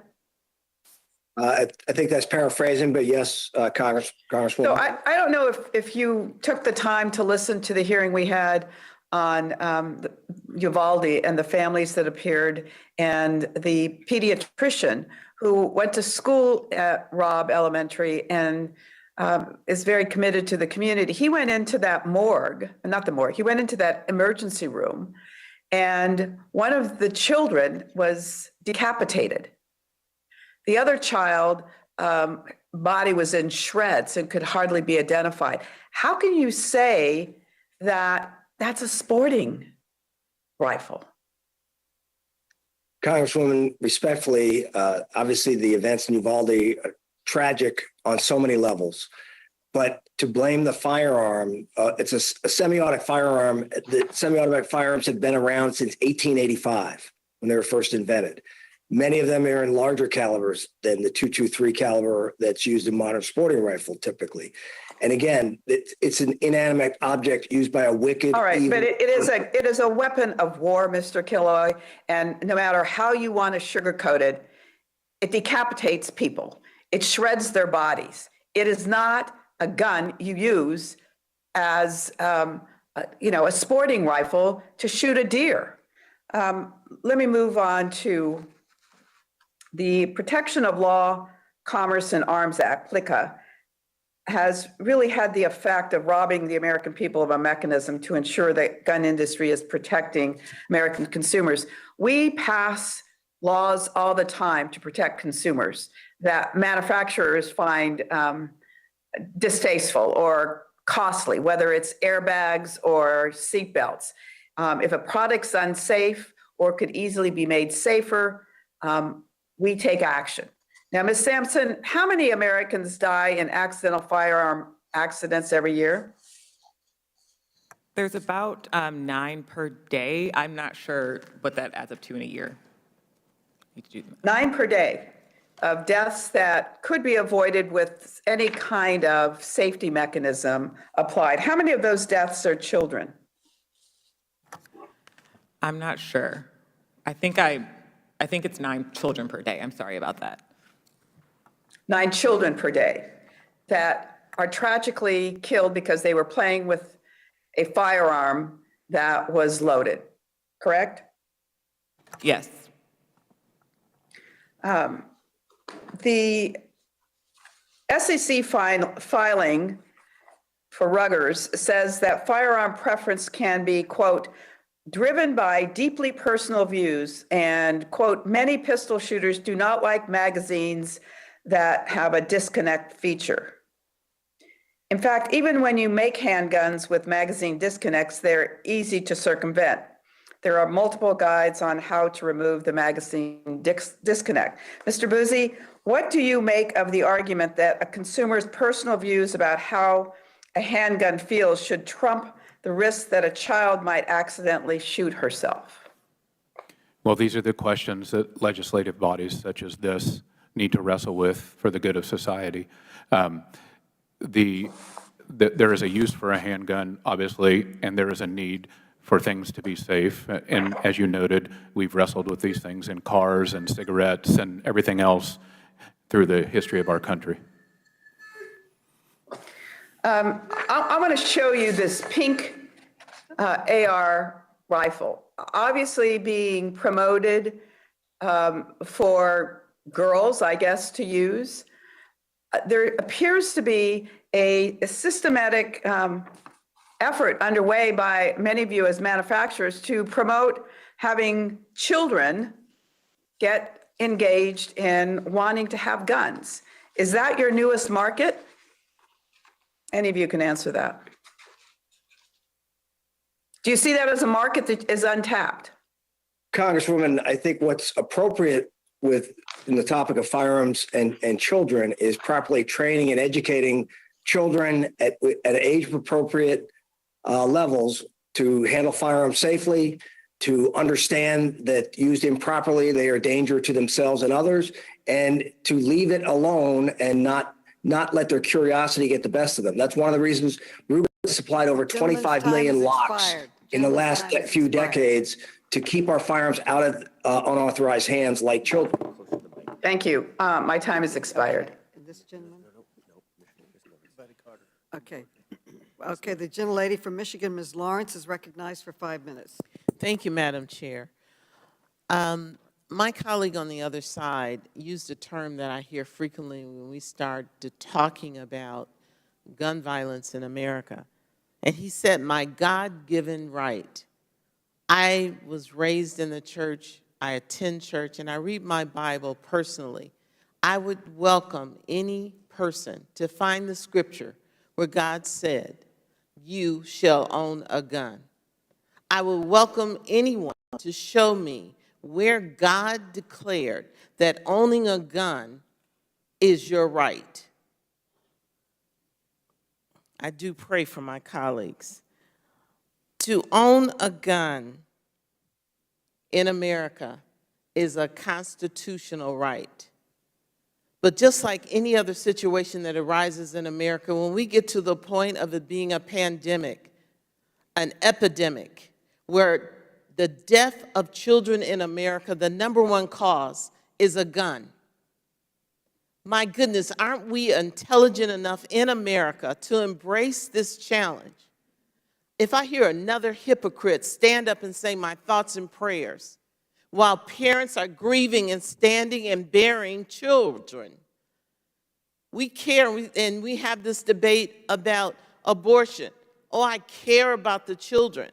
But you embrace, promote, and make money off of guns that are killing our children.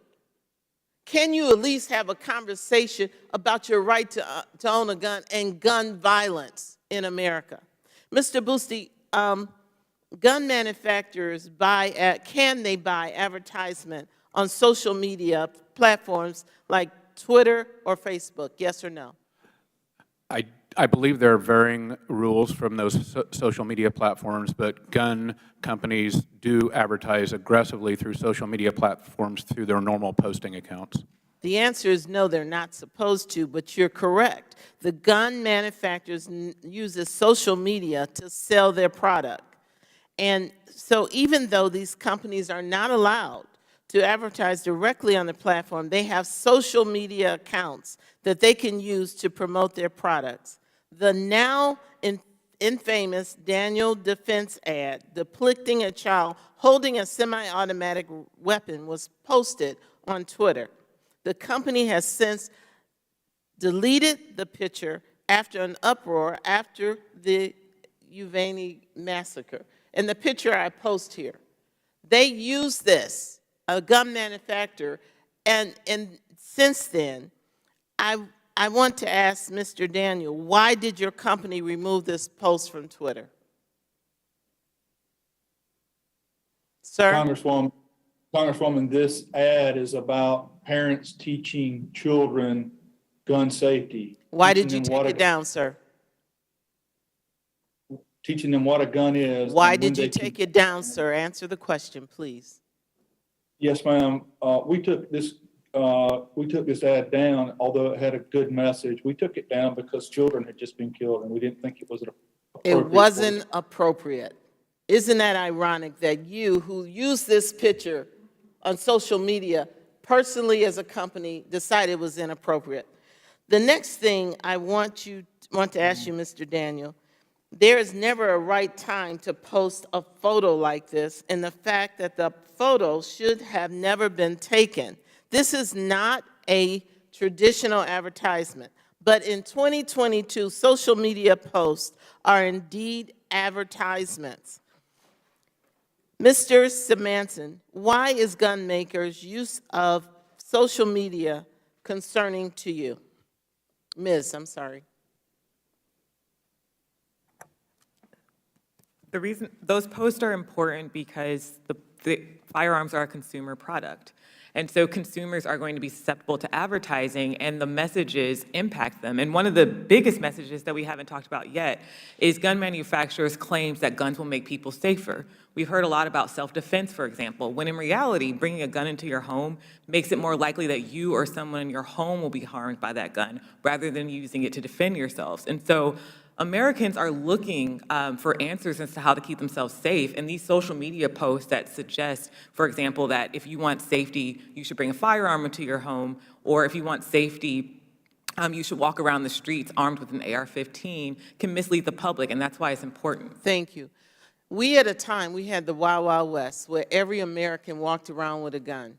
And supposedly, through education, through compassion, and experience, we learned that this was not. And in our Constitution, it says, it's clear that we did not have a police department. We did not have an organized, funded body that is in place to protect us.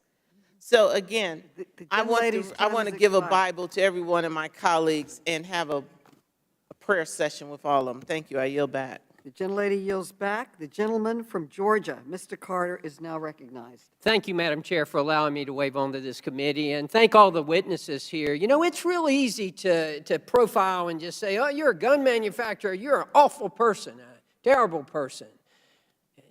But that's not always the case. In fact, that's never the case. And I just want to make sure you understand, Daniel Defense is one of the major employers in my district that I have the honor and privilege of representing, the 1st Congressional District of Georgia. They provide many jobs, many well-paying jobs in our community, and they're great jobs that provide people with the opportunity to produce a great product and to be reimbursed for that product and for the fine work that they do. Mr. Daniel, before I get into a couple of questions, I noticed that you've been asked time and time again during this hearing about some ads involving children, and you haven't really had the opportunity to respond to them about the intent of what, and I want to just give you that opportunity if you wanted to comment on some of those ads and what exactly you had in mind when you were doing that. Thank you, Congressman. This photo was taken by a parent who was teaching their child what a gun was. And as you notice in the photo, the parent's hand was right in the photo. The gun was unloaded. This child was being taught that you can't touch a gun without an adult. This is personal responsibility that I've been trying to talk about. Parents must teach their children how to handle firearms properly. Just as you would teach a child not to get behind the driver's seat of a car and crank it and drive away. You must teach children, we must teach children to be safe with firearms. And Mr. Daniel, as I know all too well, you have your company's been very involved in the community and in our district. In fact, I believe you sponsor a number of high school teams, shooting teams, and you're involved in youth groups like that. Is that true?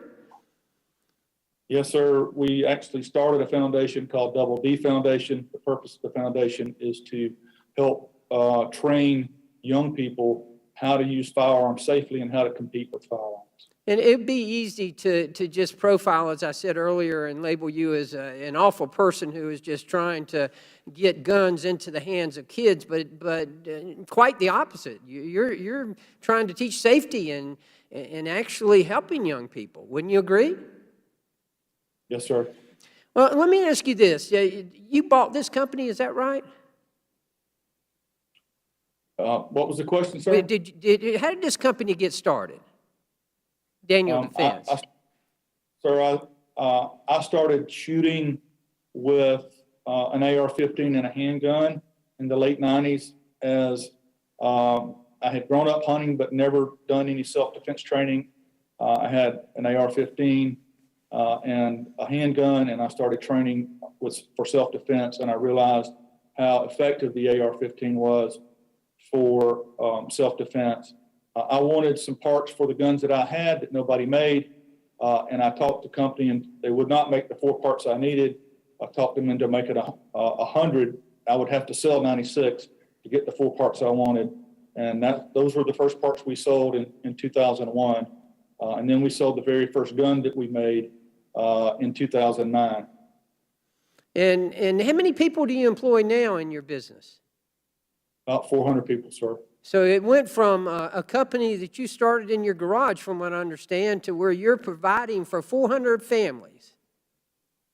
Yes, sir, that's correct. And not only that, but also teaching safety to children, to young people, and giving them the opportunity to compete and to learn and to really grow. Is that true? Yes, sir, and to become responsible adults and know how to handle firearms. Well, tell me very quickly, what is a job like? What does a job at Daniel Defense look like? I mean, tell me about the typical job at Daniel Defense. We are vertically integrated, so we manufacture almost every part in the gun. So there's all types of manufacturing jobs, all types of engineering jobs, all types of manufacturing engineering jobs. We do everything here, assembly jobs.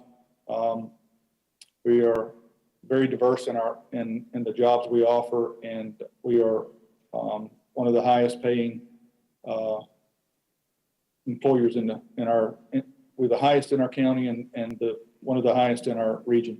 Well, thank you, Mr. Daniel, for your commitment to our community, and thank you for being a witness here today, and I yield back. The gentleman yields back. The gentleman from Illinois, Representative Schneider, is now recognized. Thank you, Chairwoman Maloney, and thanks to the committee for allowing me to wave on to this committee today and for having this very important hearing. Before I start, let me just ask a couple of questions. And maybe I'll start, Mr. Daniel, real quickly. What's M&P stand for? Excuse me, sir? What does M&P stand for? You're talking about from Smith & Wesson? Yeah, just in marketing, when we're talking about a gun, what does M&P represent? I think Smith & Wesson uses M&P for military and police. Right. Thank you. And Mr. Buse, maybe I'll ask you this question. I'm not a hunter, but a follow-up shot in hunting, what is that typically when someone's deer hunting? A follow-up shot in hunting is a follow-up shot anywhere is a second shot on something. Yeah, and if you are deer hunting, if you're lucky, how many shots might you get at a deer? If you hit it or miss the first time, how many follow-up shots are you going to get? Well, you shouldn't miss, but I mean, a typical deer hunter may get one more, maybe. All right. So the idea of a gun that can fire 83 shots in just a couple of seconds for deer hunting, that doesn't make a lot of sense. Not only does it make a lot of sense, in many states that is prohibited by law. Right. There's, as I understand it, in fact, some places you can only have 3 or 5 bullets in your gun when you're deer hunting. That's correct. Yeah. So I'm here today. I'm not only here as a representative, but I'm a resident of Highland Park, which, as you know and have talked about today, had a horrible mass shooting at the 4th of July parade. Like many residents, I joined thousands of families as we waited for the Independence Day parade, when a single deranged man climbed a ladder to a rooftop and monstrously opened fire on the crowd from above. In less than a minute, he fired 83 shots from an AR-style Smith & Wesson M&P 15 semi-automatic rifle, military and police, not hunting, military and police rifle, murdering 7 and wounding dozens more, which should have been a joyful celebration ended in tragedy and trauma for an entire community. And his intent was to kill many more. Mr. Daniel, in your testimony, you mentioned that they often that these shooters go after soft targets. Our parade ground was not a soft target per se. There were plenty of it wasn't a gun-free zone. The police were there. First responders were there. In fact, they were heroes. But he was able to fire off, the shooter was able to fire off his bullets so fast that they couldn't even identify from where they were coming from. We heard from some of those victims today about how their families were shaken, their friends were injured, and their sense of safety, our safety, was forever broken. I want to thank the many victims who shared their story, and I commend their bravery for speaking out. Without an assault weapon, the shooter in Highland Park would likely not have inflicted the carnage, the extreme carnage we experienced. The M&P stands for, as you said, military and police, and yet Smith & Wesson markets and sell these weapons of war to civilians like the monster who murdered 7 people. His intent was to kill many more. These weapons were designed to massacre. For that reason, I've been talking to my colleagues about the importance of voting for H.R. 1808, a bill that would reinstate the federal ban on selling these assault weapons. Well, I'd like to address Smith & Wesson brands on their role in Highland Park shooting today. Unfortunately, they're not here. Mr. Daniel, let me turn to you. your company, Daniel Defense, as you mentioned, has grown. It's one of the leading voices in marketing assault weapons to civilians.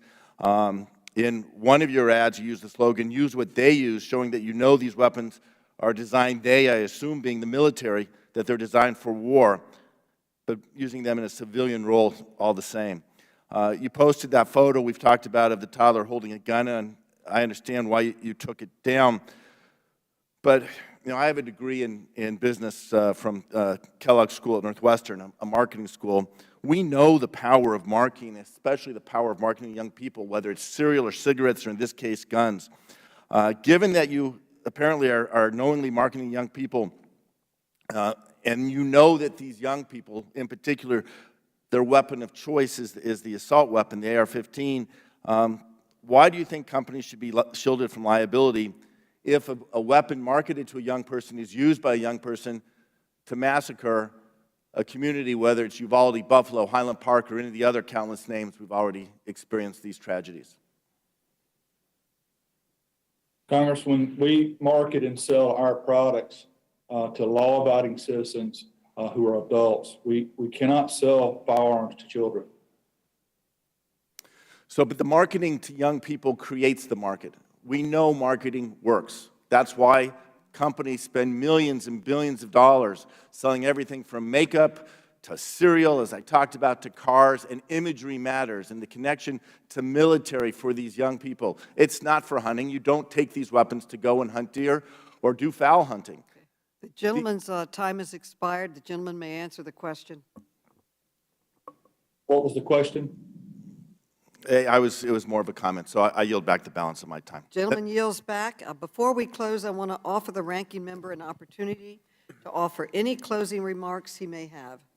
Ranking Member Comer, you are now recognized. Thank you, Madam Chair, and I want to thank our witnesses who are here today, especially want to thank Ruger and Daniel Defense, who are here today for manufacturing and employing and making an investment in the United States. That's an issue that we're trying to focus on in Congress, try to keep manufacturing in the United States. You know, the Democrats talk a lot about the hundreds of mass shootings in America committed by criminals who are either immediately arrested or killed on the spot. But they say nothing about the 100,000 people who have died of fentanyl overdoses, overdoses that came at the hands of illegals who crossed our unsecured border. Liberals have passed the most strict gun laws in America in cities like Chicago, New York, and Washington, D.C., yet these cities continue to have the highest rates of gun violence. Banning guns from law-abiding citizens is simply not the answer. Republicans will never turn our back on the Second Amendment. So let's focus where there is consensus among both parties, because you can't legislate against evil. If you could, I think there would be 535 votes in favor of legislating against evil.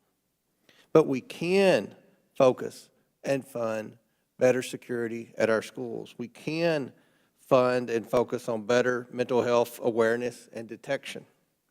And for goodness sakes, we can fund our police.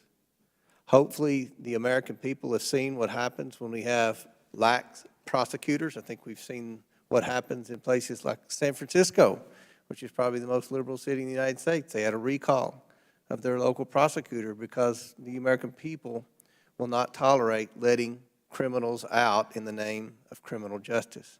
So I think there are many areas where both parties can come together to focus on achievable solutions, and I'm willing to do that, Madam Chair, and with that, I yield back. The gentleman yields back, and I recognize myself for closing statement. Today, for the first time in recent history, gun industry executives testified to Congress about their business practices. I was sincerely hoping that they would use this opportunity to acknowledge their role in the violence plaguing our nation, to apologize to the families who are here with us today who have been devastated by their products, and to agree to stop selling the most dangerous weapons. Sadly, they refused. Mr. Daniel, the CEO of Daniel Defense, blamed gun violence on the decline of what he called personal responsibility. But when I asked about his own responsibility for selling guns to mass murderers, he claimed that these shootings are just a local problem. The CEO of Ruger, Mr. Kilroy, was asked if his company would take the basic step of tracking the crimes that are committed with the guns he sells, like other manufacturers. His answer was, "That's not my job." And the third one that we invited didn't even bother to show up. That is why I intend to seek additional documents from that company by subpoena. It's no secret why gun CEOs are so desperate to avoid taking responsibility for the deaths caused by their products. Our investigation found that these companies made over $1 billion selling assault weapons in the last decade. They are choosing their bottom line over the lives of their fellow Americans. Since it's clear that the gun industry won't protect Americans, Congress must act. We must ban weapons of war from our communities. We must repeal the immunity from lawsuits that gun makers enjoy, unlike every other industry in America, and we must finally hold the gun manufacturers to account. This hearing is not the end. Our committee will continue our investigation, and I will keep fighting for common sense gun safety laws. This is a fight we must and will win, and I yield back. I now recognize myself for a closing adjournment. I want to thank our panelists for their remarks. I want to thank the families that are here with us today, too. I want to commend my colleagues for participating in this important conversation. And with that, without objection, all members have 5 legislative days within which to submit extraneous materials and to submit additional written questions for the witnesses to the chair, which will be forwarded to the witnesses for their response. I ask our witnesses to please respond as promptly as you are able. This meeting is adjourned.